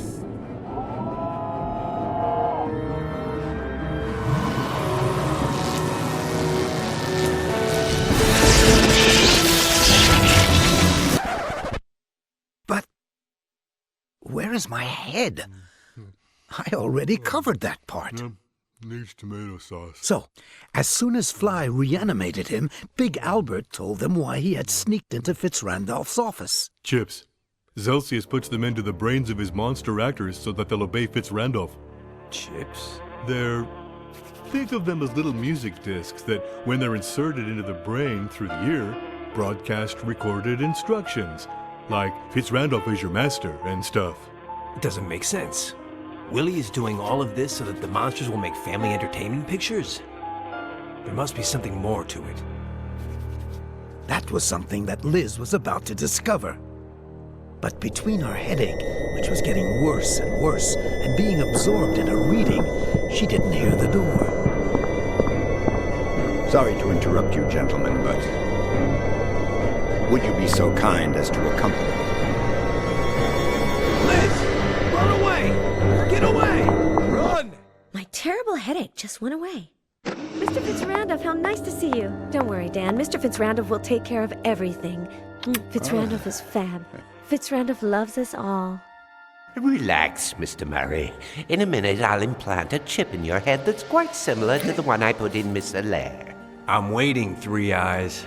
Zelsius has really lost it if he believes that I'm going to sit here with my hands tied together until he puts his chip in me, said Dan. Oh, what a guy. Your friend the insect will have to wait. I haven't developed a chip for mosquito brains yet. Zelsius, he always manages to get me irritatedly furious. Relax, Half Pint. We're gonna win this one.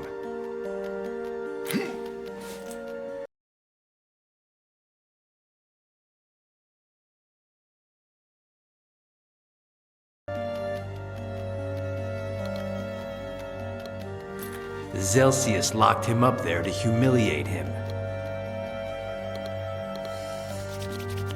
As he said, he's preparing a chip that will transform me into Fitzrandolph's slave.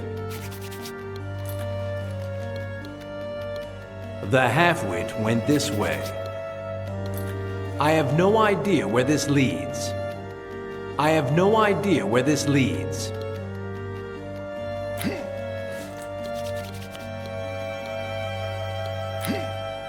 Hey, Half Pint. What is it, Murray?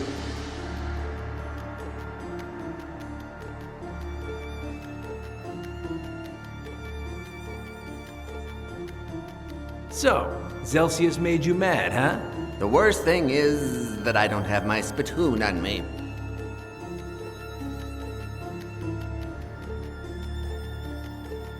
I don't know what spittle you're talking about, and I shouldn't want to know. Explain yourself. When I get angry, I salivate. You see, Murray, my saliva is corrosive, like that of flies. It's like a solvent. When I get angry, my body generates corrosive saliva as a defense mechanism against whatever causes the anger. How corrosive? Not enough to corrode the metal of this cage, but enough to leave you without pants. Fascinating.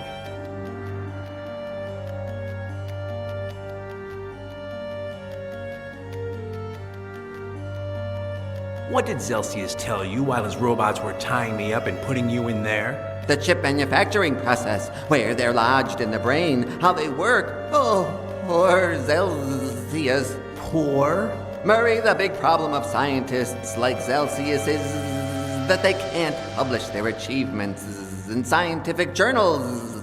So they have to kidnap colleagues like me to share their advances with someone who understands what they're talking about.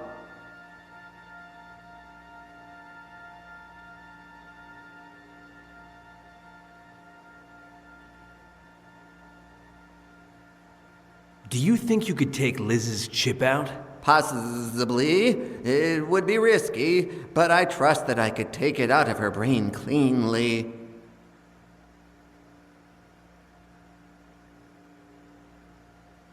Why is he preparing my chip and not yours? Because each monster needs a different model. You non-monsters, on the other hand, are so alike, he'll put one in you that's identical to the one Liz has. Do you have good aim spitting, Half-Pint?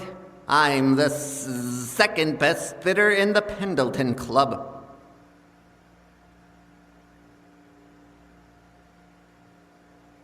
I'll call Celsius and you'll spit in his face. Deal? Murray, I'm a scientist, not a killer. I won't discuss it. Anyway, we'll still be captive. At any moment, someone's going to come, see Celsius, and our situation is going to get worse. Spit for me.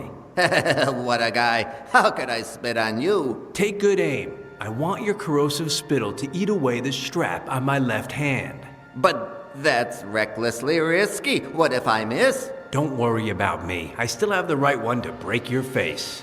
Go for it. Know something? Something's wrong when I feel the need to ask an eminent scientist if he knows the differences between the words hand and foot. I'm sorry, Murray, but you're very far away.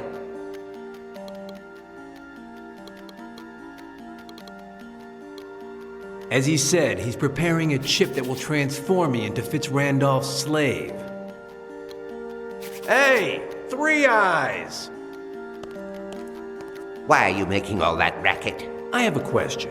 One and only one. Where are Big Albert, the poet, and the immaterial man? Right here, in a cell next to my desk, impatiently waiting their turns to get their chips. There's your answer. My feet are tied and... Okay, one goal. It doesn't go down any lower? Bingo. Sorry, the cage doesn't come down any lower. Hey, Three Eyes, I have a question. One and only one. What have you done with Liz? Oh, we've improved her. Now she's less crazy. She obeys Fitzrandolph, and she accepts my gifts. I don't want to go into too much detail, but we scientists also have our needs. Question resolved. Hey, Half-Pint. What is it, Murray?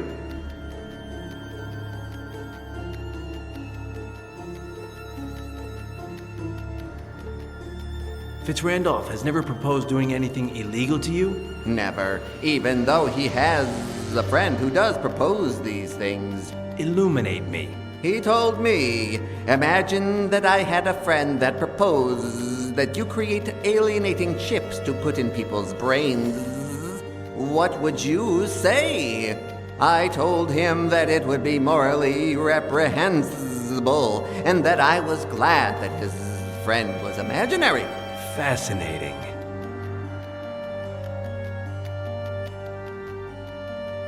Relax. Hey, Three Eyes, I have a question. One and only one.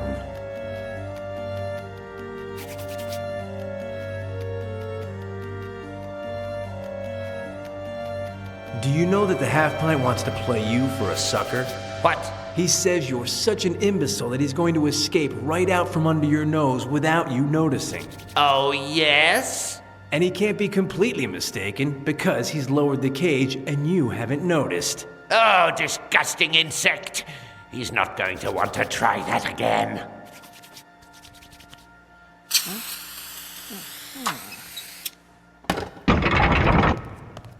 So, half-pint, what's the anger level? Overflowingly high. Drool level? Highly overflowing. Do me a favor, don't miss. And without further ado, Dan was finally free. He freed Professor Fly immediately and got ready to do something he'd been mulling over in his head for a while.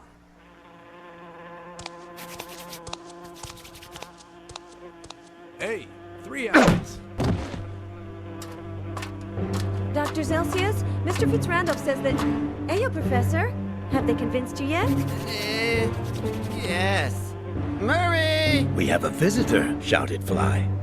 Dan welcomed the visitor with his usual grace, meaning that he immediately tied her up. Then Fly demonstrated his scientific ability by cleanly extracting the chip from Liz's brain. Uh-oh. Uh-oh, what? It broke. A little piece is still lodged in her brain and I can't get it out. So, what do we do now?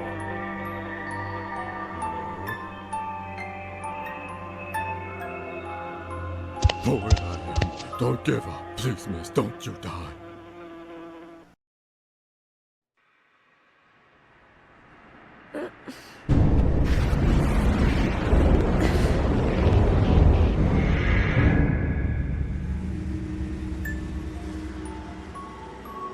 Ayo, poet.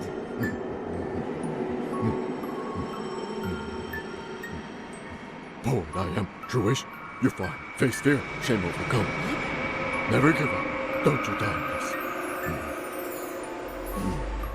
miss. The Poet of Pain's message could not have been more clear.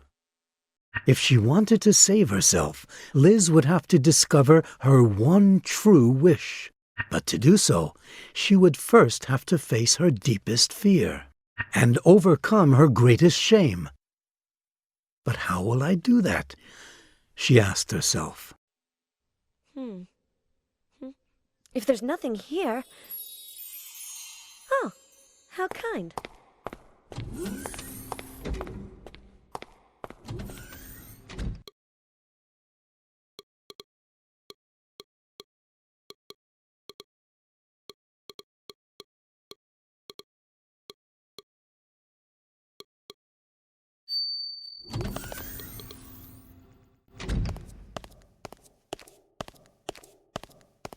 Reminds me of Queenie, my beautiful sister, the painter. Ayo, Queenie! 5 paintings, little sister. Get it? What? Stop being thick and help me out. 5 paintings. 5 blasted paintings. For tomorrow. Are you having an exhibit? If I make it. But I'm dry, Lizzie. I don't know what in tarnation to paint. But me? You paint so much better than I do. Take that story somewhere else. I need ideas. Okay, about what? I have no idea. Which? Scenes, Lizzie. Megalithic scenes. Amazing. To take my breath away. Get it? Yes. You know what? In the last few days, a ton of megalithic, amazing, breathtaking things have happened to me. I don't need tons, just 5. Shoot. I'll tell you. No, I won't tell you. How can that be? Right now, I can't remember anything. Nothing? Nothing. Lizzie, don't give up. Use your noggin. Get it? Okay, I'll try to remember 5 scenes to inspire you, said Liz. When did you get back from Paris? Never. When in tarnation did you get back? Where? to Paris. No more than an instant ago. Why? Curiosity. You have an opening tomorrow. Let's talk about it. How many more paintings do you need for the opening tomorrow? 5. 5 darn paintings. When you think of something breathtaking, send it my way.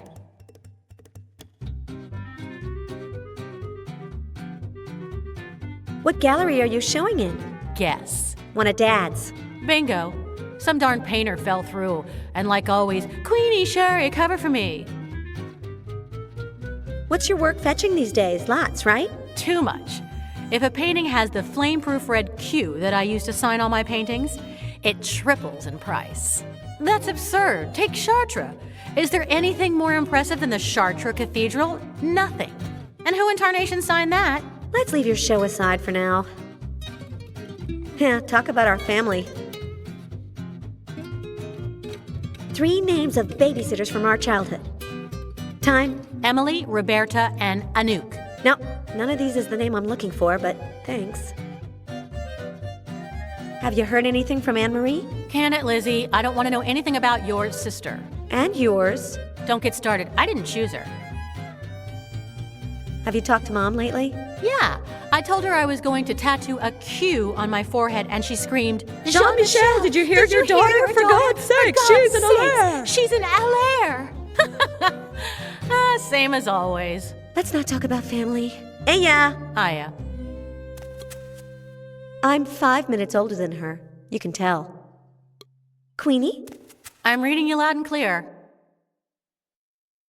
Do you know what my deepest fear is? That you'll be swallowed by a crocodile? From that time when we were pretending that Anne-Marie was Tarzan. And you were Jane, and I was Cheetah, and Dad's car was a crocodile. You opened up the hood and put your head inside as if it was eating you, and it closed on you. And I was in a coma for a week. Thanks.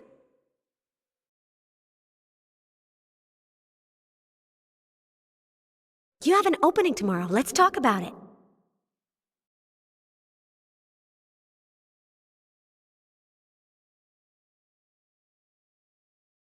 Why are you so behind? Because Paris is a feast and I'm no nun.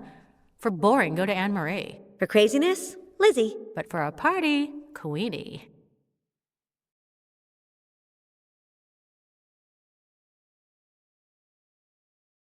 Let's leave your show aside for now. Yeah, talk about our family. Let's not talk about family. Hey, yeah. Hiya.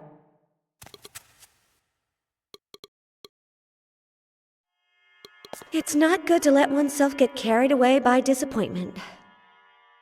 Art books and painting supplies. 100% Queenie. I like the way Queenie leaves everything such a mess. Art books and... The guy in the photo is Queenie's official boyfriend. He's crazy. I like him. Painting, bottle, cans, sketches. There's nothing interesting here. An artist has no home in Europe except in Paris. Friedrich Nietzsche. It can't be opened. It's a fake window. I don't need any of these art books. No, Queenie needs it to finish off her show tomorrow. Once I was looking for a needle in a haystack.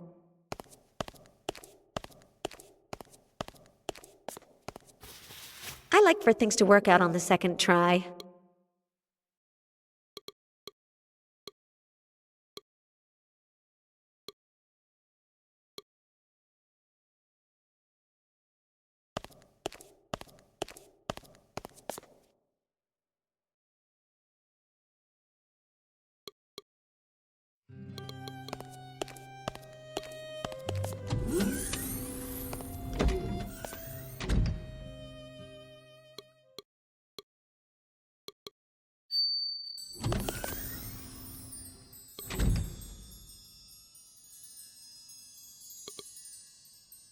They say that my first babysitter, what was her name? Hung it up here to distract me, and that it made me forget the man that makes us not want to bathe. It's broken. Portable rain. This reminds me of my first, what was it called? This reminds me of my...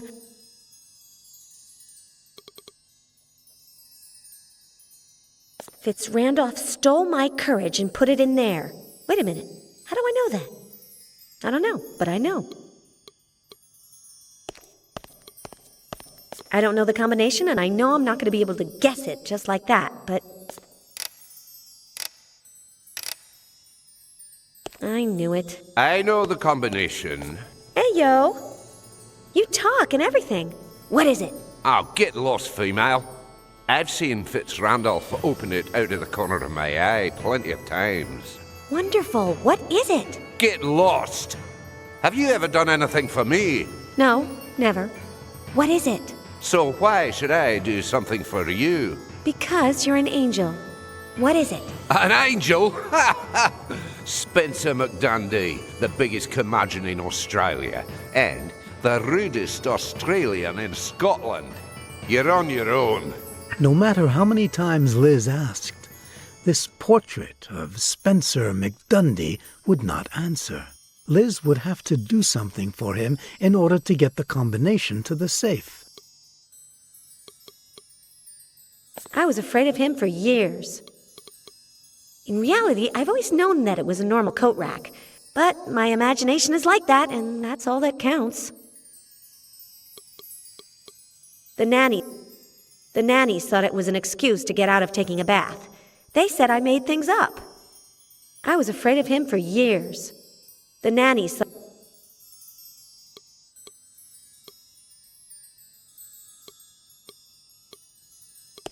That guy on the motorcycle? Something about him doesn't sit right with me. Ah, I just remembered something. I escaped from Fitzrandolph on a motorcycle with a sidecar. Yes, yes, yes!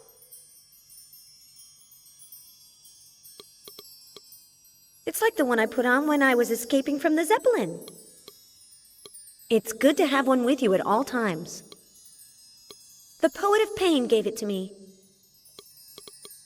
The poet of pain gave it to me.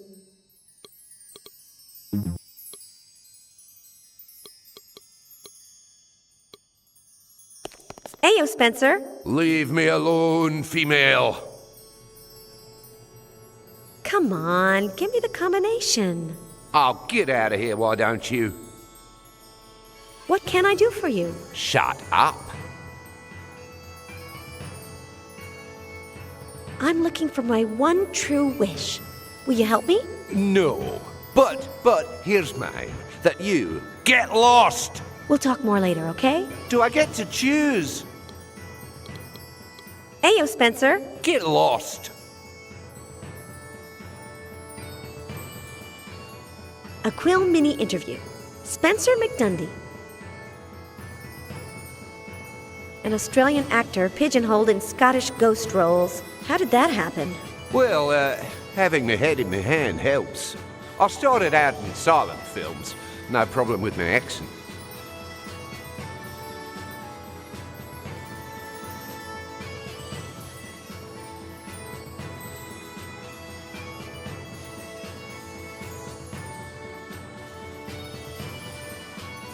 Of all your pictures, which is your favorite? Oh, none of them. They're unbearable. Like you are, female. If you leave me alone, I'll smile. You're as nasty as the Grim Reaper and Ava Morte together. Why is that? Because that's just the way I'm drawn. Get lost! Have you only ever played Scottish ghosts? Oh, and as a headless horseman in 12 different versions of the legend of Sleepy Hollow. Oh, an awful story. End of interview. Let's go back to chatting informally. What can I do for you? Get lost! Come on, give me the combination. Oh, get out of here, why don't you? Hey, yeah. Get lost! I don't want to take a bath. I don't want to stop it.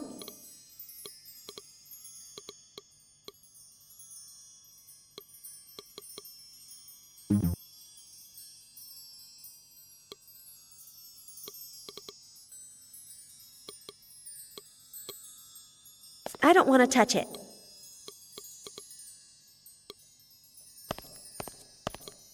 Does it work?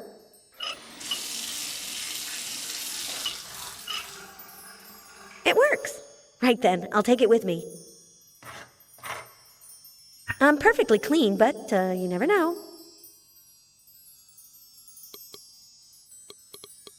If I turn the faucet of the bathtub, I'll get wet.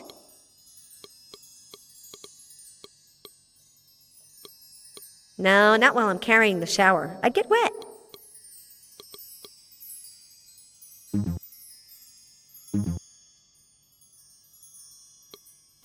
Ever since it got dragon claws, it hasn't barked. I'm perfectly clean. I'm gleaming.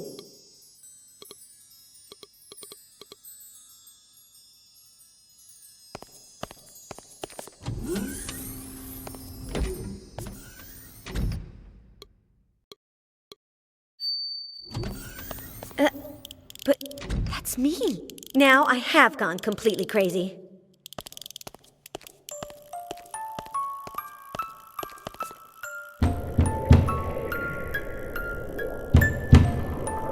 Ugh, crazy and deaf. What am I reading? What am I reading? The glass is too thick for me to hear me.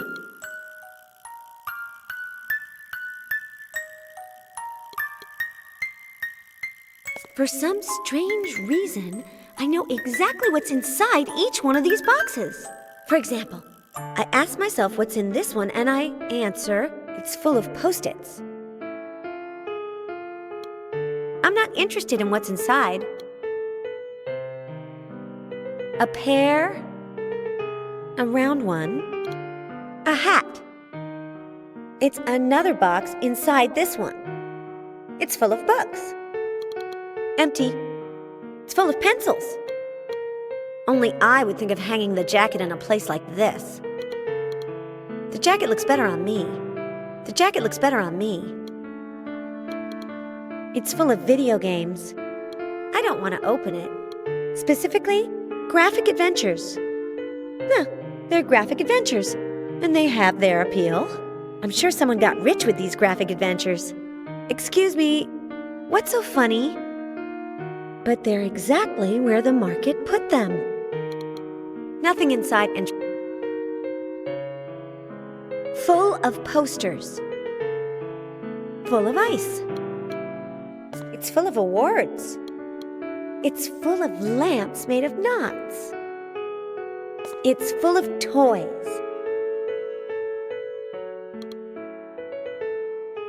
Stationery. Made of toothpicks. Of braziers. Full of snails. It's not one box, but many small boxes. It's full of ideas. Full of tussle-lego.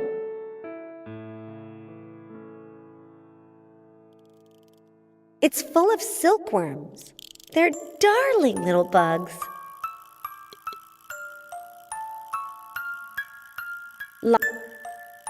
Me by William A. Fitzrandall. I read it some time ago.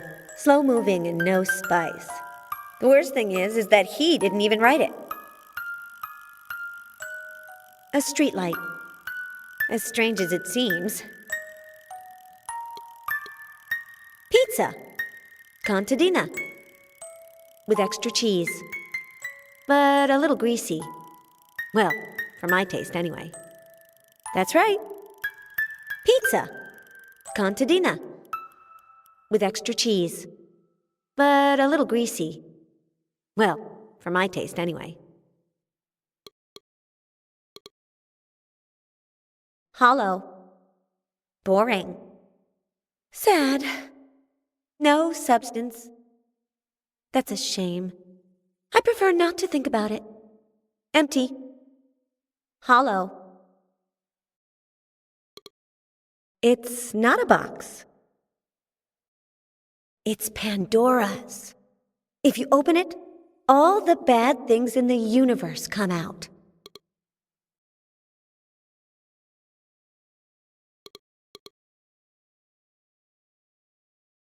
It has a typical lamp made of knots on it. It's a faraway country.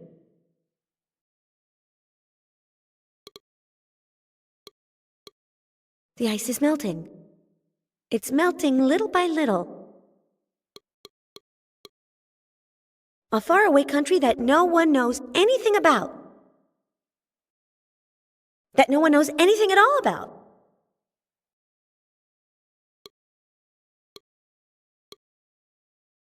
I get stuck, although this button...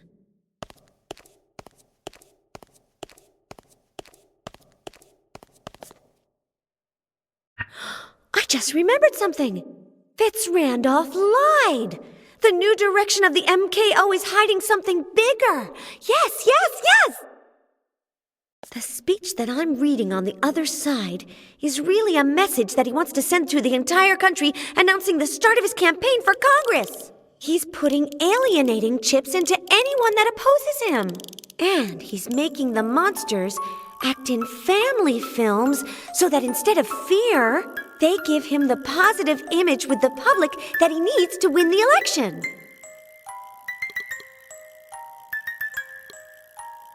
I don't want it. Let's see. This notebook looks familiar. Ah! I just remembered something. I caught Big Albert snooping around Fitz Randolph's office. Yes, yes, yes!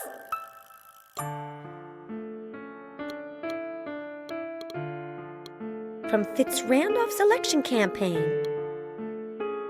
That's the one Big Albert was carrying when he escaped from Fitz Randolph's office.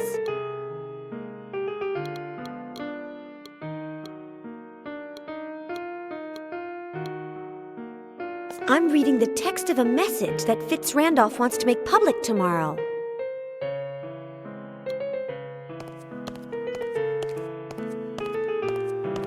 Impossible for me to hear me through the glass.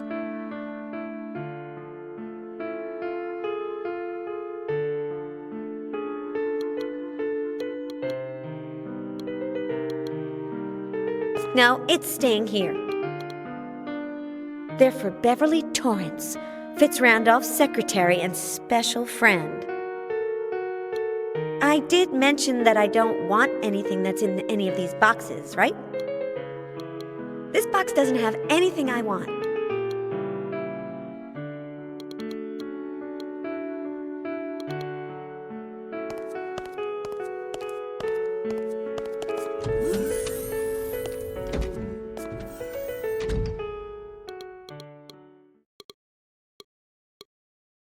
There's no button. The slogan's a little presumptuous, isn't it? The shape is the same, but this is not the place for a campaign button. The shape is the same, but this is not the place for a campaign button.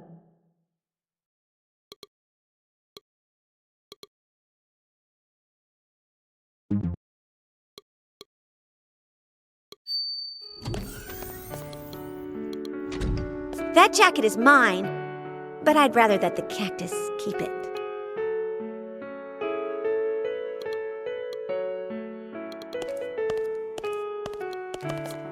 It's full of video games.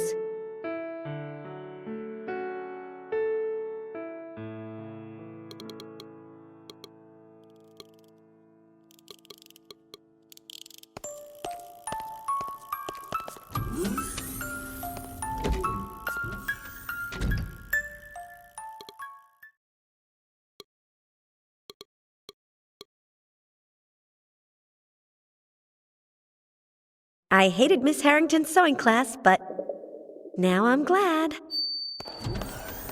No doubt this is a dance floor, the one at my parents' house. Exactly. And there's the orchestra and Armando, the butler. Heyo, Armando. Heyo. Heyo. But if it isn't my little Eliza, how are you, my dear? Well, strange. What a lot of people, aren't there? Ah, you're strange. Don't worry. Thanks. There's a lot of people, huh? Oh, yes. Half the county showed up at the dance. People who are very discreet and who follow the rules. Are you willing to dance for once? No way. People always laugh at me when I dance. Since you came onto the dance floor, I imagine that you wanted to dance. No way. Nothing makes me feel more embarrassed than... You know what, Armando? I'm going to dance. I will overcome my greatest embarrassment, as the poet of pain said I would. Now you are talking. Show me your dance card, and get out there on the dance floor. Card? Dance card. Don't you have one? No. Will you let that go just once? Impossible. Rules are rules. What would your mother say? Jean-Michel, your daughter is on the dance floor without a dance card. For heaven's sake, she's in a lair. As it should be. So, go get a dance card, and come back when you have one. Are you sure I can't dance without a card? I am sure, Eliza, you can't. Your mother would kick me out if she ever found out. Rules are rules. Where can I find a dance card? I am no expert on this type of fruit, but I heard that they grow in damp places. You've brought a lovely orchestra. Do you like it? I brought it for your mother, because she loves flowers. But it didn't impress her as much as I'd hoped. She only likes roses, and only hers. She loves to show them off. Heya! Heya!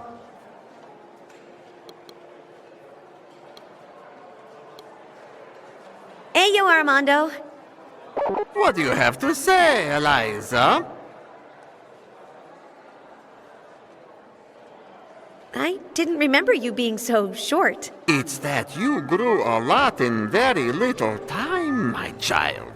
You were much later than your sister Anne-Marie in getting your growth spurt. Of course, I didn't want to be first. Heya! Heya!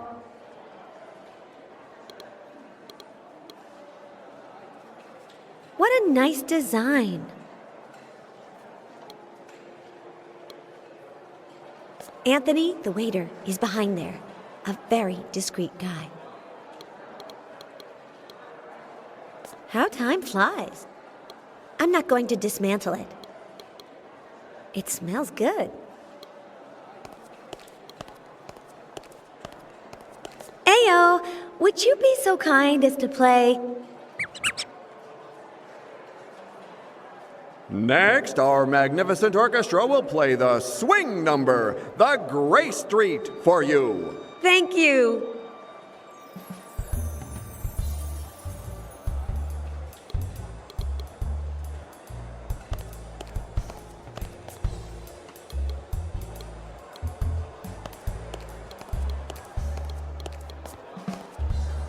It reminds me of someone, but in juicer form.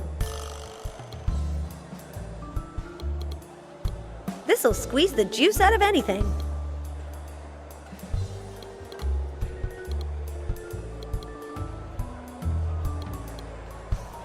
Should I clean it? No. Should I straighten it up? No. Should I start serving drinks? No. Should I clean it? No.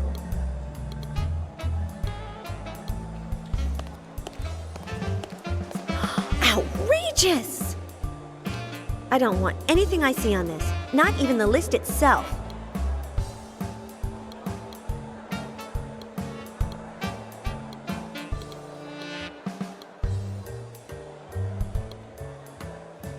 A cone.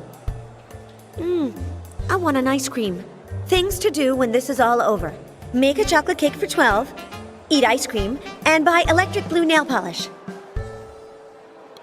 Too much cold altogether. He's in his habitat.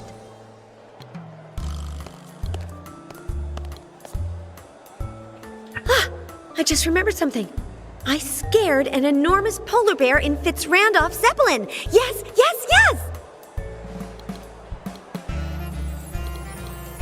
Some drunk must have dropped it.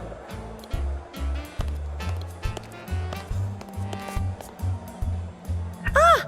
I just remembered something. I had a violent argument with that jerk Dan Murray. Yes, yes, yes!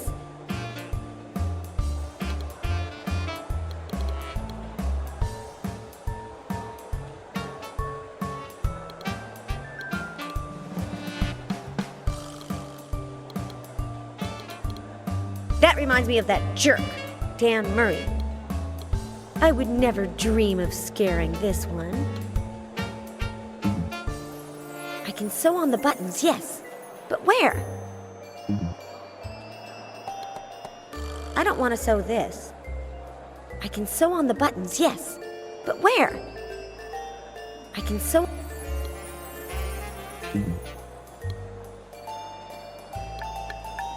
I can assure you that when I scared the bear on this... I would never dream of scaring this one. I can assure you that when I scared the bear on the Zeppelin, I was exquisitely terrifying, just like the vampiress Eva Morte.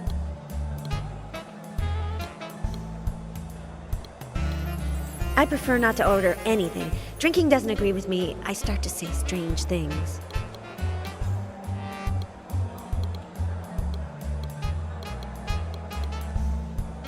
I can't stop time.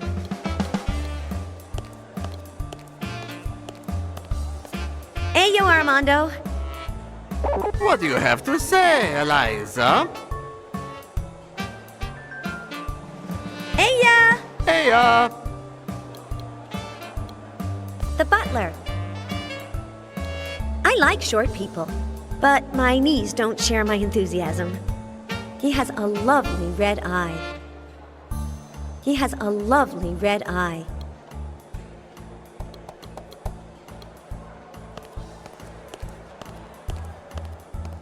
I'll ask them to play. Ladies and gentlemen, our orchestra will now play the polka VDS Jimenez for you. Thank you.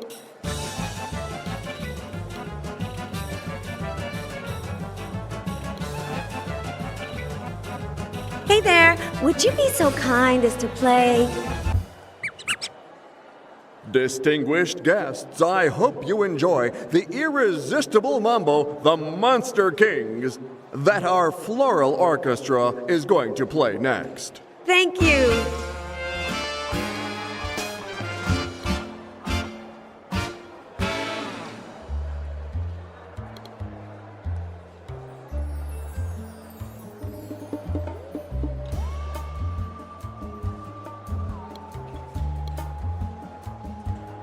Can you play? Ladies and gentlemen, get ready for the delicious ragtime Once I Ate a Rose, played by our orchestra. Thank you.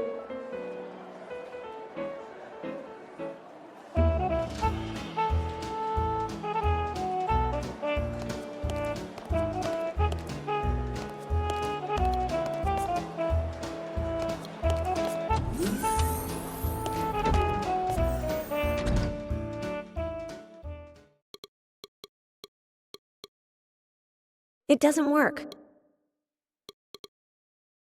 Second button. All done.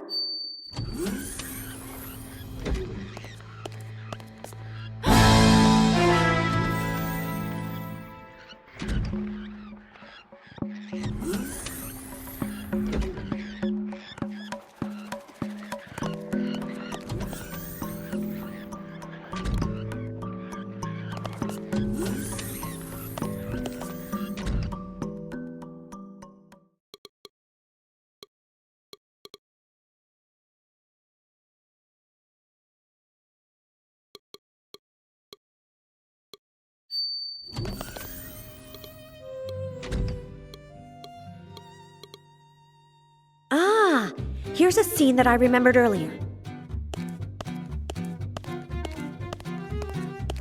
Here goes, Queenie. I escaped from a Zeppelin on a motorcycle. I started it up on the first try.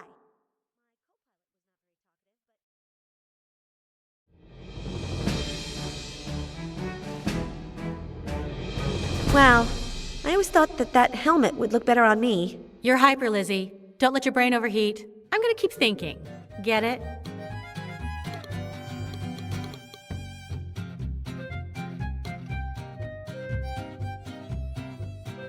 Ah, here's a scene that I remembered earlier.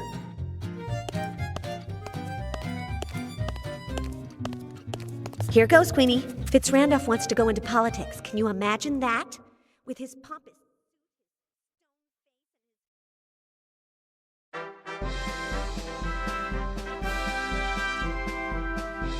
Do you really think he'll go around dressed like that? But Lizzie, it's artistic license. I'm gonna keep thinking.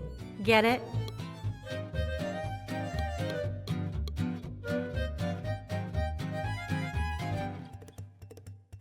Ah, here's a scene that I remembered earlier. Here goes, Queenie. I caught Big Albert, the most intelligent man in the world, in the act of snooping.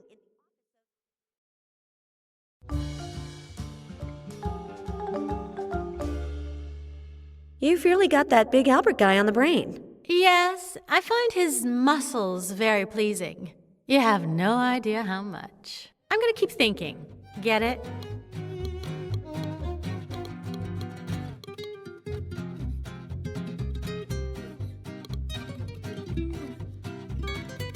Ah, here's a scene that I remembered earlier.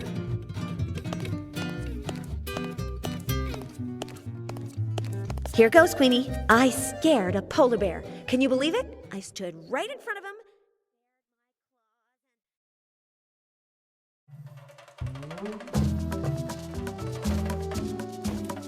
I like it, but, don't I look a little strange? You are strange, sister. Very strange. I'm gonna keep thinking. Get it? I'm much better looking in real life. No, Queenie doesn't need it. I still can't believe that Fitzrandolph is manipulating the minds of the people in order to go into politics.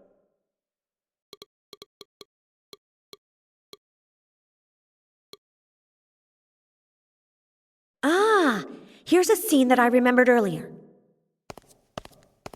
Here goes, Queenie. Fitzrandolph Mansion, Horror Film Awards ceremony, sitting in a falcon spirit. A jerk known as Dan Murray goes up against...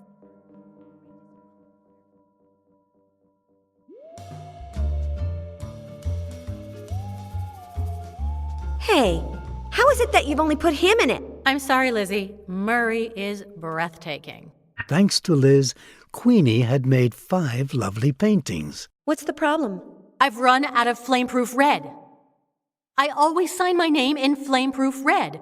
It might seem silly to you, but without my signature, it's as if I didn't paint these paintings. Okay, I'll go out and get you some. Now, on a Saturday night? Tonight is Saturday night? Little sister, in Paris, it's always Saturday night. The rebel of the family. Queenie? I'm reading you loud and clear. On the boyfriend front, how are things going? 3. At the same time? Are you wacko? In shifts? How practical. And you, Lizzie? None. Also by shifts. Keep your lips zipped about it. If Mom finds out, I'll be in hot water. Get it? Red what? Flameproof. As soon as I get it, I'll sign my paintings and help you with whatever you think up. Hiya! Hiya. Although she didn't capture my best profile, I could see Queenie has an accurate conception of her sister. Jerk.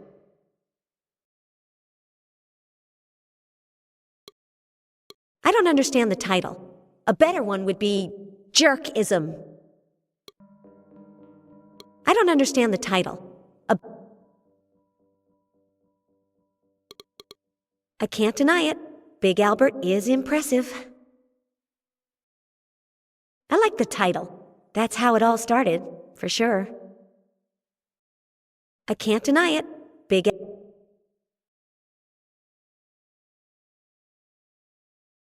I don't want any of this.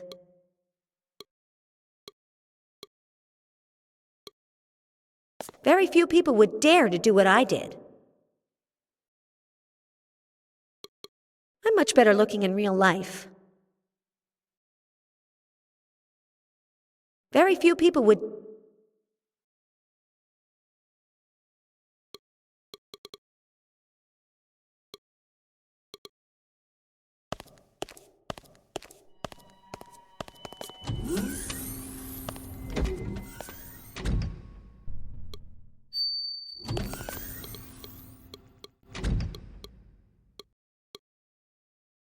He will give me the combination to the safe. Yes, yes, yes.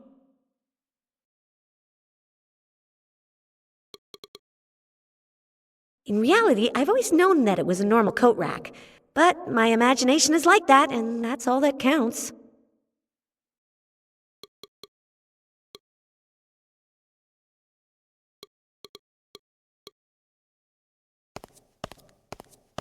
Ayo, Spencer. Weren't you going?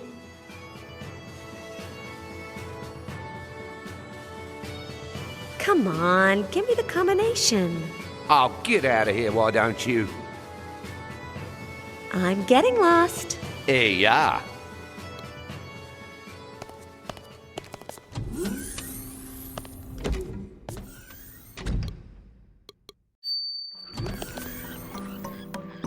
That's scary. They're having a coffee clutch, talking about their things. These generate a lot of foam. I know, because one Christmas we pretended that Anne-Marie was Santa Claus and I was his barber. Cards of all types grow on it. It's emaciated.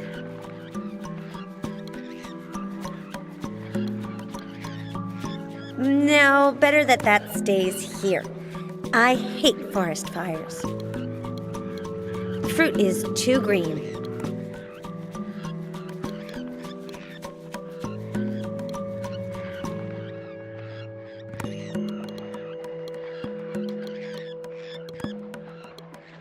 And what if the tree catches fire later? It's heavy.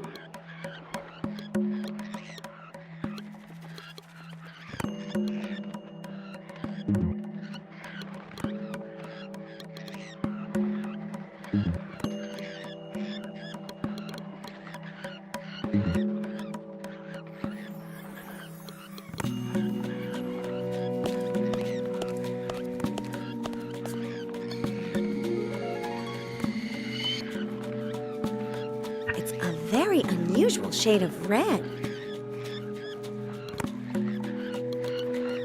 Taken off the extinguisher, will it be fireproof red? Or what is that shade called? Taken off the extinguisher, will it be fireproof red? Or what is that shade called?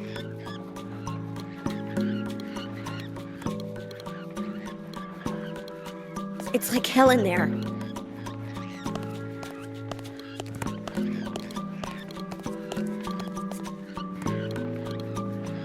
I don't have the courage for that.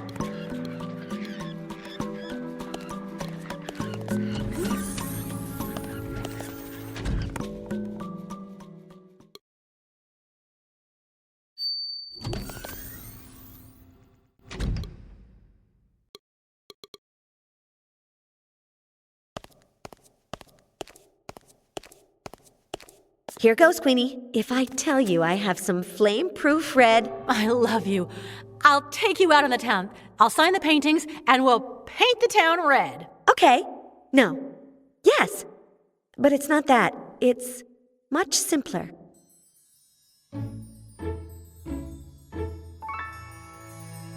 Does it do anything for you?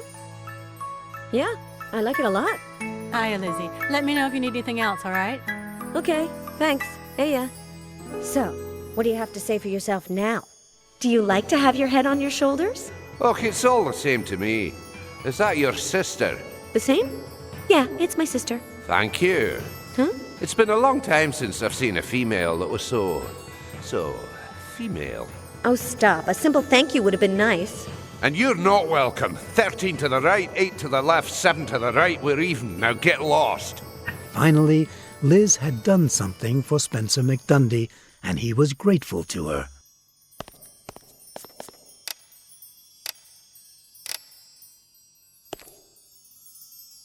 I've gotten my courage back and I should be happy, but what's Queenie got that I don't got?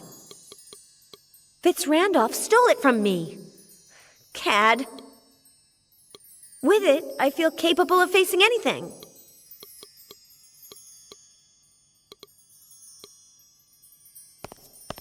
Ayo, Spencer. Ayo, female.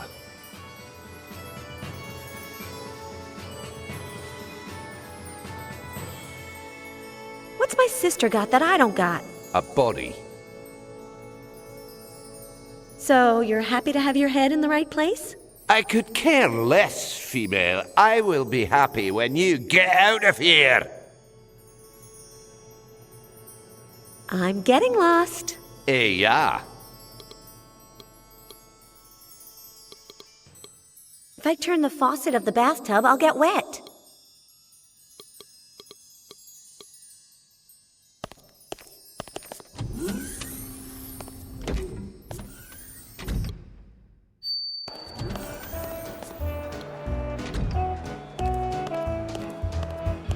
Hey there, would you be so kind as to play? Ladies and gentlemen, it's an honor for me to announce the following number our orchestra will play is the rumba, so that you say it. Thank you.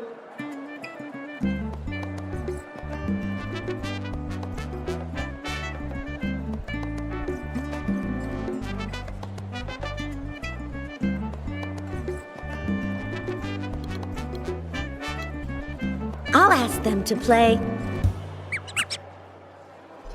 Ladies and gentlemen, our orchestra will now take a short break. Thank you.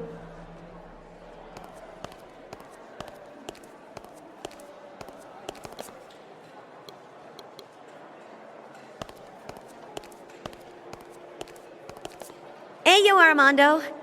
What do you have to say, Eliza?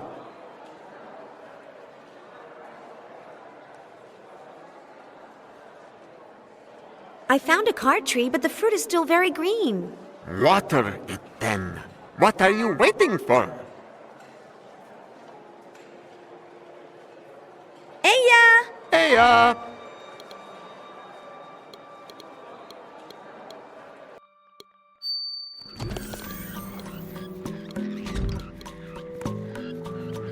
Yes, I'll put it on top of the tree. Although, am I tall enough?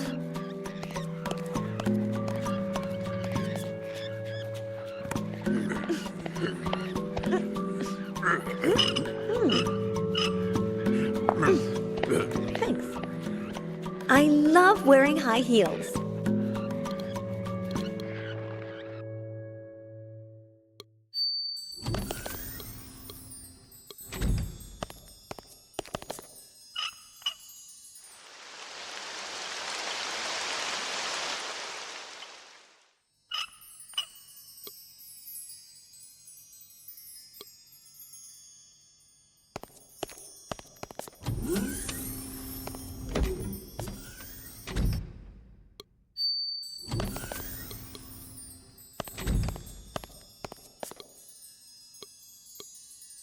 It's empty.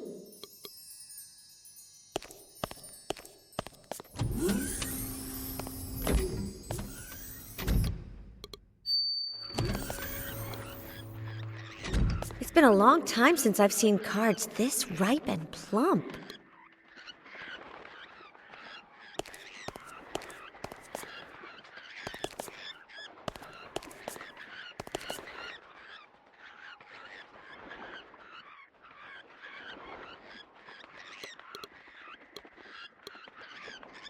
As a fruit tree, it's atypical. As a printer, also.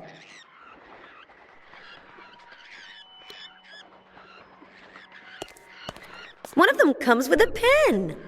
And I know what to use it for.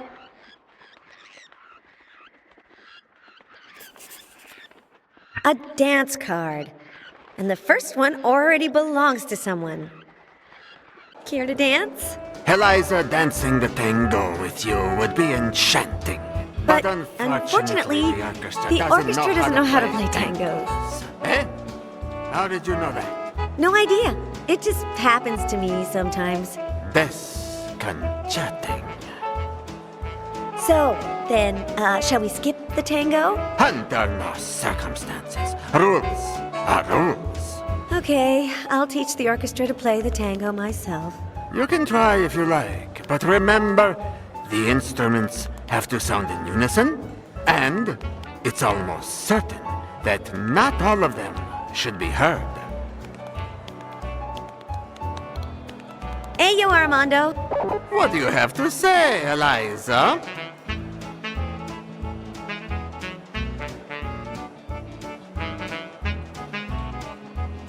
Can't we skip the tango? But the child, rules are rules. Hey, Hey,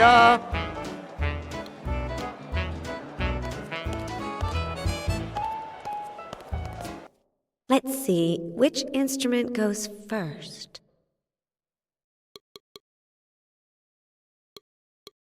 That's good, but remember that you can ask this instrument to stop whenever you want.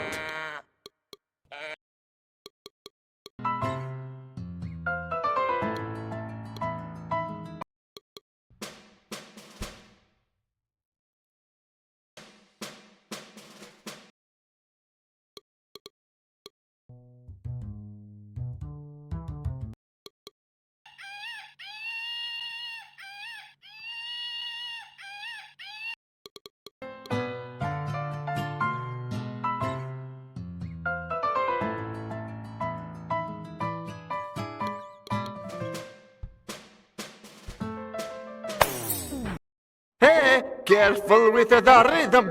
The instruments must start playing at the same time and not come in when they feel like it. Rules are rules.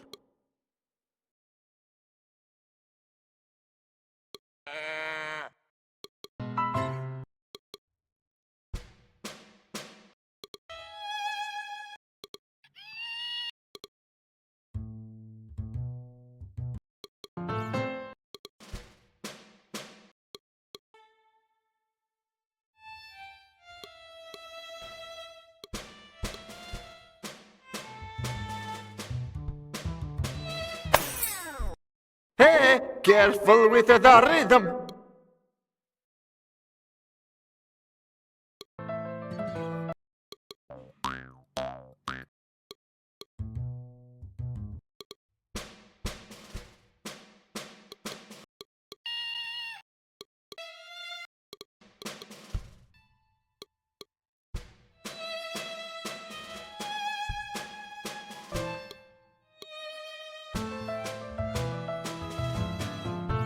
Hey, now that sounds like a tango.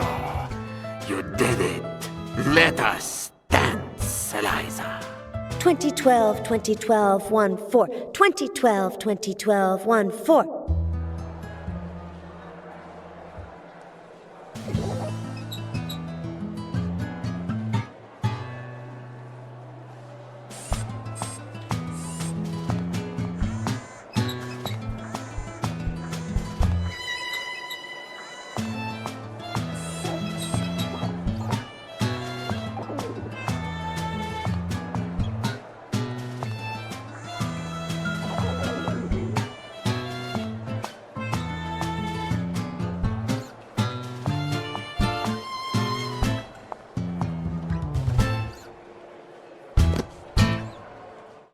Liz, by mustering the courage, overcame her greatest embarrassment and danced in front of the many guests in the room, getting something in exchange. Half a button? After all I've done? Thanks.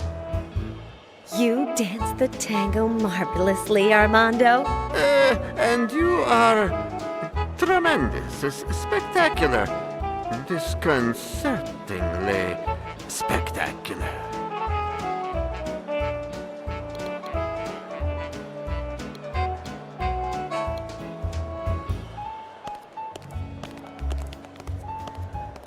Ayo, would you be so kind as to play...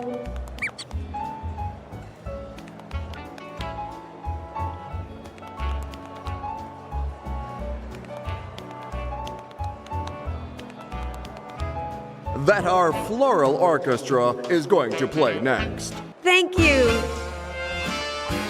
I'll ask them to play. Ladies and gentlemen, the orchestra of the Allaire Mansion is pleased to play the tango Martial the Foreigner for you. Thank you.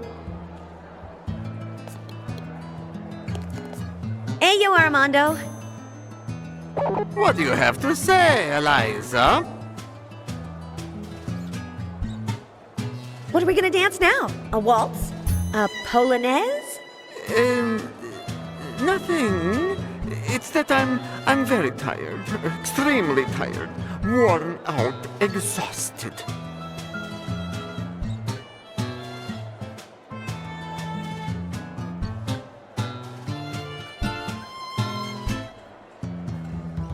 I love dancing the tango. Another? Was too beautiful. I prefer hold on to the memory.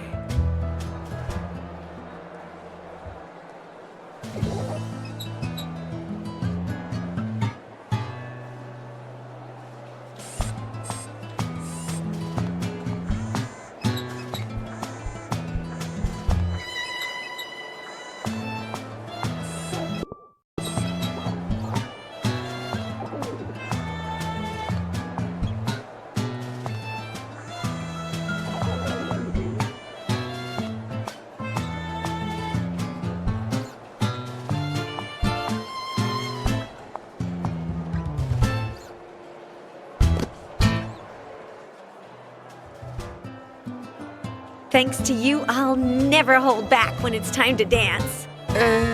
Are you serious? You don't want to start dancing too much all of a sudden. You just dance the right amount to not go overboard. Heya! Heya!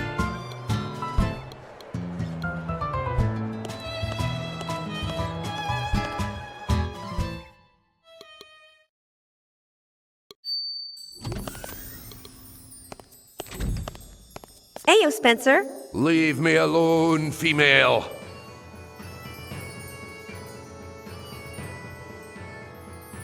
Heya. Get lost.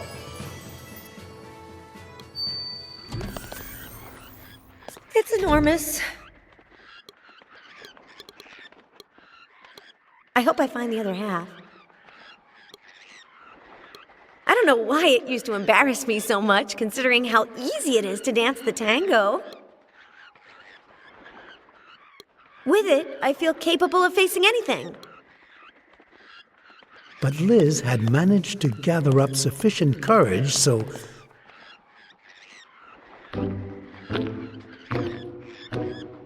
Finally, she confronted her worst fear and came out alive. What's more, inside the crocodile's mouth, she found half a button. But didn't I have the other half?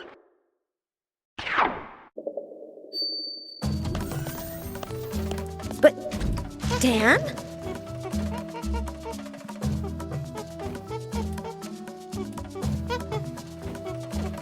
Jerk! Dan, no jerk. Dan strong. Why are you talking that way?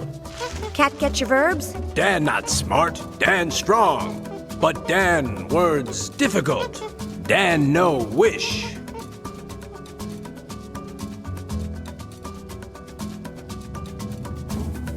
It seems like I'm supposed to find my one true wish here. Dan strong. Dan one true wish. Finally, Liz had found her one true wish in the flesh, in the person she least expected to find it. No. There's no wish about it. Nothing. Dan strong. This can't be happening to me. Liz, companion of Dan. This has to be a nightmare. Liz strong. Fight. Combat.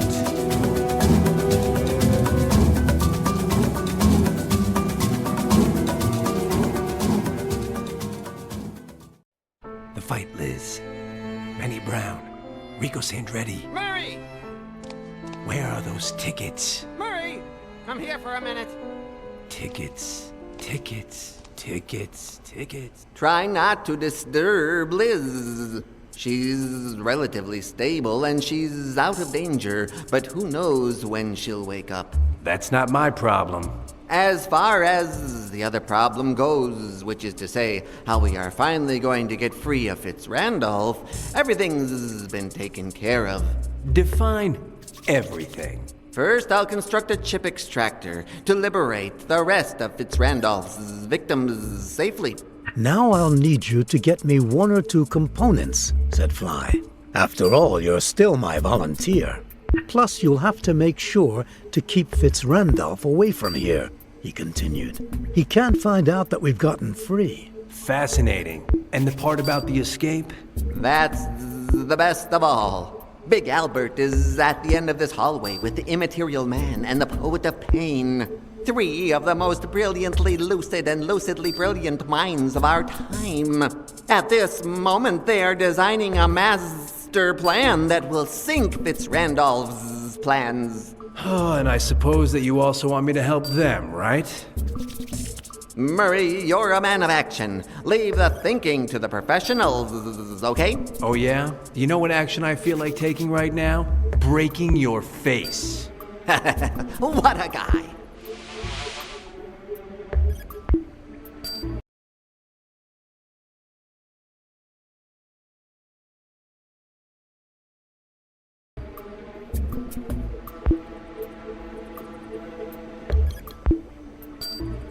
In reality, it's the leg of a robot, but it's more useful to me as a bat.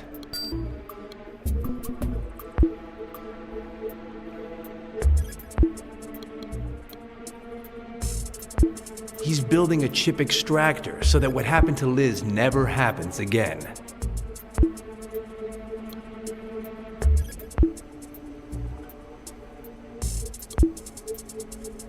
For tea bags. A drink for sissies. Ha!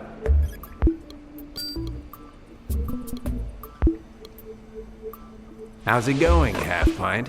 Murray, I need a couple of things. Something that resembles a chip and one of the glasses Celsius uses to charge them.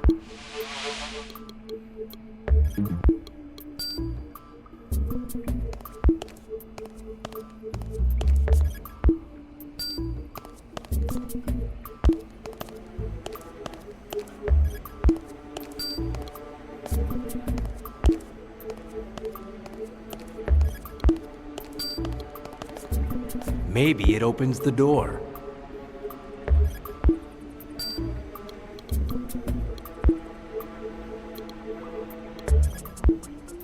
Let's see if she wakes up once and for all, and I get my tickets back.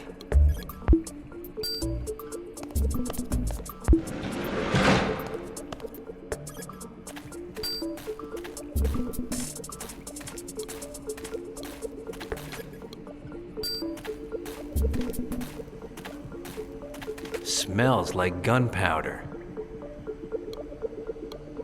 I can't take the entire barrel.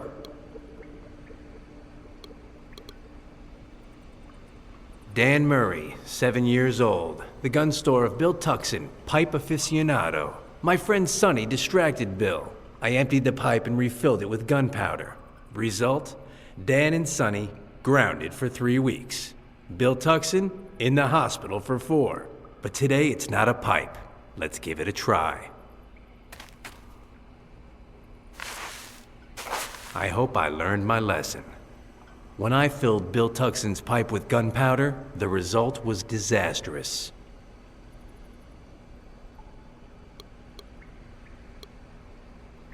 I feel like kicking it.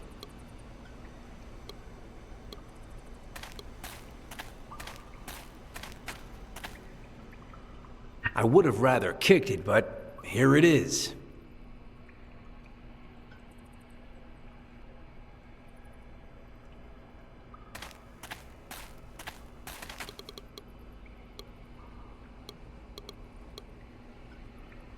Scary.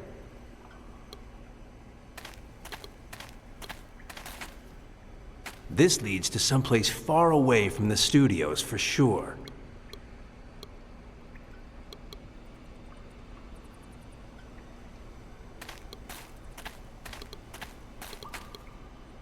Too far. I'd rather stay in the studios to watch what happens.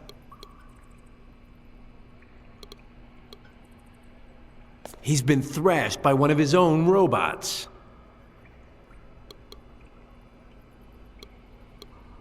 I don't have anything to talk to this individual about. That's why I beat him up.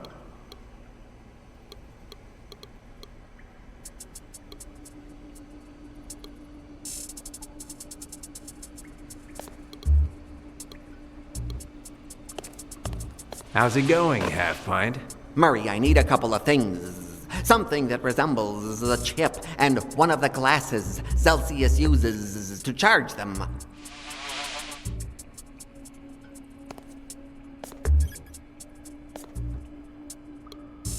Sensitivity in raw form. I spy. What do you spy? Something. What does it start with? It starts with a Z. Zoo! Zillions! I can't bother him. He's working on a master plan to put an end to Fitzrandolph. It's a meeting of intellectuals. I better stay out of it. This conversation is closed to me. I'm a man of action.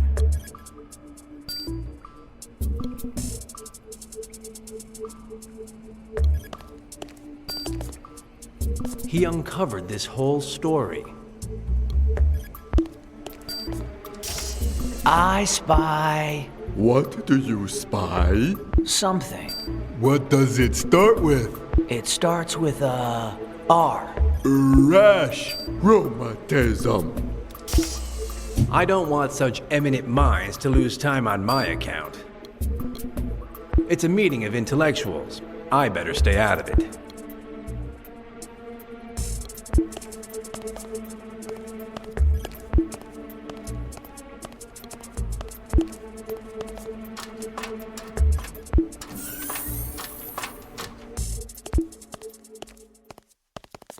Ingenious way to camouflage the entrance to the laboratory. Whatever else Willie may be, he's a guy who knows how to do things right.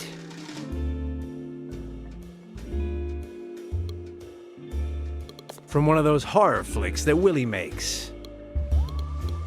This flick is the worst for sure. The elevator that leads to Celsius's laboratory is behind here.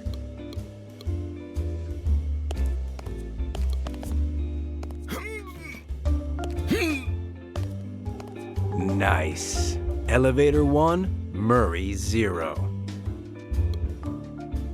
My entire paycheck says that I haven't seen this flick.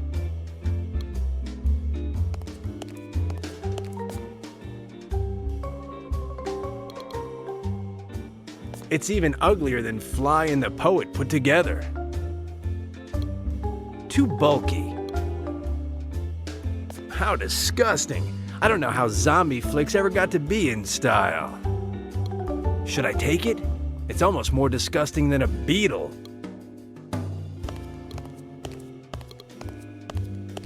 The only good thing about movie posters are the girls. Why would I want a movie poster?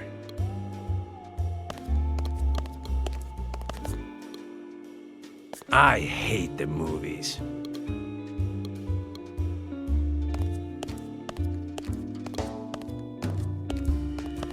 Bingo, there's Willie watching a flick that Eli Edmund, that guy who's painted blue is showing. Although it's more of an interview than a flick. Main characters, a dark-haired Amazon, a greasy fat guy, and Liz Allaire. Back to work. Well, if it isn't my buddy Murray. Stop the film, Kajanowski. Whatever you say, Mr. Fitzrandolph. Celsius already let you go? How are you? Better than you. Are you sure? Just what I said. Fitzrandolph is fab. That's better. I'm glad to have you on my side. Good for you. Fitzrandolph loves us all. What a guy. Wit and style in spite of everything. Working? I'm just finishing watching a short advertisement that we just filmed. As soon as I'm done, I'll stop by Celsius Laboratory and see how everything is going down there. Wait for me there, okay?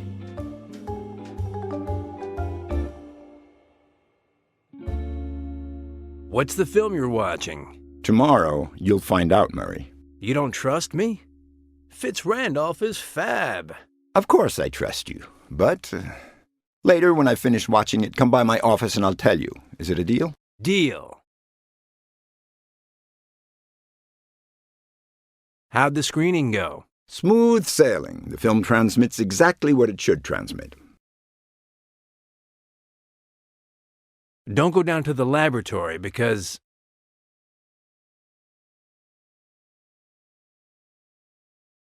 it's awfully cold. Thank you, Murray, but I dress warmly. I won't catch a cold. Everything's under control. I know, but I'm a bit of a micromanager, you know. I like to be on top of everything. Celsius has a ton of work. Then he'll appreciate the support of his boss, don't you think? And if he's goofing off, he'll snap to it. Because... never mind. Forget it. Keep working. Fitz-Randolph loves us all. What a guy. Start it up again, Kajanowski. Yes, sir.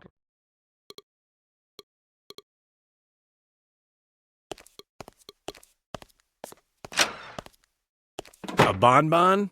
Dan Murray to the rescue. Honey, I'm Dan Murray, and you are... Get out of here, imbecile. Don't you know who I am? No idea. I'm Eva Murte, the Queen of the Scream, and this is the Grim Reaper. The two actors the most hated by anyone with a modicum of ethical sense. Good for you. Dear, this imbecile doesn't know who we are. I'm sleepy. You kill him. I wish. But you heard Mr. Fitz-Randolph. From now on, we have to behave ourselves. Fitz-Randolph is fab. Fitz-Randolph loves us all. Is it my imagination, or are you two a little sadistic? I love kitties. Me, I love little birdies. Fascinating. Cats are nice and crunchy. Birds even more so. Fatso. Pig. Old man. Filthy. I love you. I adore you. Fascinating. Two things that you like, off the top of your heads. The sobbing of a child. Funerals. Why does Fitz-Randolph want you to behave yourselves? Because now we're his spokespeople, imbecile. His spokespeople, stupid. Speaking for what? Of something we're not authorized to tell you about. If we told you, we'd have to kill you. But we can't kill people either. I see. What a mess. What are you doing here? Waiting for Fitz-Randolph to let us go, imbecile. Waiting, stupid. I'm leaving. Aya, imbecile. Aya, stupid. Brave sadist. Quite a tongue on that woman. He's got some extra pounds of fat. Of makeup, too. Her measurements are outrageous. She wears at least a size 12 shoe. The Queen of the Scream. Ha, I'll make her scream. The Queen of the Scream. He's supposed to be a very unpleasant guy, especially when you look at him. Brave sadist. He's supposed to be a very... The Queen of the Scream. Ha, I'll make her scream. Ayo.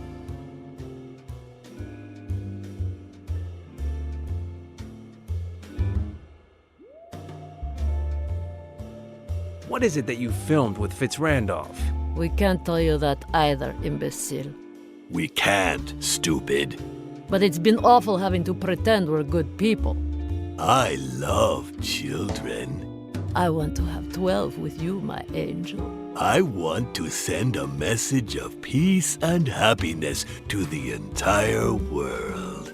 If it wasn't for the fact that Fitz-Randolph asked us... Fitz-Randolph loves us all. Fitz-Randolph is fab. Why hasn't Fitz-Randolph let you go yet? He's reviewing the content to see if we need to redo any takes, imbecile. He's reviewing, stupid.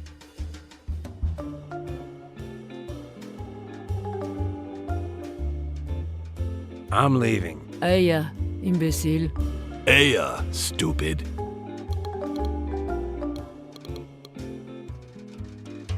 It looks like the one Looney Tunes was wearing at the party last night.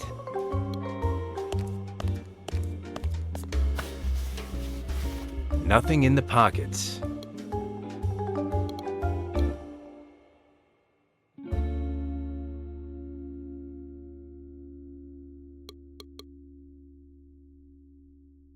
Whose is this?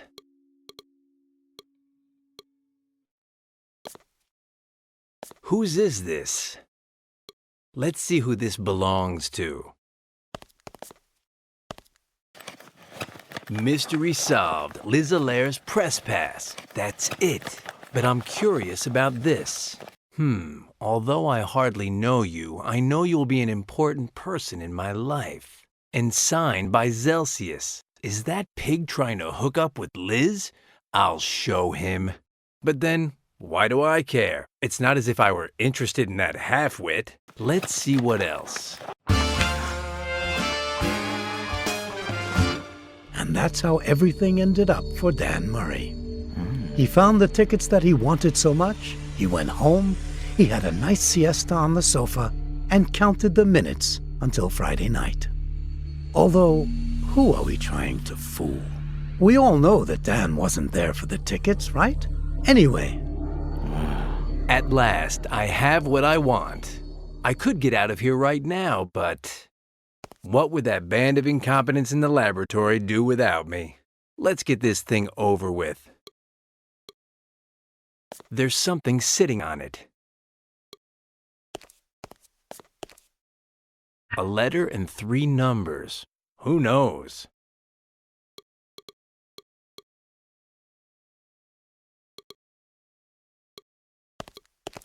I was so amazed by the tickets that I stopped looking.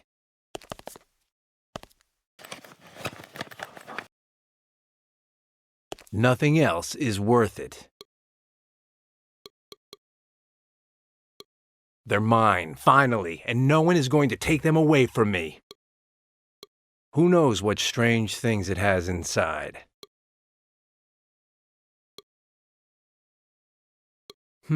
Although I hardly know you, I know you'll be an important person in my life. 1 number and 3 letters. What can they be for?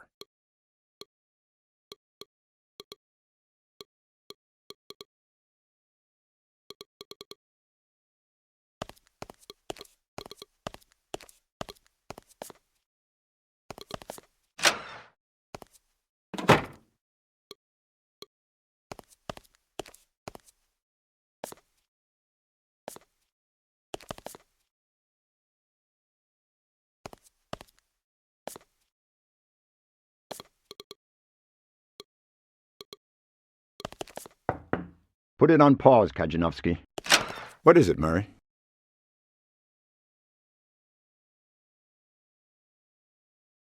What's the film you're watching? Later, when I finish watching it, come by my office and I'll tell you. Is it a deal? Deal. Keep working. Fitz Randolph loves us all. What a guy. Start it up again, Kajanowski. Yes, sir. This leads outside the building and... this building is where Willie's office is. But I'm not leaving for now. I have to find a way to get it open.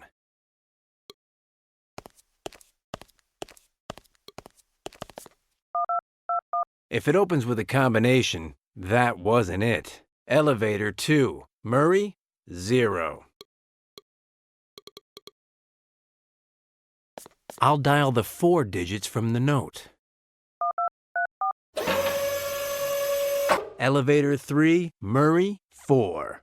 Great comeback. Game over. As long as I'm not sure that Fitz Randolph isn't going to go down to make trouble, I'm not going down there. At least now I know how to open this, which is something. Until I'm sure that Willie is not going to go down to the laboratory, I'm not going down there myself.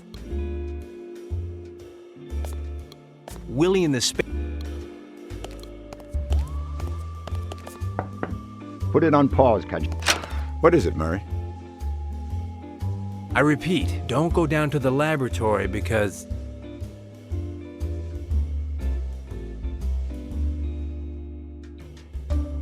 Celsius has a ton of work. Then he'll appreciate the support of his boss, don't you think? And if he's goofing off, he'll snap to it. Celsius and I need our privacy, huh? Although I hardly know you, I know you will be an important person in my life. Yours, Barry Celsius. What a guy. Murray, my friend, you're a fountain of surprises. If you only knew. And Celsius, too. Who would have guessed?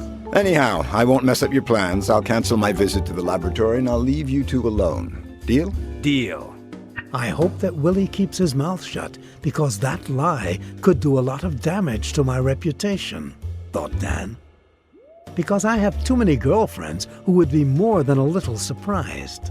But anyway, in exchange, I get the tickets and Willie's word that he won't go into the laboratory. Start it up again, Kajanovsky. Yes, sir.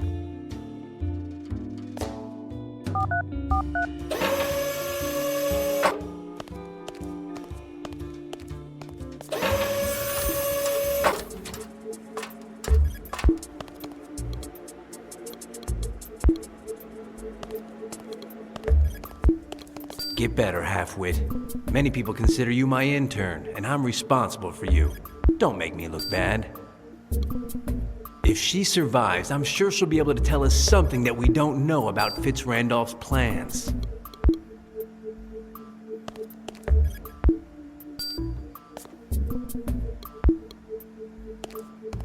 How's it going, Half-Pint? Murray, I need a couple of things. Something that...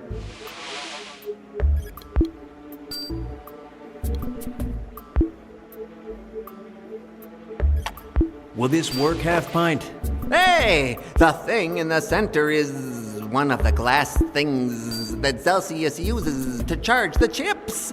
There are no two ways about it. I'll finish what I'm doing and then I'll take it apart.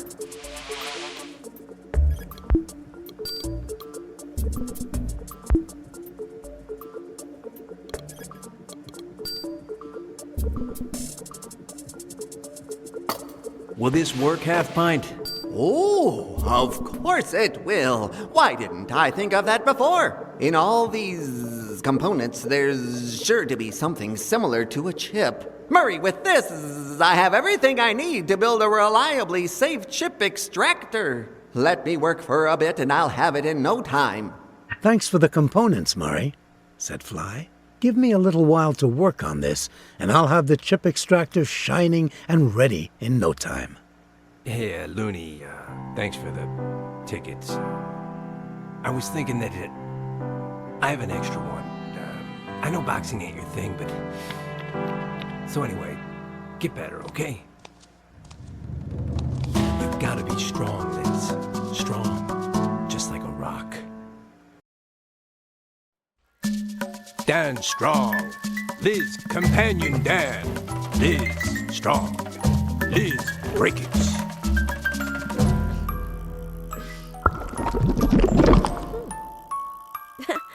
Finally! I was dying to get a chance to talk to myself. I'm gonna give myself a piece of my mind. Hey-yo! Hey-yo! How's it going? Here I am. Ah. And you? Here also. How nice. Well, yes. Fitz-Randolph is fab. What? Fitz-Randolph loves us all. I never say fab. It's never too late to change, Liz. Change to say fab. Change so that William A. Fitz-Randolph can be the first monster in Congress. Finally, Liz understood that if she wanted to get back to being herself, she would have to free her other from the yoke of Fitz-Randolph.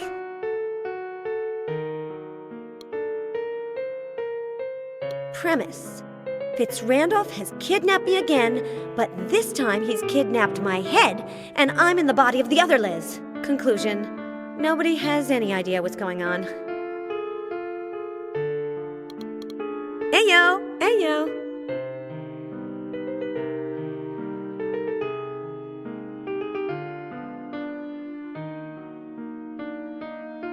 Do you have any electric blue nail polish? No, but I wish I did because I've been wanting to paint my nails since yesterday afternoon. Me too. Ever since I escaped from a Zeppelin. Me too. It's amazing how alike we are, Liz. Do you know how I know that you're not me? But Liz, I am you. By your makeup, Liz, I would never make myself up like that. That wasn't me. The makeup director insisted that these were my ideal colors. Well, they look terrible on you. Fitz-Randolph loves us all so bad that I feel embarrassed for you. Me. I'll be right back.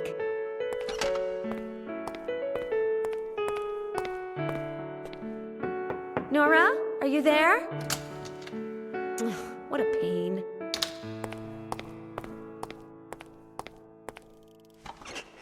Where were you going? The makeup director isn't here, and on top of that, she took her things. Huh. Now what? That's what I say. Fitz-Randolph is fab. I have to tell you something about Fitz-Randolph.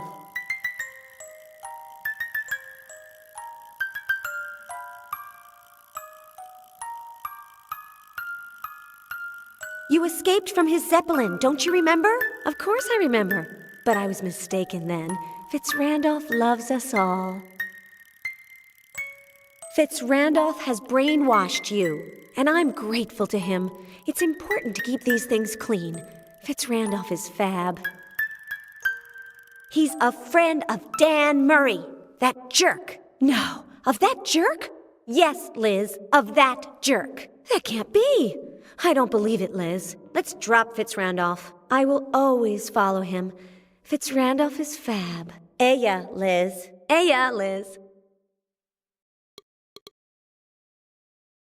I'm not interested in what's inside.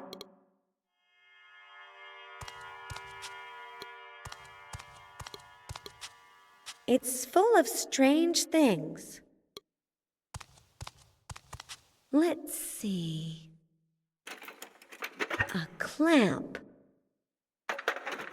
And a magnet. Pros. Better to have these two things than not. Cons. And why do I want them? I don't want to open it. Nothing inside interests me. There's nothing else in there that interests me. It's good for holding things in place so that they don't move. It's not edible. It's made of metal, true, but it wouldn't do me any good for the magnet to attract it.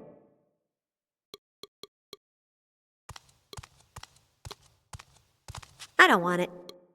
Pandora was nosy, not useless. Pandora was nosy, not useless.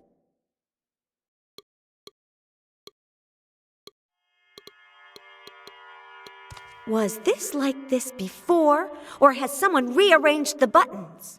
Are they trying to make me cry?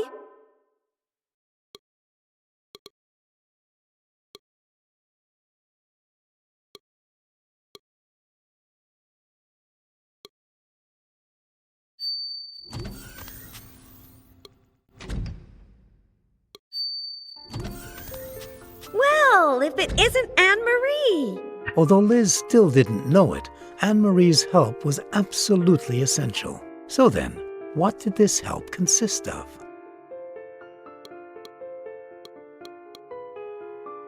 To Anne-Marie Allaire for her study of music at the most prestigious school in the country, Juilliard, in New York. It's frightening to think that Anne-Marie studied business in California and music in New York simultaneously. She commuted back and forth by plane every day, but that's not the worst part. In the meantime, she took advantage of the experience to earn a flight attendant certificate. I can't move it from there. Anne-Marie is very proud. To Anne-Marie Allaire for her Master in Business from the prestigious Stanford University, California.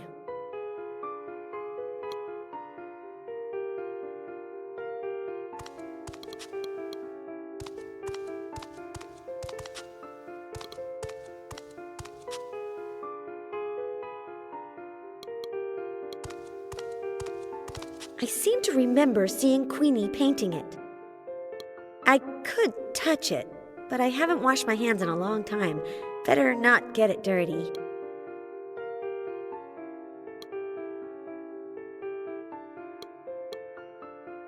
She's 5 minutes older than me, and you can tell. Hey, yo, Anne-Marie! Welcome, Elizabeth, the LIR Gallery thanks you for having inspired Queenie to paint these 5 paintings, You've talked to her! Finally!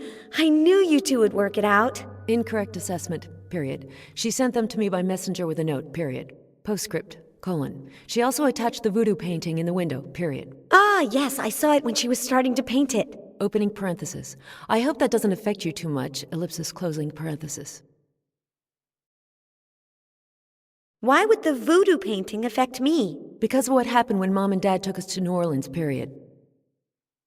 What happened when Mom and Dad took us to New Orleans? You still can't remember it? ? An old woman, a witch, gave you a doll and told you that if you put 2 objects belonging to someone on it, it would turn into a voodoo doll, and that's what you did, How did we make the voodoo doll? You cut a lock of hair from a girl and you put it on the doll as a wig, Then you took her handkerchief and you tied it around the doll as if it were a skirt, What happened to the girl we made the voodoo doll for? You said that the doll had accidentally fallen into a hole filled with mud, and that under the laws of voodoo, the girl had also fallen, just after that, The girl got very mad and we never saw her again, ellipsis.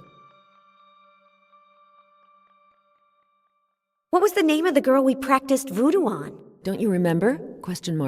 She was with us for years as a babysitter, : Her name was Stacy, That name doesn't mean anything to me. How strange! ! You were obsessed with her for years, and compared her to everything you saw, : A vase, a crane, a suitcase. Opening parenthesis. One of the big kind, ! Closing parentheses, ellipsis. Well, no, I don't remember. But people have been messing with my brain a lot lately.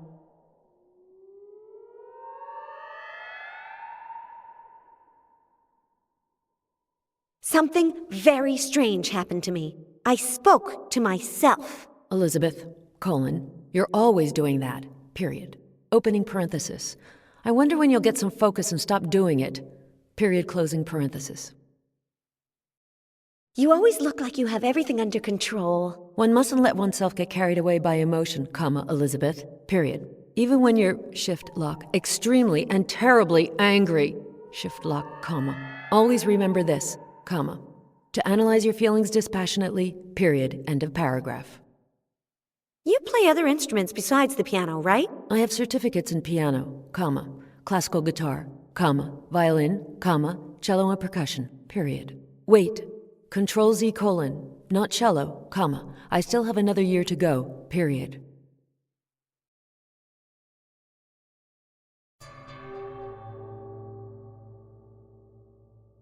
What do you think about all this? That Queenie and you threw Stacy into the well, and that you invented the connection to the doll to avoid getting chewed out, There's no such thing as magic, end of paragraph.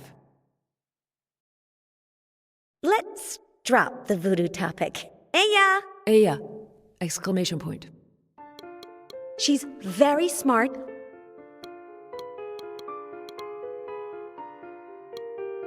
Ayo! Ayo! !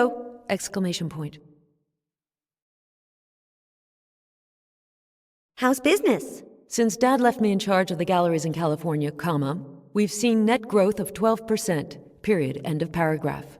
12%. !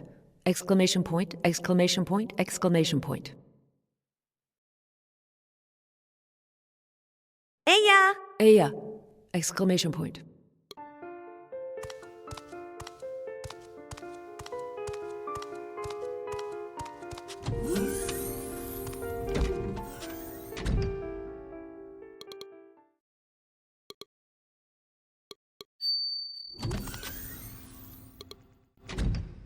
Who does he think he is?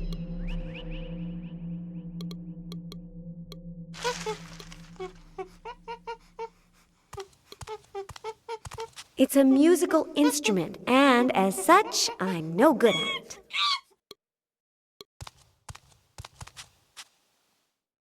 Yuck. These things are supposed to be made of animal intestines.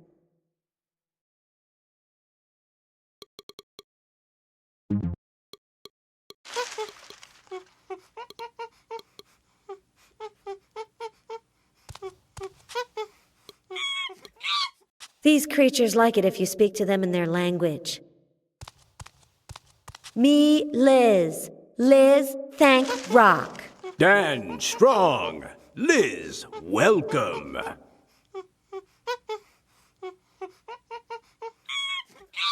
Dan, no, Fitzrandolph?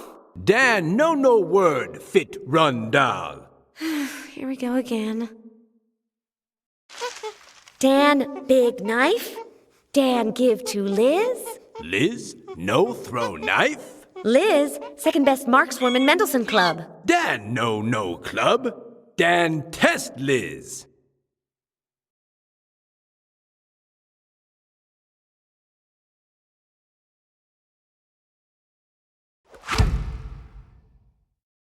Liz, bad thrower. Liz, no knife. Knife work bad. Knife very bad. Knife good. Liz, bad. Liz, eat apple. Liz, get strong. With her pride in her marksmanship wounded, Liz decided that she would take the knife-throwing test that Dan was proposing. An atavistic symbol of many things. So many that some of them can't even be mentioned in public. If I had my hair in braids, I'd carry it on my back. Ayo, Dan. Ayo, Liz. Dan, no Celsius? Dan, no word, Celsius. Dan, live alone in jungle? Dan, bachelor shack. Dan, bring women to shack. Liz, want go Dan shack? Liz, never first date.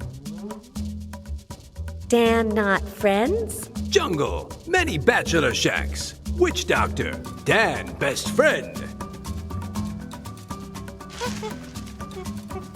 Witch doctor live far? Witch doctor live close, above Dan head. Witch doctor talk no more.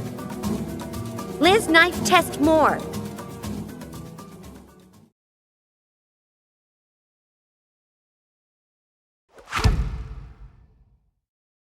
Liz, bad. Knife work. Ayo. Ayo. Liz, knife test more.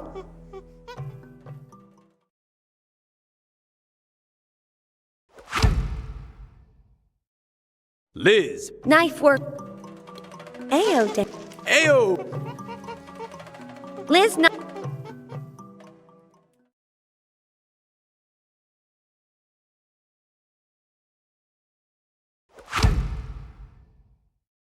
Liz. Knife work.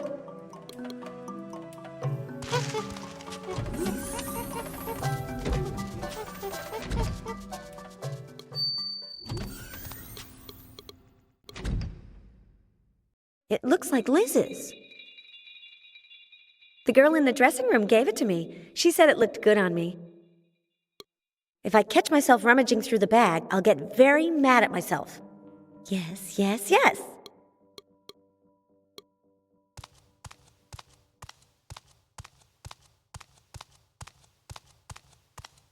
Ayo!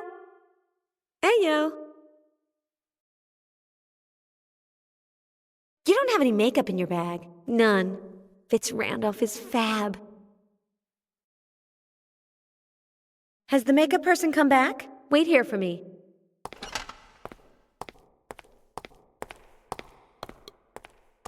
You'll see how there's makeup in here.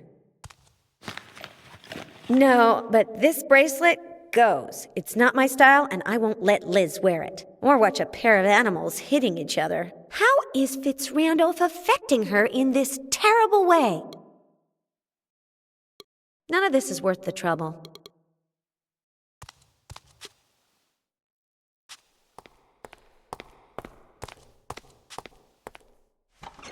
Nothing? Nothing. It has a self-referential post-it stuck to it. What a dreadful show! 2 animals in underwear fighting like people. I don't really like it. No matter what Dan says, I'm not going to eat anything while my midriff is bare. It'd only bloat me and make me look fat.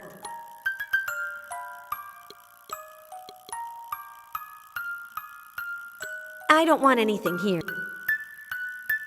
No, it's staying here. It's probably cold by now. I did mention that I don't want anything that's in any of these boxes, right?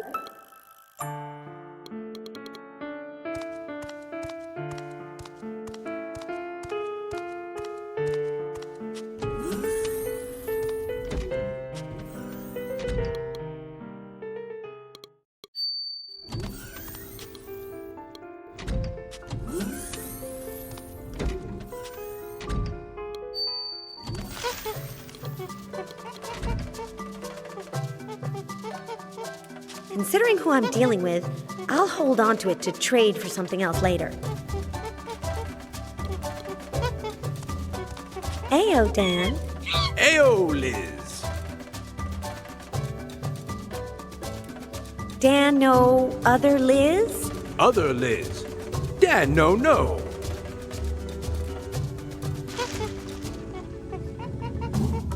Liz, knife test more.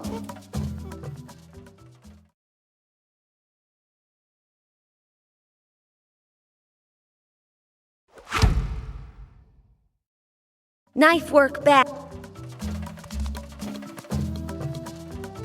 I hate...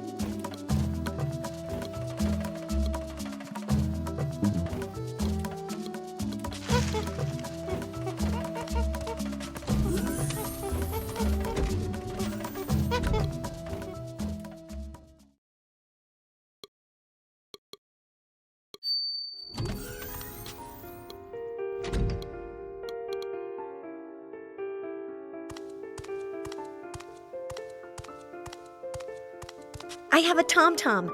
Could you play it for me? Of course. Period. Do you have the sheet music? Question mark. No. Elizabeth, comma. I never play without sheet music. Period. I never improvise, comma. So, colon, give me the sheet music for the tom-tom, comma, and I will play it for you whenever you like. Period.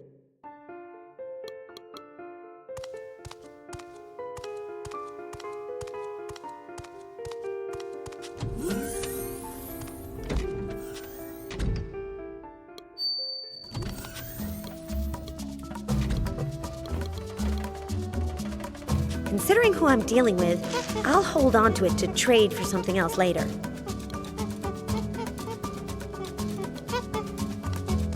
Ayo, Dan. Ayo, Liz. Dan, not friends? Jungle, many bachelor shacks. Witch doctor, Dan, best friend.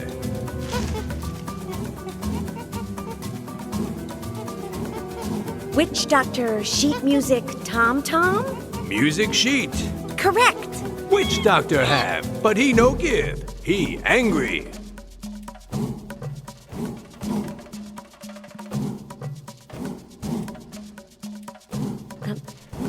What witch doctor like? Witch doctor like sport. Witch doctor and me always see animal fights together.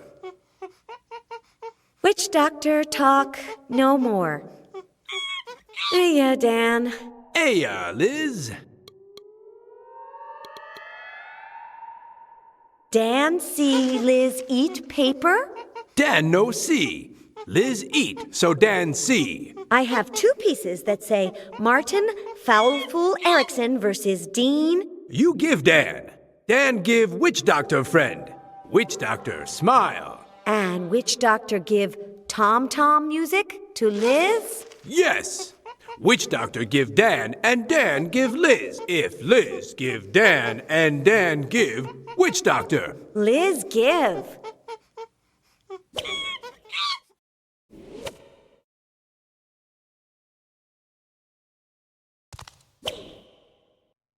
Finally, authentic sheet music for tribal tom-toms.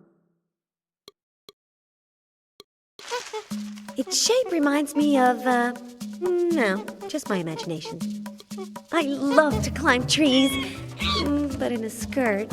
Jean-Michel, tell your daughter to get down from there. You can see her underwear. For heaven's sake, she's in a lair. I have no idea how to read this.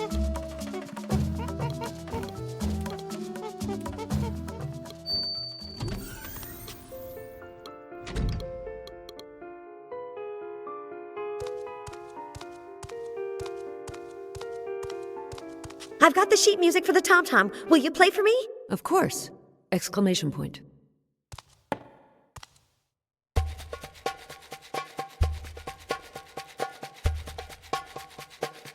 Is it just me, or does it move when the tom-tom is playing?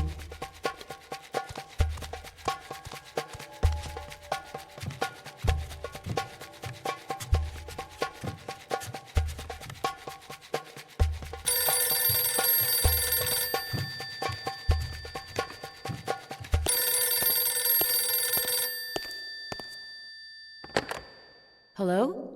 Question mark. No, comma, I'm not interested in contracting your services, period. I'm telling you that I'm happy with my telephone company, comma, miss, period. I just told you that, shift lock, I'm happy with my telephone company. Goodbye! Exclamation point, shift lock. And that crazy Elizabeth?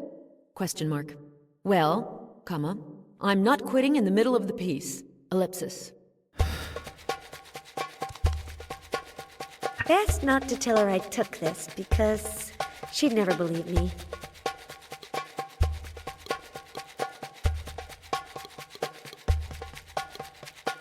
Dan uses it to make me do my William Tell impression.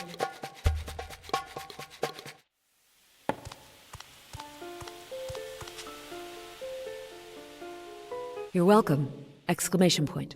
Finally, Liz got Anne-Marie's help, but what good would it do her? In Los Angeles, by the time you're 35, you're older than most of the buildings. Delia Ephron. This is very high. No. Oh, it's a pleasure to hear Anne-Marie play. I wouldn't know how to play it. Better Anne-Marie.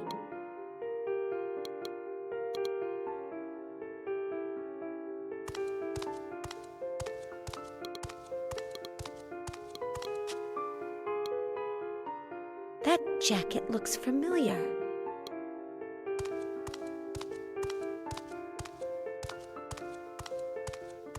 Is this your jacket? A client gave it to me, comma, a boxer, comma, the guy with the tickets, comma, but it's not my style, as you know, period. If you like it, comma, it's yours. I don't like it. I'll keep it. It's really ugly. Thank you.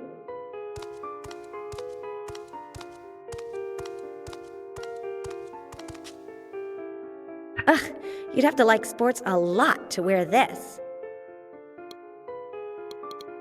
I don't want this to turn into the voodoo doll of a boxer. For boxing. Ugh. It reminds me of someone. It's starting to look like the voodoo doll of someone that I don't quite like. That could be a good idea, but the doll is still not completely ready. I don't see any point to immobilizing this. Great idea!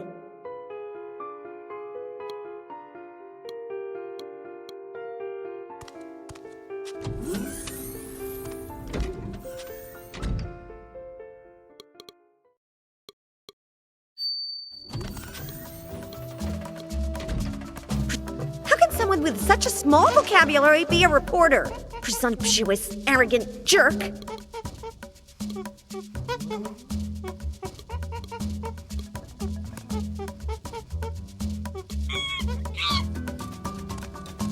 Ayo, Dan. Ayo, Liz.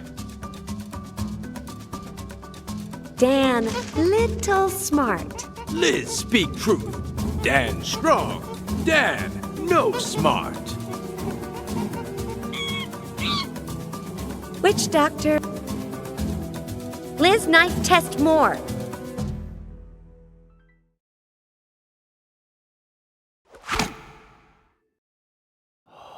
Liz, great thrower. Dan, surprised. Ha! Because Liz trick. Liz put magnet in apple. Dan, no word magnet. Liz, great thrower. Liz, keep Dan knife. Liz say, Dan, thank you. And so, thanks to her ingenuity and Dan's tiny vocabulary, Liz passed the knife-throwing test. Ayo, Dan. Ayo, Liz.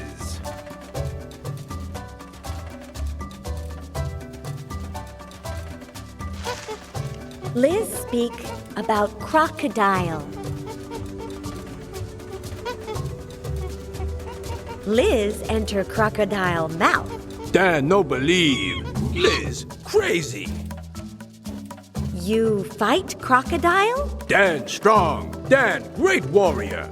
Dan, throw knife, crocodile, far. Life is crocodile. Sometimes stuffed animal, sometimes bite. Dan, understand. No. Crocodile talk no more. Dan, biggest jerk in world. Dan, not jerk. Dan, strong. Liz, crazy. Dan, jerk. Liz, crazy. Some things never change. Witch doctor talk no more. Hey, Dan. Hey, Liz.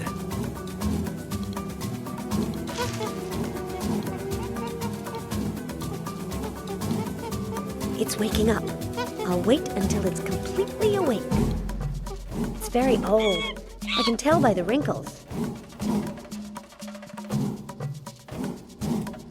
It's very old.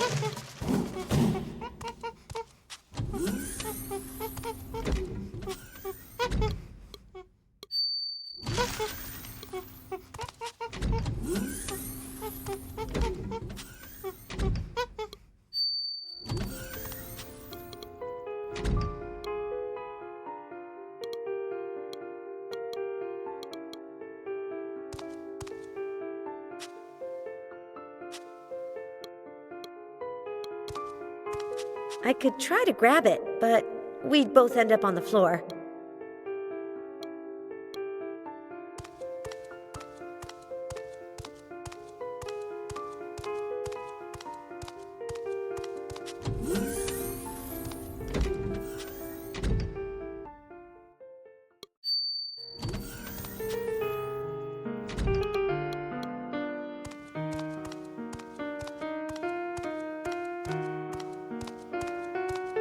Heyo, heyo.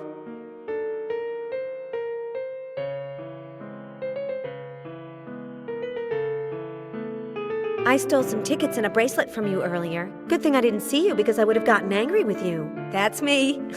Thanks. Dr. Cheeky gave me the bracelet. Yes, but he's helping Mr. Fitzrandolph a lot. Fitzrandolph loves us all. Heya, Liz. Heyo, heyo. Dr. Cheeky gave you a bracelet, correct, Liz? Correct, Liz. The one you stole from me earlier. Thank you very kindly. What are you doing? Memorizing my role for the recording Fitzrandolph wants me to make. We'll be starting to record in a little while. Fitzrandolph is fab. Heya, Liz. Heya, Liz.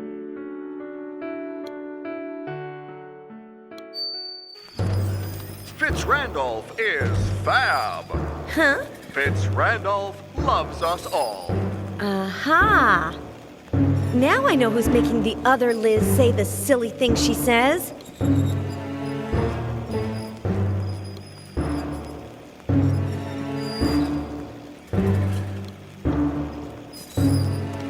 Fitzrandolph is fab. It has a record on it like the ones for music, but bigger.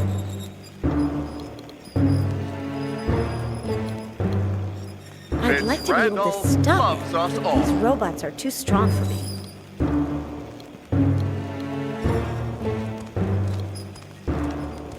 The robots march to his Randolph rhythm. is fab.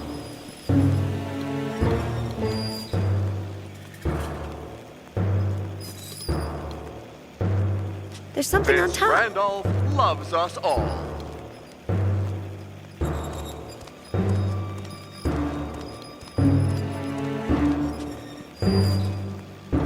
Randolph is fab. It comes with a parachute.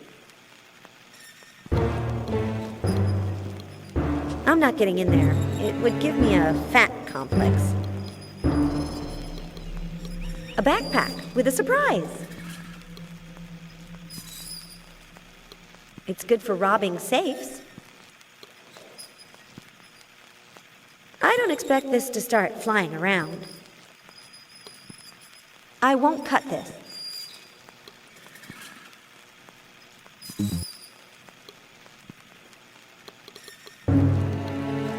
Randolph loves the voice us that all. alienates the other Liz is coming out of this and the other one.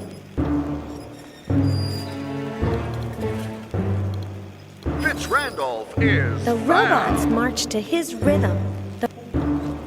I'll show him.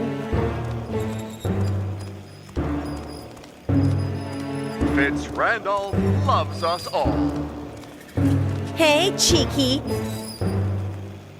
Cheeky? That's strange. Randolph Can't is see me fab. or hear me. All the better. He doesn't see or hear me. It's as if he were part of the machinery. Randolph loves us all.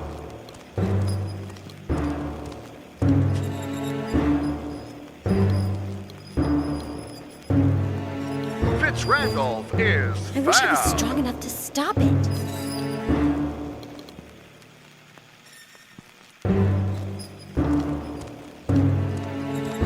And if I scratch the record? Randolph loves us all.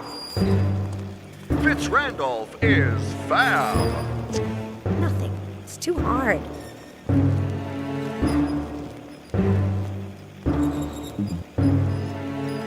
Randolph loves us all. I'm not going to stick it in him, but let's see how he does with a little piece of his apron missing. Randolph okay. is fab. Now it really is a voodoo doll. Yes, yes, yes! Goodbye, Dr. Cheeky. And that was how Liz became herself again, freeing her alter ego from the alienating influence of Fitzrandolph. Let's take a look. Fitzrandolph's not bad. Fitzrandolph was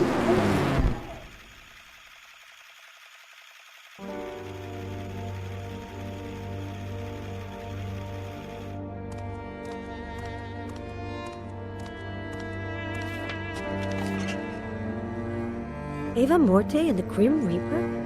Huh. Ladies and gentlemen, come up front. We're gonna start filming. Places. Lights. Camera.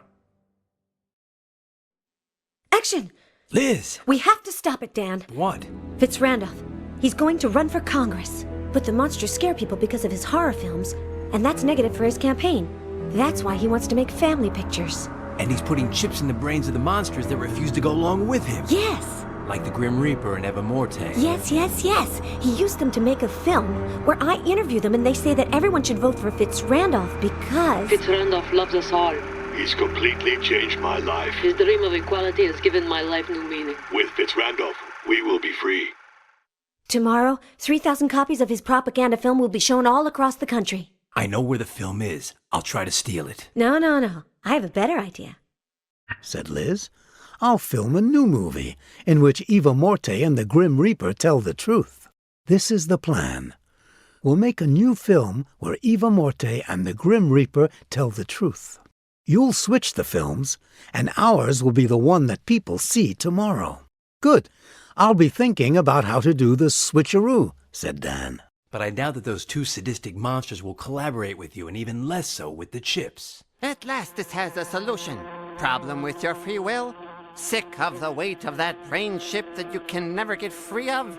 Don't despair. At last there's a solution. Presenting incredible Professor Fly's patented chip extractor. Fascinating! It's the most fantastic invention ever. Fascinatingly incredible, isn't it? But that's not all. If you buy the incredible Professor Fly's chip extractor, you'll receive not one, but 2 extractors. I repeat, not one, but 2 of the incredible Professor Fly's chip extractors. Want to leave your friends with their mouths hanging open? Stop thinking about it and take action! The extractors were absolutely perfect. But once they were free of Fitzrandolph's influence, Eva and the Grim Reaper began to show their true faces by refusing to cooperate. They got ready to leave, ruining Liz's plan, when the self-sacrificing Dan Murray got ready to step across the line that separates the men from the heroes. Wait, I'm about to do something that's going to make me hate myself for the rest of my life. Are you going to humiliate yourself, stupid? Sounds interesting, imbecile. Let's see.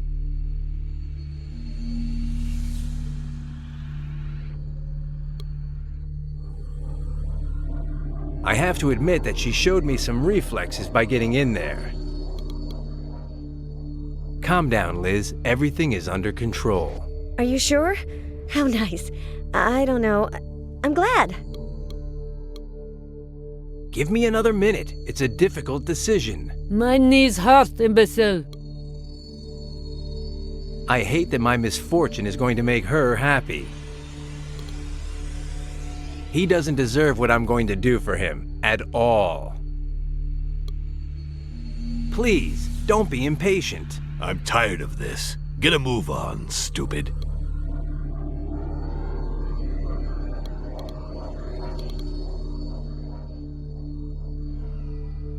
The time has come.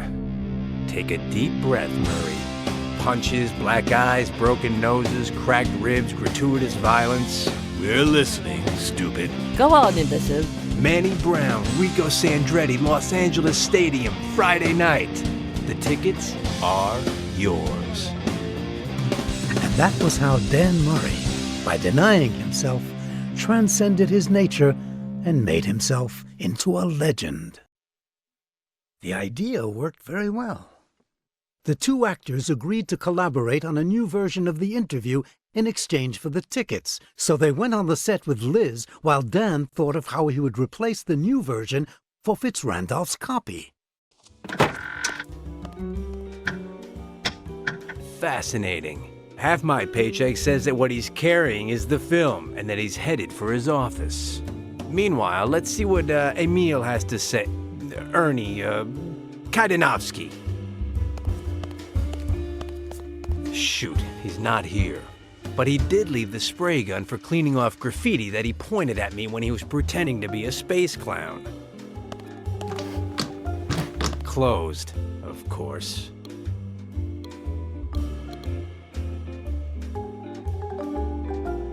This is always the best solution. Go at anything that doesn't work with a club. Although I just remembered my Aunt Peggy. May she rest in peace. Always criticizing my healthy and relaxing fits of vandalism. If she could see me now, she'd say, wait, and if she didn't see me? This is for you, Aunt Peggy.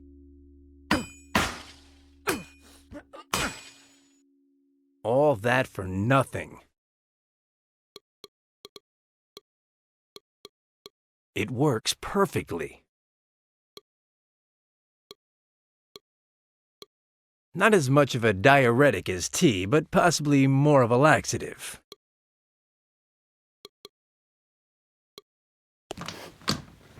It's still locked. Yes, the moment to visit Willie's office has arrived.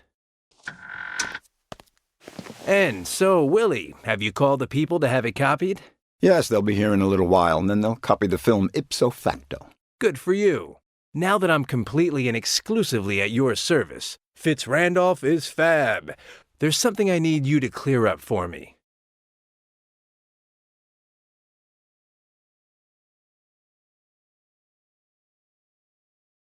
Why don't you quit smoking? Because I won't.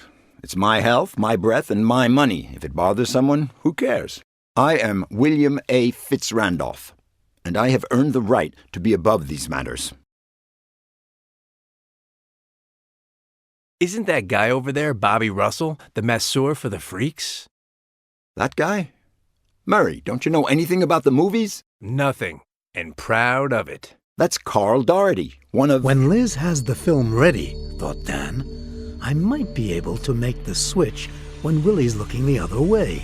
But no, Willie would see me. I can't take that chance. He can't see me. The most famous actors. He's been retired for the last 4 or 5 years. Whatever you say, but he looks an awful lot like Bobby Russell.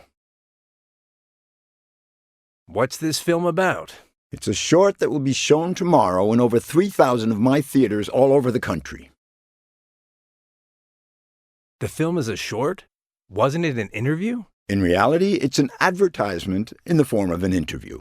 The start of the election campaign of the future Congressman William A. Fitzrandolph. Why do you want to get involved in politics? To do justice. My grandfather was a congressman, but that road is closed to me because of my physical appearance. Murray, we monsters should have exactly the same rights as everyone else.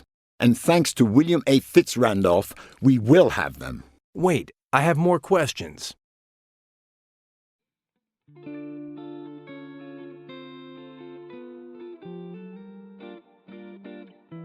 Why do you include the Lord of the Night and Eva Morte in the recording when everyone hates them? People hate them because of how they are.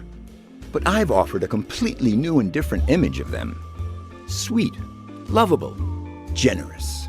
My message is, if William A. Fitzrandolph was able to change them, he can change anything. Why did you have Liz do the interview on the film? She's intelligent and naive, so she doesn't have any known biases against one ideology or another. Plus, her family is very respected in this state, both by business people because of her father and her sister, the businesswoman, and by more bohemian people because of her other sister, the painter. Your vision of equality is very good, but some people may think it's ugly to manipulate people. First, no one will ever know. Second, a lofty goal requires a lofty sacrifice. If it's necessary to sacrifice the freedom of a few to ensure the common good, you can count on William A. Fitzrandolph to do it. Let's change the subject. I'm out of here. Good luck with Celsius.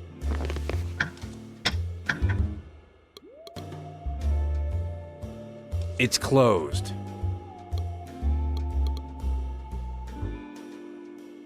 That might make sense in a way. Done. It fits perfectly into the keyhole.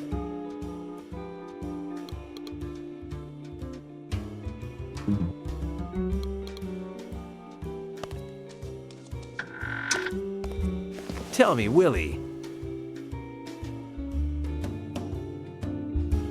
I have a good reason for you to quit smoking. Oh, yes? Your election campaign. Tobacco is bad for your image. Mothers won't want you to hold their babies. That's true, but... But what? Fitzrandolph loves us all, but his breath stinks. Come on, the pipe, Willie. Murray, you are a true friend. Lit and everything, Fitzrandolph is fab. Wait, I have more questions.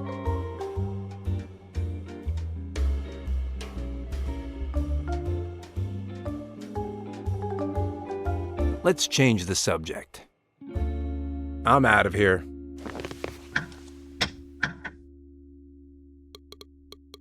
It still has a burning ember.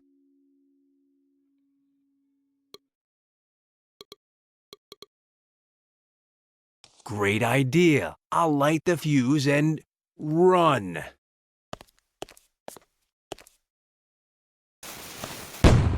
Technical KO. Kajunowski should know better than to leave his things lying around. Anyone could come in and steal them. Cleans off graffiti like nobody's business.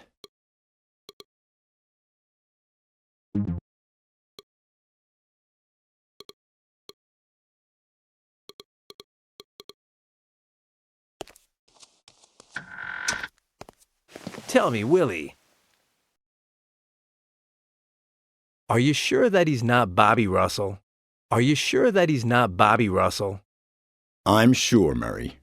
I'm not saying that there isn't a certain resemblance, but I swear that is not him. I'm out of here.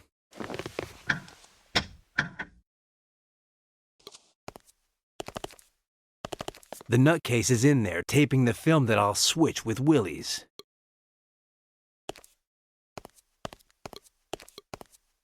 Nope. If cinema is the seventh art, it's because there are 6 better ones ahead of it.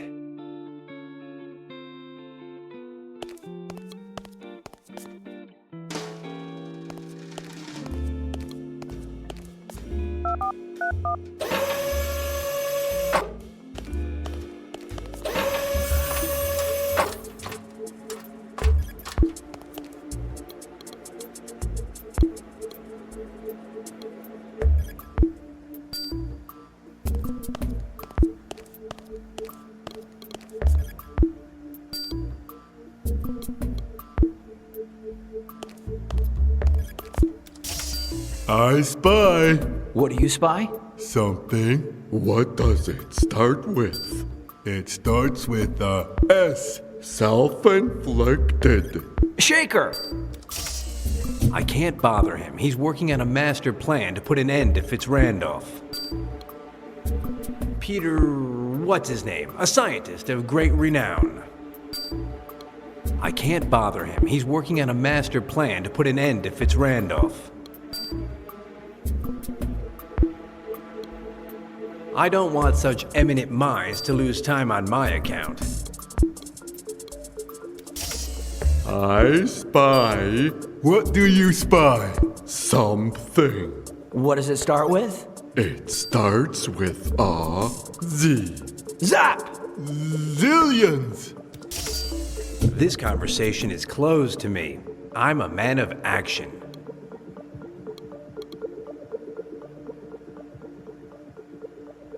He doesn't have a chip to extract.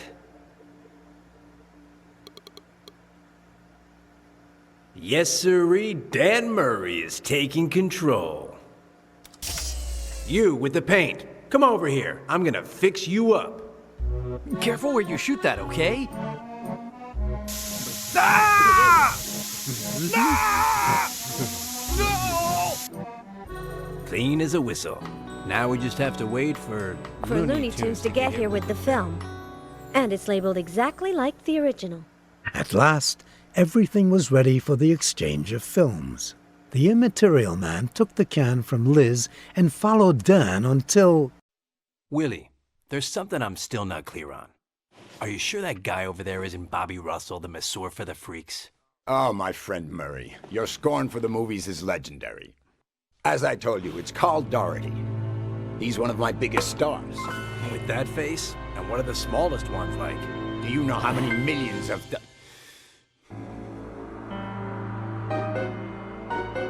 Okay, Willie. Your dog Zelsius still hasn't managed to get his hands on me, so I'm not under your control. What's more, I oppose you, and I'm going to crush your political future. Listen.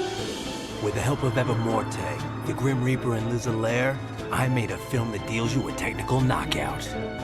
Maybe you can't see him, but at my side is the immaterial man who just exchanged your can for mine. Tomorrow it'll be shown in all your theaters, and the day after that, Willie, my friend, you'll be ruined. So, how's it feel?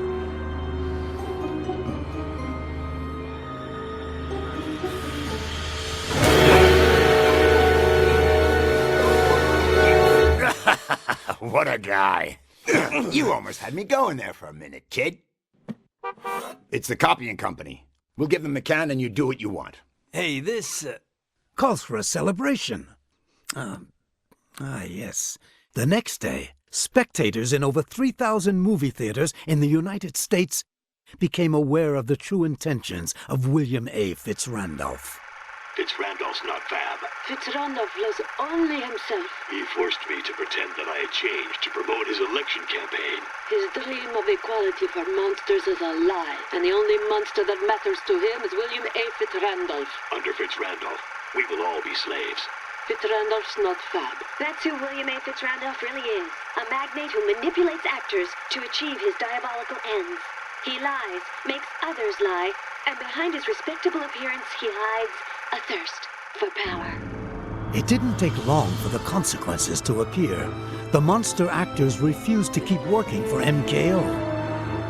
Instantaneously, the company's stock hit rock bottom, as did the credibility of its owner, William A. Fitzrandolph, and his dreams of political greatness. His ally, Dr. Zelsius, came out of it better. Thanks to the chip that Fly implanted in his brain, he discovered that his mechanical aptitudes could make many people very happy.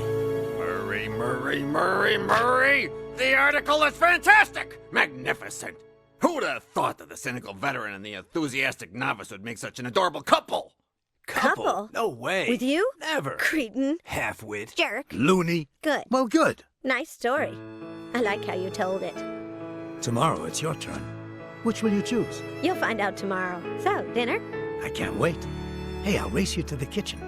The winner comes in second. 2012-14.